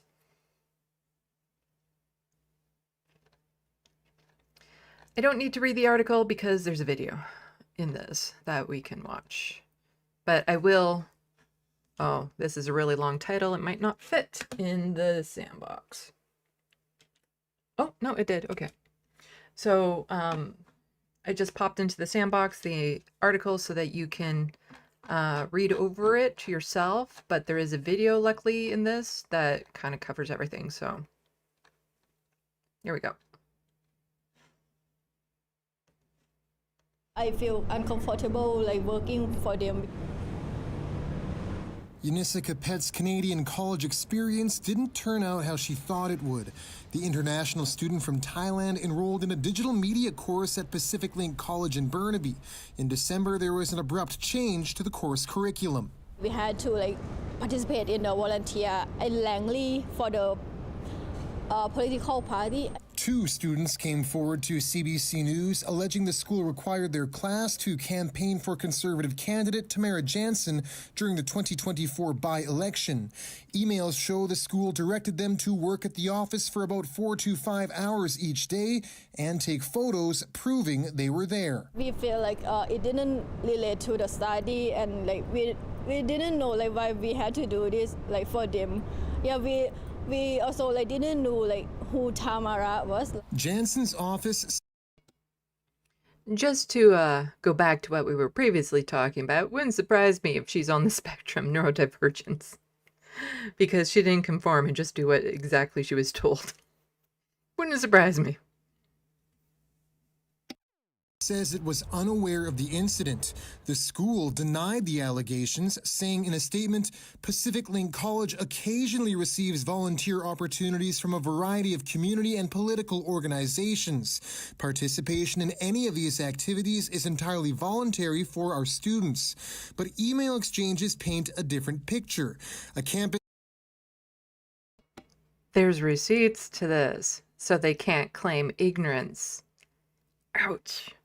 And as people are saying, yeah, I would imagine this is illegal. It's just, how can you coerce students into getting involved politically and doing work for a politician they know nothing about? This is disgusting, because even if volunteer work is a requirement for some school programs, you should still at least be able to choose which volunteer work you do, as opposed to being told you have to go and campaign for this conservative. This director told Capet the volunteer activity is a mandatory component of the course because it offers hands-on experience relevant to your learning objectives. Capet pushed back for 2 days, telling administrators, we are being forced to volunteer, and the tasks involve working for a specific political party. How can this be called volunteering? The director eventually gave the student permission to stop going, but said, quote, it is evident you cannot comprehend how beneficial this is for you in your journey to become Canadian. Are you fucking kidding me? Well, you don't have to do this, but might not be able to become a Canadian. Just go and hold that over your head. Holy shit. This, I feel like this should be a bigger story, because of course, Tamara will say, I didn't know anything about this. Really? It's not like her volunteer base was so vast that she wouldn't have had a chance to get to chit-chat with all of them involved, especially during a by-election. This is, wow. There should be charges somewhere in this. One of the students, I believe, is suing the school, probably to get their tuition back, because this is just wrong in so many ways. And even suggested a politician's recommendation can go a long way with an application for permanent residency. That is a false statement. This lawyer says that's not how PR applications work. Getting a member of parliament or an MLA's letter of recommendation, for example, has absolutely no bearing on whether one qualifies for permanent residence. They came here to get an education. This advocate is representing a second student from the class who is seeking a tuition refund. They filed a complaint against the school, citing both the campaign work and poor quality education. The school has denied the allegations. Coming into a new country and pushing back against an institution is usually quite the challenge. Callan and Sadai say there needs to be better oversight of private schools so students don't get taken advantage of. The province wouldn't comment on the case. A lot of these private schools were complete and utter scams, and they still are. Their diplomas that they offer aren't worth the paper that they're printed on. It's just a hole-in-the-wall strip mall. Oh, we're a school somehow. but said it can take action against schools if students are made to participate in activities that don't align with their education. John Hernandez, CBC News, Burnaby. Okay, I don't know if there's... So yeah, school denies it, politician denies it. Formal complaints. So here, the second student filed a dispute against the school seeking tuition refund. His claim through BC's private training institution regulatory unit cites poor quality of education and involvement in political campaign as a reason for a tuition refund of over $11,000.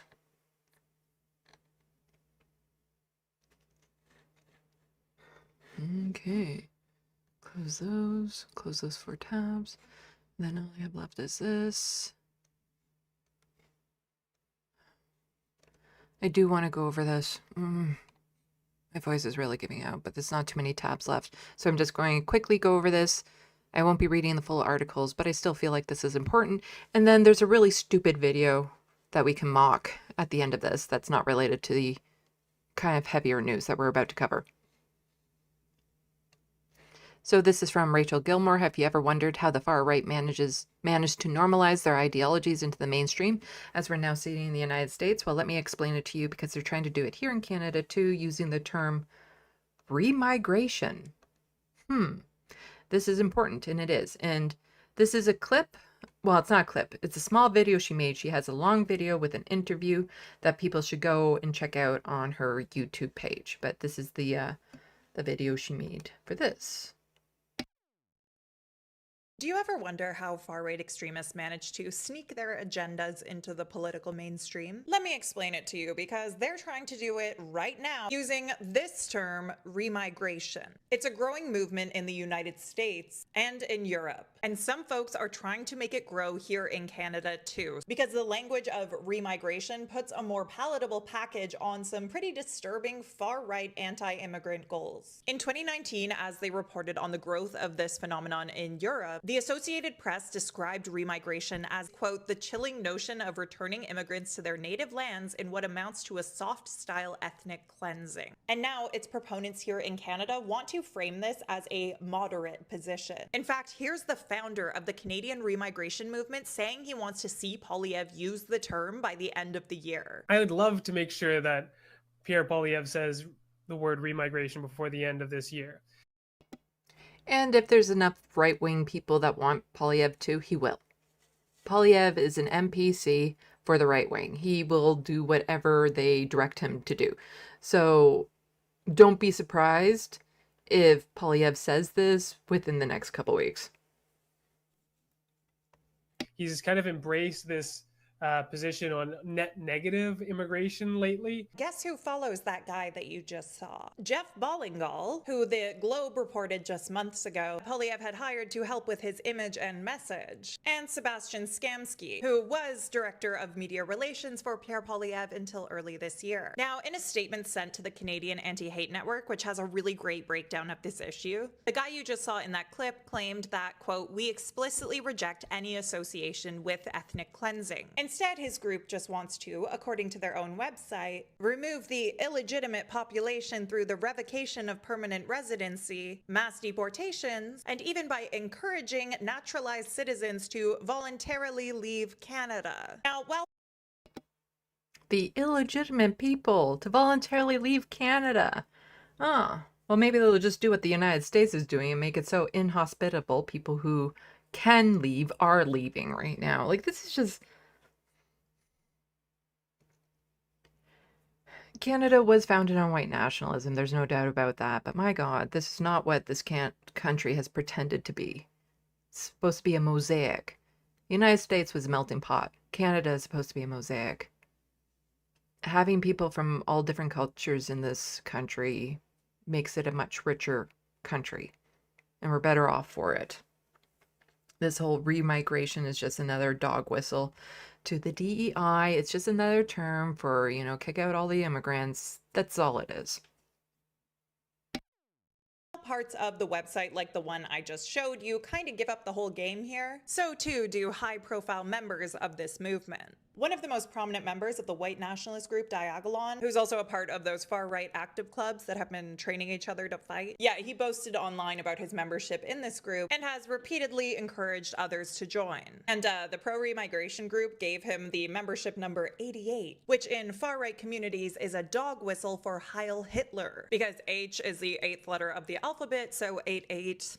You get it. The anti-hate article on this issue also cites that Diagolon guy as claiming that, quote, remigration means all of the foreigners, including the ones who were born here and assimilated. So yeah, this is what they want to make mainstream in Canada, and these efforts have kind of worked in other countries. If you want to learn more about this, I'm bringing back my podcast with a live episode tomorrow. That's Friday, September 26th, and I'll be streaming live on YouTube and Twitch at noon Eastern. My special guest will be Evan Balgord of the Canadian Anti-Hate Network. And at the end of the episode, if you ask an appropriate question using the super chat function on YouTube, Evan and I will do our best to answer it. I really hope I'll see you there. And until then, what do you think of all this?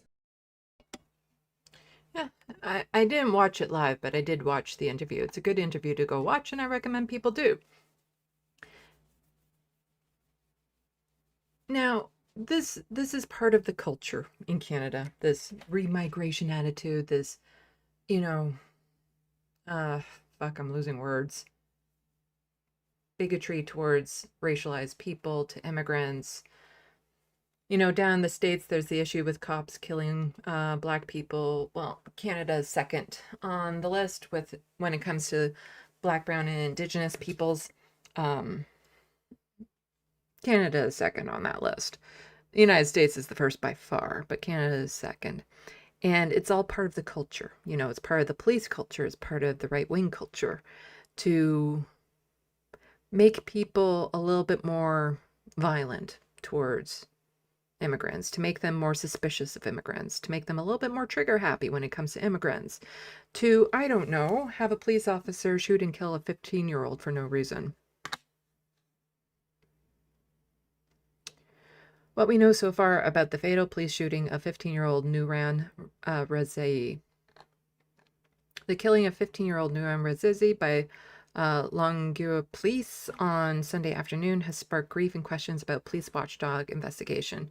Quebec's Bureau of des Enquêtes Indépendantes is now leading the probe. Here's what we know so far. When and where did the shooting happen? The incident took place Sunday, September 21st, just days before 3 p.m. What was and wasn't found at the scene? A press conference Tuesday.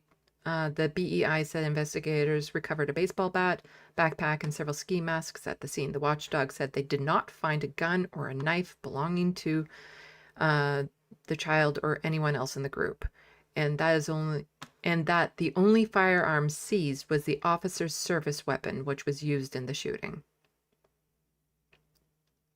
Who was the officer involved and why did he open fire? The BEI have not released the officer's name. Of course not. On Tuesday, police initially announced that the officer had gone on sick leave, but later amended the statement saying he was on work stoppage for undetermined period. Once the leave ends, the officer's status will be reviewed based on the BEI's findings. So far, the BEI has not explained the circumstances as to why the officer fired. BEI director Brigitte Bishop said the investigation is still in its early stages and not yet provided answers. I'm going to toss the rest of this in the SandBox for people.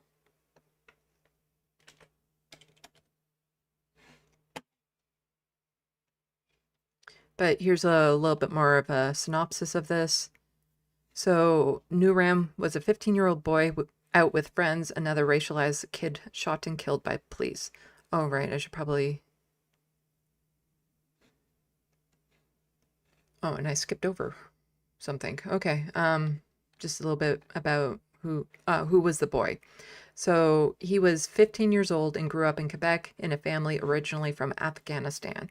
He was the middle child with an older sister and younger brother. He attended André Landru High School, which is about 2 kilometers from the shooting. Relatives describe him as joyful and kind. His mother told the Gazette he loved playing outside with friends, while 2 of his friends said he enjoyed playing video games. Just a kid. Just a kid. Just devastating for this family. Like, I can't even imagine.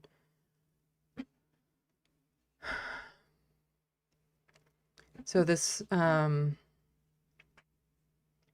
person, Chief Parti Vert du Québec, leader, Green Party of Quebec, is just saying, I would like to take a moment to denounce the police service and their unidentified officer who shot and killed a 15-year-old teenager yesterday. The teenager, Nguyen, did not have a firearm. According to witnesses, the unidentified police officer fired 2 bullets in cold blood just moments after arriving at the scene. The police officers should not carry firearms while on patrol. It is a recipe for situations like this, which are far too common in Montreal. Would this have happened if he was white? If the child was white, would the officer have shot that fast? With no weapons from the kid? It's in the culture. This bigotry, this racism, this anti-immigrant rhetoric, it's in the culture. The Independent Investigation Bureau is not independent. A large part of the investigators are former police officers. Investigation reports are not made public. This is basically murder, but would a police officer ever be charged with murder for shooting a child like that? The fact that in this case, the BEI has changed its protocol and held a press conference to assure the public of its credibility demonstrates precisely that their process is not transparent and that they do not have the public's trust. We must never allow this type of police killing to go unpunished, as the case of Freddie, another 15-year-old youth killed by police while he was unarmed. The silence of current elected officials speak volumes about the normalization of police violence. They do not even dare to denounce murder of a teenager.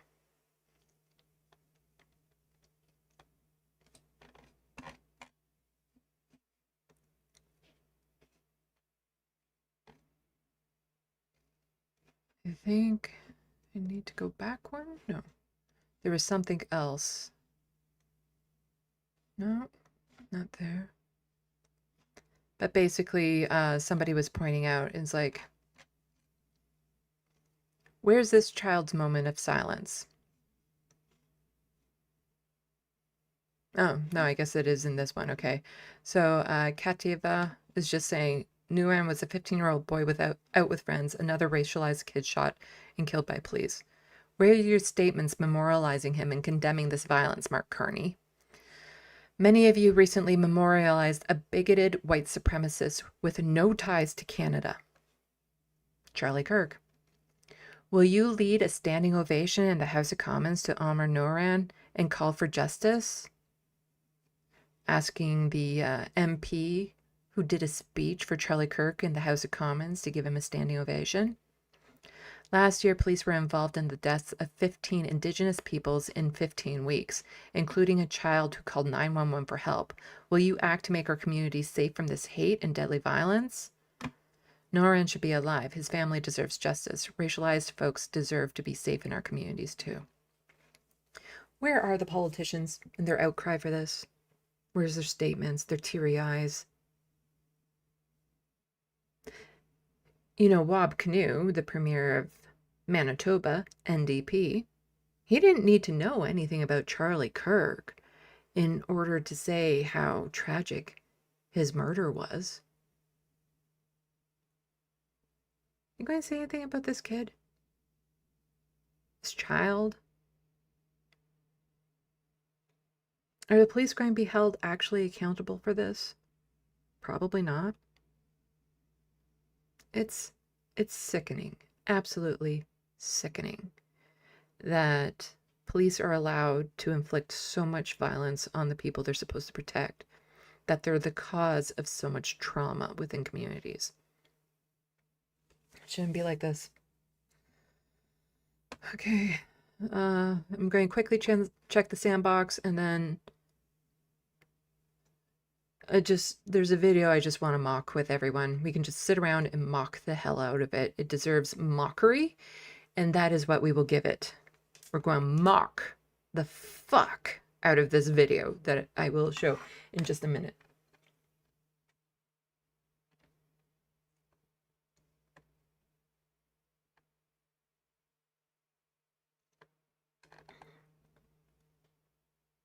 The Wild West, we spent a lot of money bailing out private sector businesses. But who, bail out the postal service? Something people actually want and need? Nah.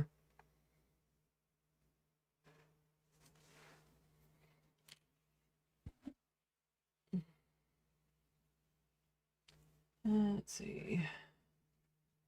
Have a good night, Cindy, even though you're probably not hearing this right now. People thinking that needs to be illegal. What was happening to those students? Yeah. The Wild West, remigrate your ass back to Europe. Daniel? Yeah.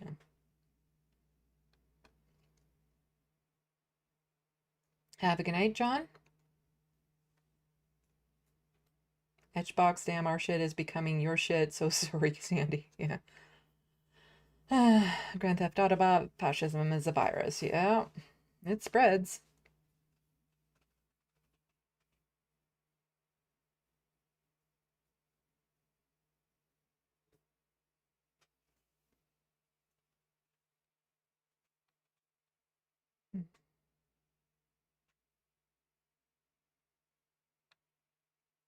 Let's see. Bad Lefty wants to make it all letters and numbers. PP, NPC, 4D, RW. So Pierre Polyev is an non-player character for the right wing. DW? D. I think you mean T for the right wing. But you put D. 4D. It's all caught in 4D.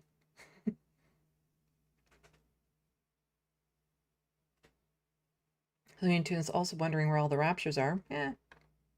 Maybe they happened and it just was to one isolated island that nobody visits and it was just all that population went. And we just don't know about it. It's happened. We just don't know. The Wild West, we got Order 66 instead of Rapture. Pretty much.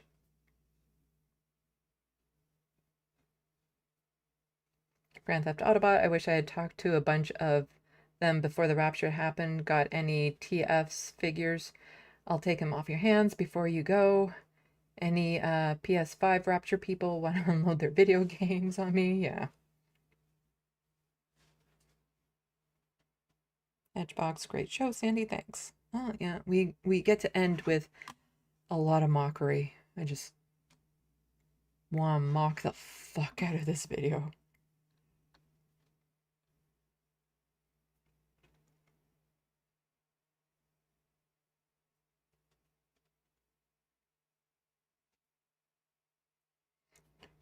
Crowd cheat. The rapture happened and God didn't want those Christians. Yeah.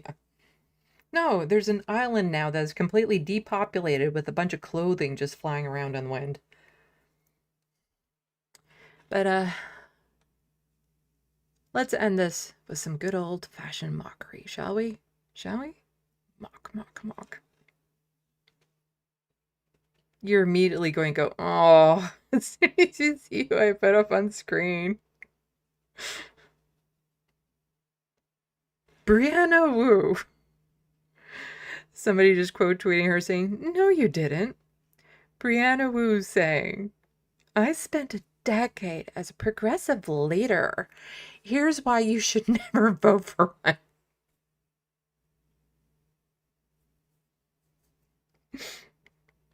Sorry, sweetheart, you were never a progressive leader.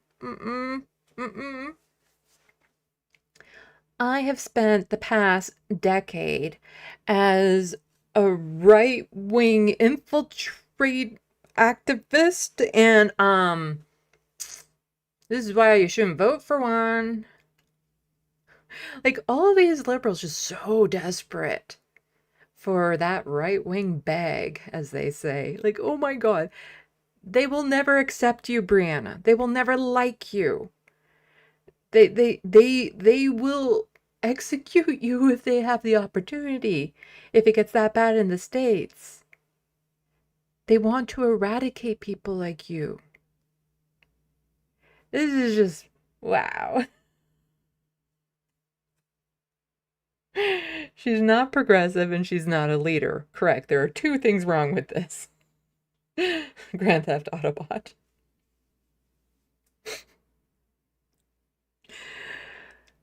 Like all this groveling, this unbearable groveling to people who hate you, who think you shouldn't exist is so pathetic. So pathetic. Because she couldn't be a thought leader on the left. You know, people weren't taking her seriously or whatever. She wasn't making enough money. So she grovels and grovels to the right. But they hate her. They do. I've seen other tweets kind of like this where she's like, I agree with you, J.K. Rowling, about this thing. And then people are like, basically the right-wingers are then like, fuck off.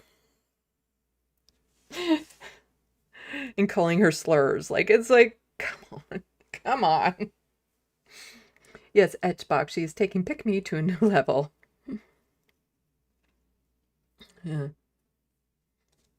Pick Me level 49 unlocked. Like, it's just... You found the secret level here, Brianna. This is the secret level. Let's watch this again. Well, for me it'll be again, but for you guys it'll be the first time. So I spent a decade as a leader in the progressive movement, and I want to try to convince you, if you're a Democrat... That's really quiet. Here, I'll do this.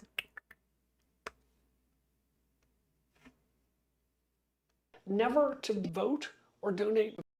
So I spent a decade as a leader in the progressive movement, and I want to try to convince you, if you're a Democrat, never to vote or donate money to a progressive candidate. Her power of persuasion is so spot on. Also, Democrats, generally speaking, if they're party Democrat people, they're not donating to progressives. People of the left are donating to progressives, but if you're talking about establishment Democrats, you're preaching to the choir. Ever again. And let me tell you why. So when I first got attracted to progressivism, there was one issue that clued me into it. When I got attracted to progressivism, yeah, that was definitely unrequited there. Progressivism was not attracted to you. It was healthcare. Yeah, I was this young 20-something kid just trying to make my way in the world, and the insane cost of healthcare really did not seem fair to me. We were talking about policies like single-payer healthcare, these things that just seemed to make sense. It would address the cost curves. But we're looking at the movement a decade later, and can I really ask you, when is the last time you heard a progressive talking about healthcare? All the fucking time. Like literally all the time. I do, and I'm in Canada. Progressives talk about healthcare all the fucking time. That's the thing. That's the thing. They do that. If you're actually not engaged in the right-wing algorithms on Twitter, you would know that. But if all you are doing is being on the right-wing algorithms in Twitter, you would think that progressives only care about pronouns and DEI. But in the real world, they can't shut up about healthcare. Like, the truth is, the movement has devolved into a bunch of fairly radical identity politics, as well as Palestine. And I want to be really clear here. As well as Palestine. They're all anti-genocide people. Keep in mind, she is a raging Zionist. Absolutely unapologetically Zionist. Some of the things that I've seen her tweet out are just beyond grotesque, and I only know about it because of my TYT video that I've been working on. I was doing a little bit of a deeper dive into her. Holy shit. Some of the things that she has said about what's happening there. Like, TYT has two raging Zionists that are attached to the network. Her and Ben Glebe. A match made in hell. My position is I don't think women or black people or LGBT people always get a fair shake in the United States. But my problem is with the progressive movement, they've inverted this hierarchy of oppression. You're constantly fighting about who is the most oppressed because that person gets to speak. So, how many Palestinians got to speak at the DNC? How many? Okay, kidding. How many, queer folks get the stage, get time, get all this? How many trans folks, other than her who forces herself into things? Yeah. You hear from them all. You don't get to hear white men speak at all. No, it's only the most, minority vulnerable group possible out there that you're hearing from. You don't hear from white men anymore. White men are not, they've been erased. White man erasure has happened. We all know it. Hey, I'm going to erase you, orange cat. Come here.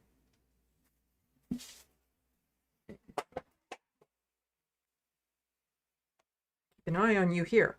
Yeah.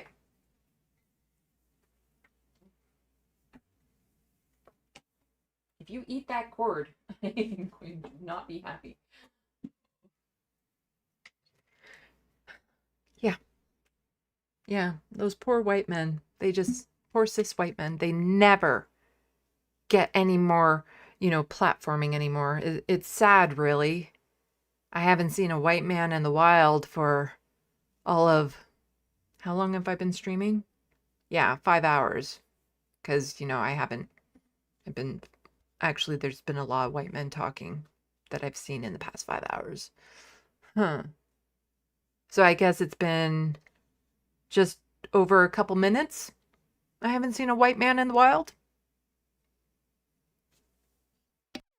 It's not a formula to have a successful operation. I can tell you, as someone that worked there for a decade and saw candidate after candidate fail, project after project fail.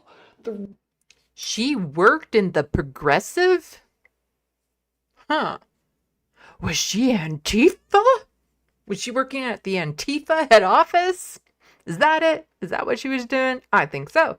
She is Antifa. Reason was the unprofessionalism that happens behind the scenes. At some point, you're going to have to work with a white guy. That's just the way the world works.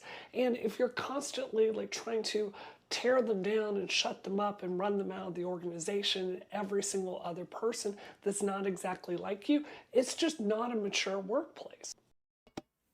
Yeah, all those white men that have been run out of politics. Yeah, Joe Biden. He eventually got run out because he was so senile. It was pretty evident. But even then, he still had his hands in the pot. Yeah, all those white men that are no longer. I don't see them on YouTube anymore. Now come to think of it, I don't see white men on YouTube. What? No, they still exist. You mean they haven't been replaced yet by immigrants and people of color? No? What? White men are still a thing? Huh? Wow. Who'd have thought? Who'd have thought? Huh? What I would say to you is this toxic attitude you see on social media is exactly how they behave behind the scenes. As the Democratic Party is trying to find a new way forward in the Trump era, I would posit to you that progressivism is not the thing that's going to save us. It's a radical set of policies the American people don't agree with, and also they just can't act like adults. Yeah, I don't think she has the authority to speak on any of this bullshit. What an absolute loser.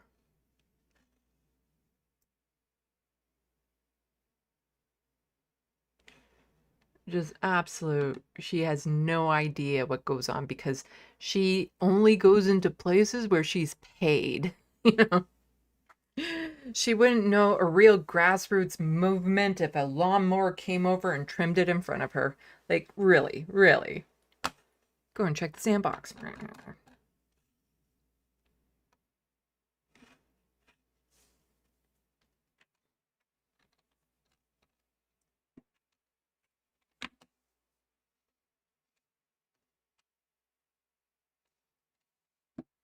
I'm just adjusting something. There we go. Let's see what people are saying in the SandBox. Okay, read that, read that.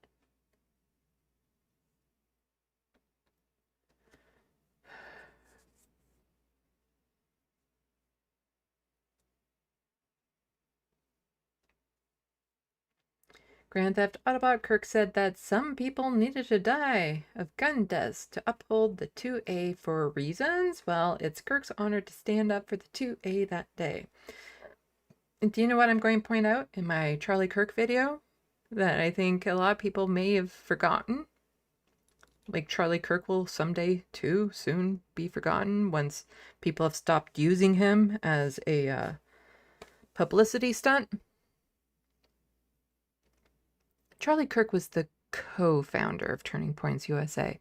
There was somebody else involved, an older gentleman who was involved in the foundation of Turning Points. And, right, what happened to him? Like, I know he was all very anti-COVID, forcing people back to work, anti-vaccine, claiming it wasn't a big deal, that, you know, people should just work through it, that COVID isn't a real threat. I remember, oh, right. He died of COVID.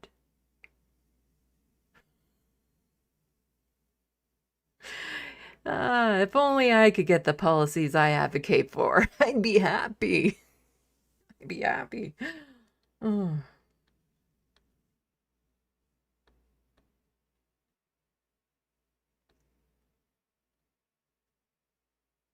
Grand Theft Autobot, good luck with them leopards. Quisling. Yeah.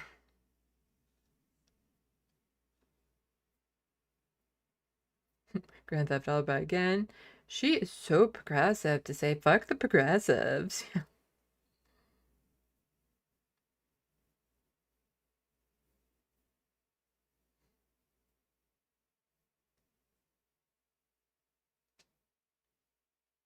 She means libshits, cosplay progressives, yeah.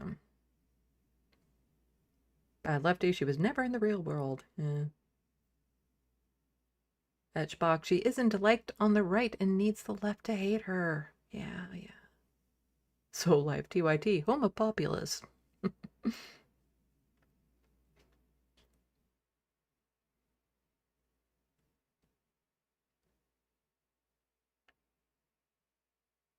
Bad lefty, they wouldn't give Representative Bruja Roma 2 minutes at the DNC. Yeah.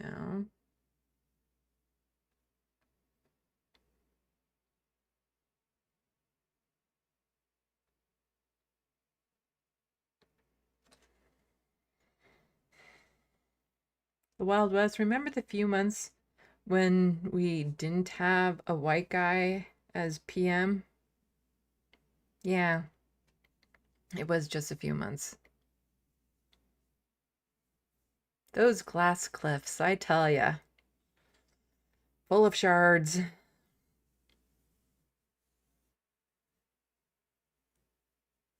Like, that's the thing. Canada tries to claim, oh, well, it hasn't all been white men prime ministers of Canada. We've had a female prime minister. Did you... She wasn't exactly elected in. It's not like there was a vote. It's not like it was part of the election. No, Brian Mulroney was so shitty he had to step down and she was the interim PM. And promptly lost a few months later when the election was held. Yeah, that's the glass cliff. Bad lefty, straight, white, and mediocre. When is it my turn to shine? Hello, Wanda M. Welcome to SandBox. Does she mean like the head of the DNC? The Wild West. I like to posit to you.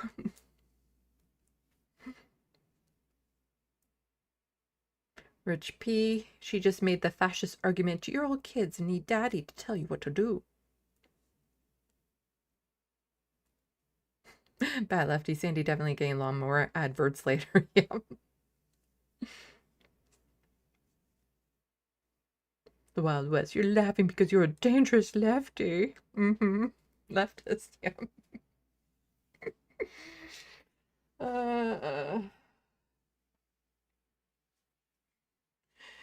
Yeah.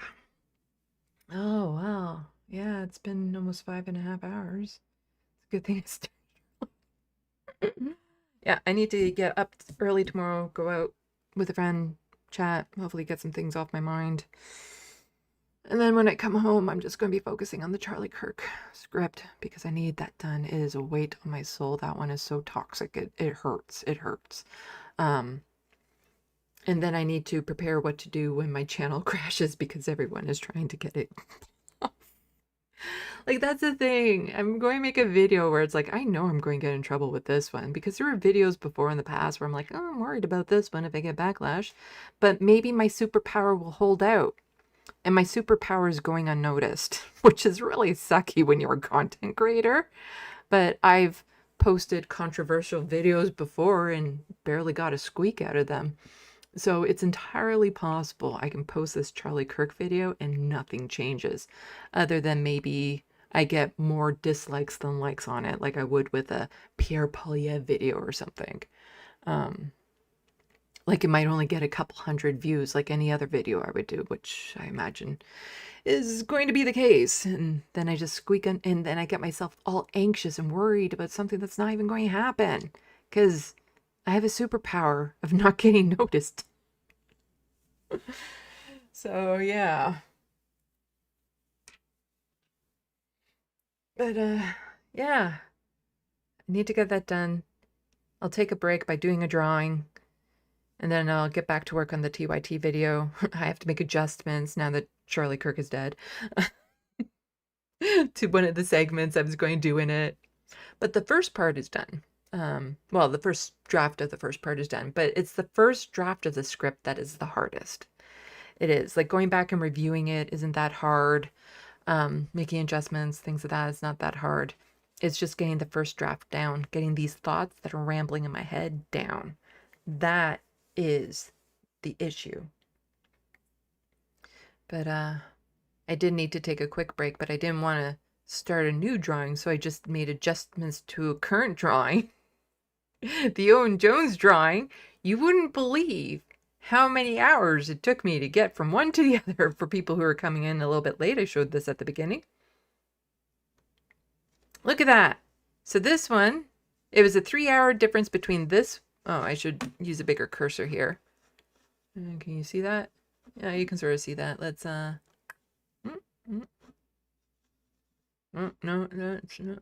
paint bucket. Oh, you can see the paint bucket better. Okay. So it took me 3 hours to get from this one to this one. And it took me 3 hours to get from this one to this one. See the differences? The differences are so freaking teeny tiny, but it does make a difference. This one looks more like him. And then, like, you can definitely see the difference if I take out the middle one. Like, you can definitely see, I think, the difference between this one and this one. But if I put the middle one back in, it's a little harder to see the differences. But, yeah, you can see the differences better from this one to this one. But, like, you have to zoom in to see what the real differences are. So it's things like this line of hair here is more curved here, brought the jawline down and rounded it a bit more, changed the tear duct, added more dark brows, added a little bit higher up brows, darkened the skin pores around here and here and here, added a little bit more lip, but also lowered the peaks here, smoothed that out a bit. This line, his lip line right there, added a bit of a bump. It wasn't exactly straight. This one you have to go in super close, but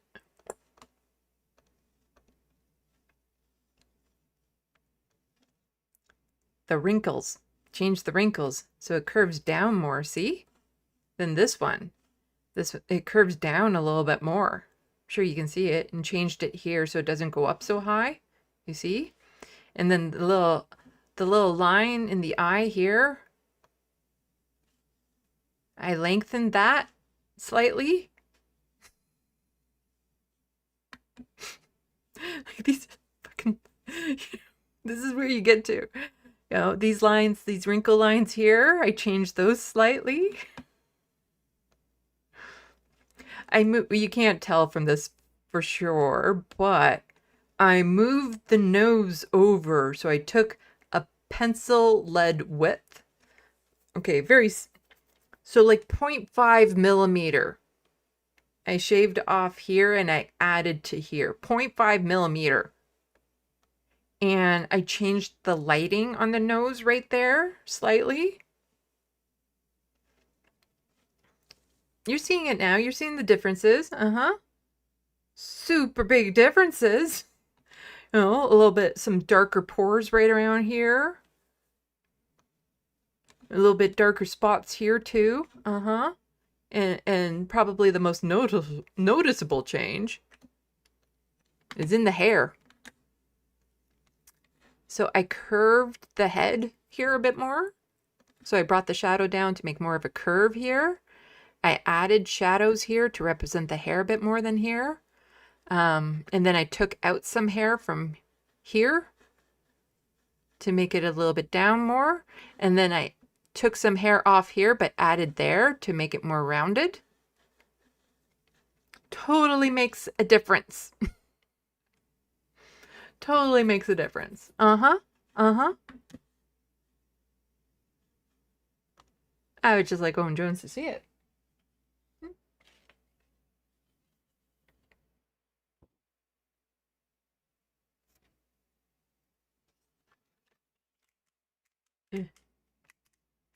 There we go.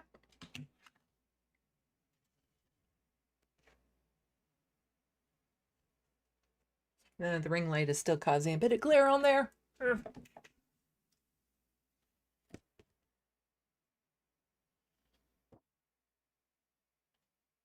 it's weird, if I'm not holding it like exactly straight to the camera, it will look very warped, just given the lens on the camera and stuff.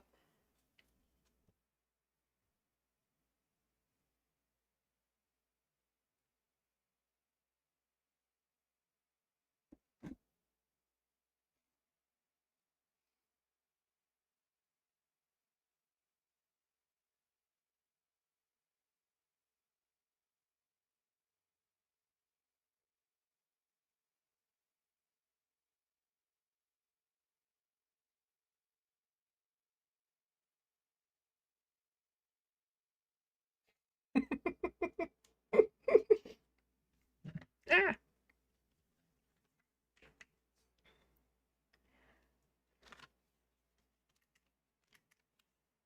You see, I have been getting worried that I was spamming him too much, trying to get him to see this. And I wanted to give up because I don't know where that line is, where it becomes harassment, because then what if he's seen it and he just doesn't want to respond? But then I saw him respond to somebody else who had been trying to get his attention. But the person who was trying to get his attention was being a bit of a dick about it. Being like, we tweet at you every day and you never notice and you never promote our stuff. No. And so Owen Jones had seen that one and was like, I get like 10,000 messages a day. I don't see them all. I see a small fraction. So now I'm thinking that maybe there is a good chance he hasn't seen it. And I would like for him to at least see it. And I don't know how to make that happen because my tweets get no engagement. None. So I don't know how to get him to see it if he's getting like 10,000 messages a day. How do I win the "oh, didn't notice me" lottery? Because that's pretty much what it is the Owen Jones notice my tweet lottery. Oh.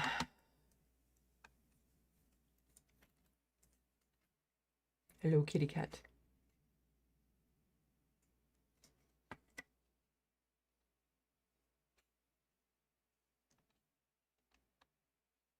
Jet, it does look absolutely fantastic. Why, thank you. The reference frame, I will need to get my jeweler's eye to see the difference, yeah.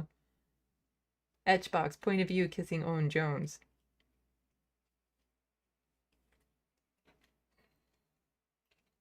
I wouldn't want to kiss those lips. Only because... I'll go back here. They were chapped. His lips were chapped in the photo. Which makes them not that kissable.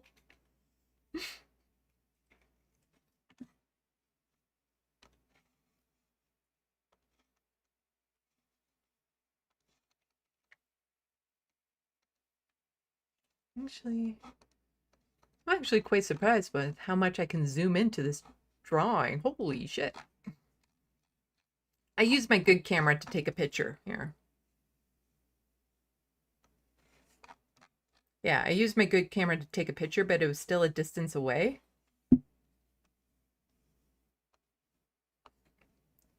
In order for it to be in focus properly, because if you're too close, it'll only focus on one part as opposed to the other.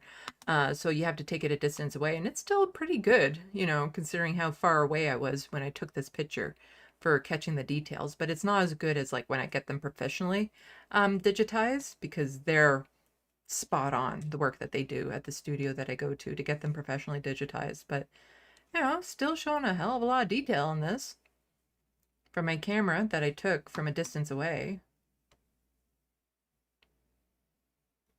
And when you zoom in that close, you can actually see some of the details that you don't even notice when you're so far away. The different textures in his skin and everything. The little fuzzy ears. You have no idea how long it took me to do this. This, what you're seeing on screen right now, that could be like a wallpaper. You have no idea how long that took me. 4 hours. But yeah, those are some chapped lips that I don't think I would want to kiss personally, but that's just me. That's just me. See, you can even see like there's a hair there. Then I included in this. Look at all those pores. Oh yeah, and this was another change that I made was to thicken the eyelid here, because it was too cut off in the other one.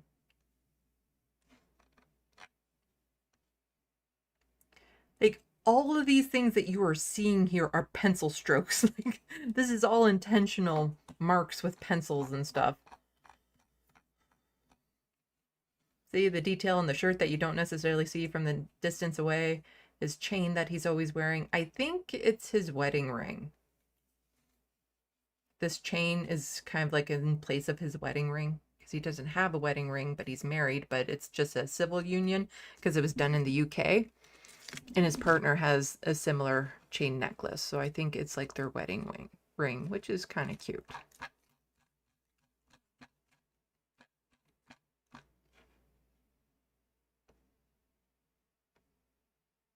Look at his nose. Anyway.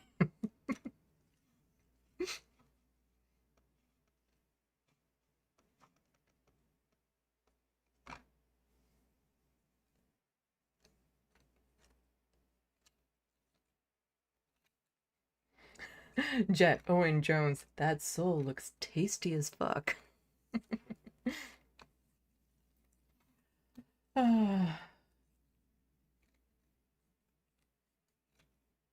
Ethan, it looks incredible. Why, thank you, Ethan, and welcome to the SandBox.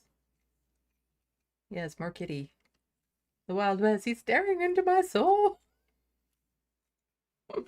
No, this one, he stares into my soul. I'm drawing a thumper. But the thing is like, the pictures I take of it, like you've seen this drawing on the camera here. It's not the same as seeing it with your own eyeballs. This drawing, what you see on camera, the picture I took of it, doesn't exactly do it justice. So when I say it looks like he's staring into my soul and I'm looking at the actual drawing, then you really feel it. But sometimes when you do drawings like this, it's kind of like a sense that it's like, is Owen Jones in the room with you right now? And it's like, kind of, yeah, you feel his presence. It's weird. I don't even know him. I know nothing of him personally. I've never had he has no fucking clue who I am. He has never seen my name. He has never heard of my channel. He has no fucking clue who I am. And yet I somehow feel his presence in my room when I have that drawing out. But yeah. So Wednesday, I'll be on this space talking about Truth and Reconciliation Day. Everyone should check that out at 4 p.m. Eastern on this space. And yeah, I think I'm done. I'm done. My voice is toast. And I gotta wake up early tomorrow. And I'm going to focus on getting the Charlie Kirk script done tomorrow, which means I can't watch the Majority Report live. So that's when I'm going to get like a huge shout out or something where it's like, no, I need to call in and correct this massive mistake they made. Or something of that sort. So yeah, I do like watching the Majority Report live just in case I do need to feel the need to interact or send in an IM, but I'll have to forego that until I get that Charlie Kirk video done.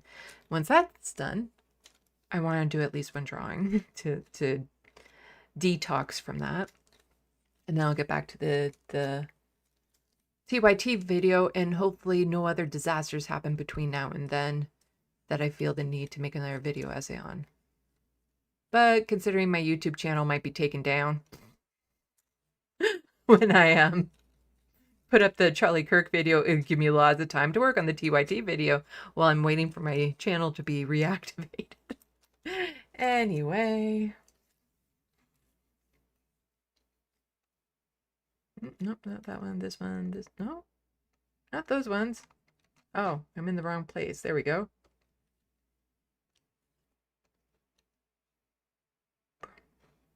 All these things, you know it. Thank you to the mods. Thank you for everyone tuning in. Thank you again to the True Democratic North for the $5 super chat. Super appreciated. Thank you to people who have been members, who are patrons, who have helped out, purchase things from my Amazon wish list. Every little bit helps, and I mean it from the absolute bottom of my heart. But even if you just like and share and all that sort of stuff, it does a great deal to, you know, get my channel into other people's algorithms. If you watch other leftist content creators, bug them about me, because I still would love to actually do a collaboration where I'm on somebody else's channel that is bigger than mine. I still haven't plucked that cherry. I said that phrase wrong, haven't I? Anyway, pop that cherry. I still haven't popped the cherry of being on a channel that's bigger than mine. I don't know. I'm late and my voice is toast. So thank you, everyone. All right, I do my thing. I do my thing. I do my thing where I go, salut, à la prochaine. Thank you for watching and stay tuned. I'm Sandy, wishing your tomorrow is better than your today.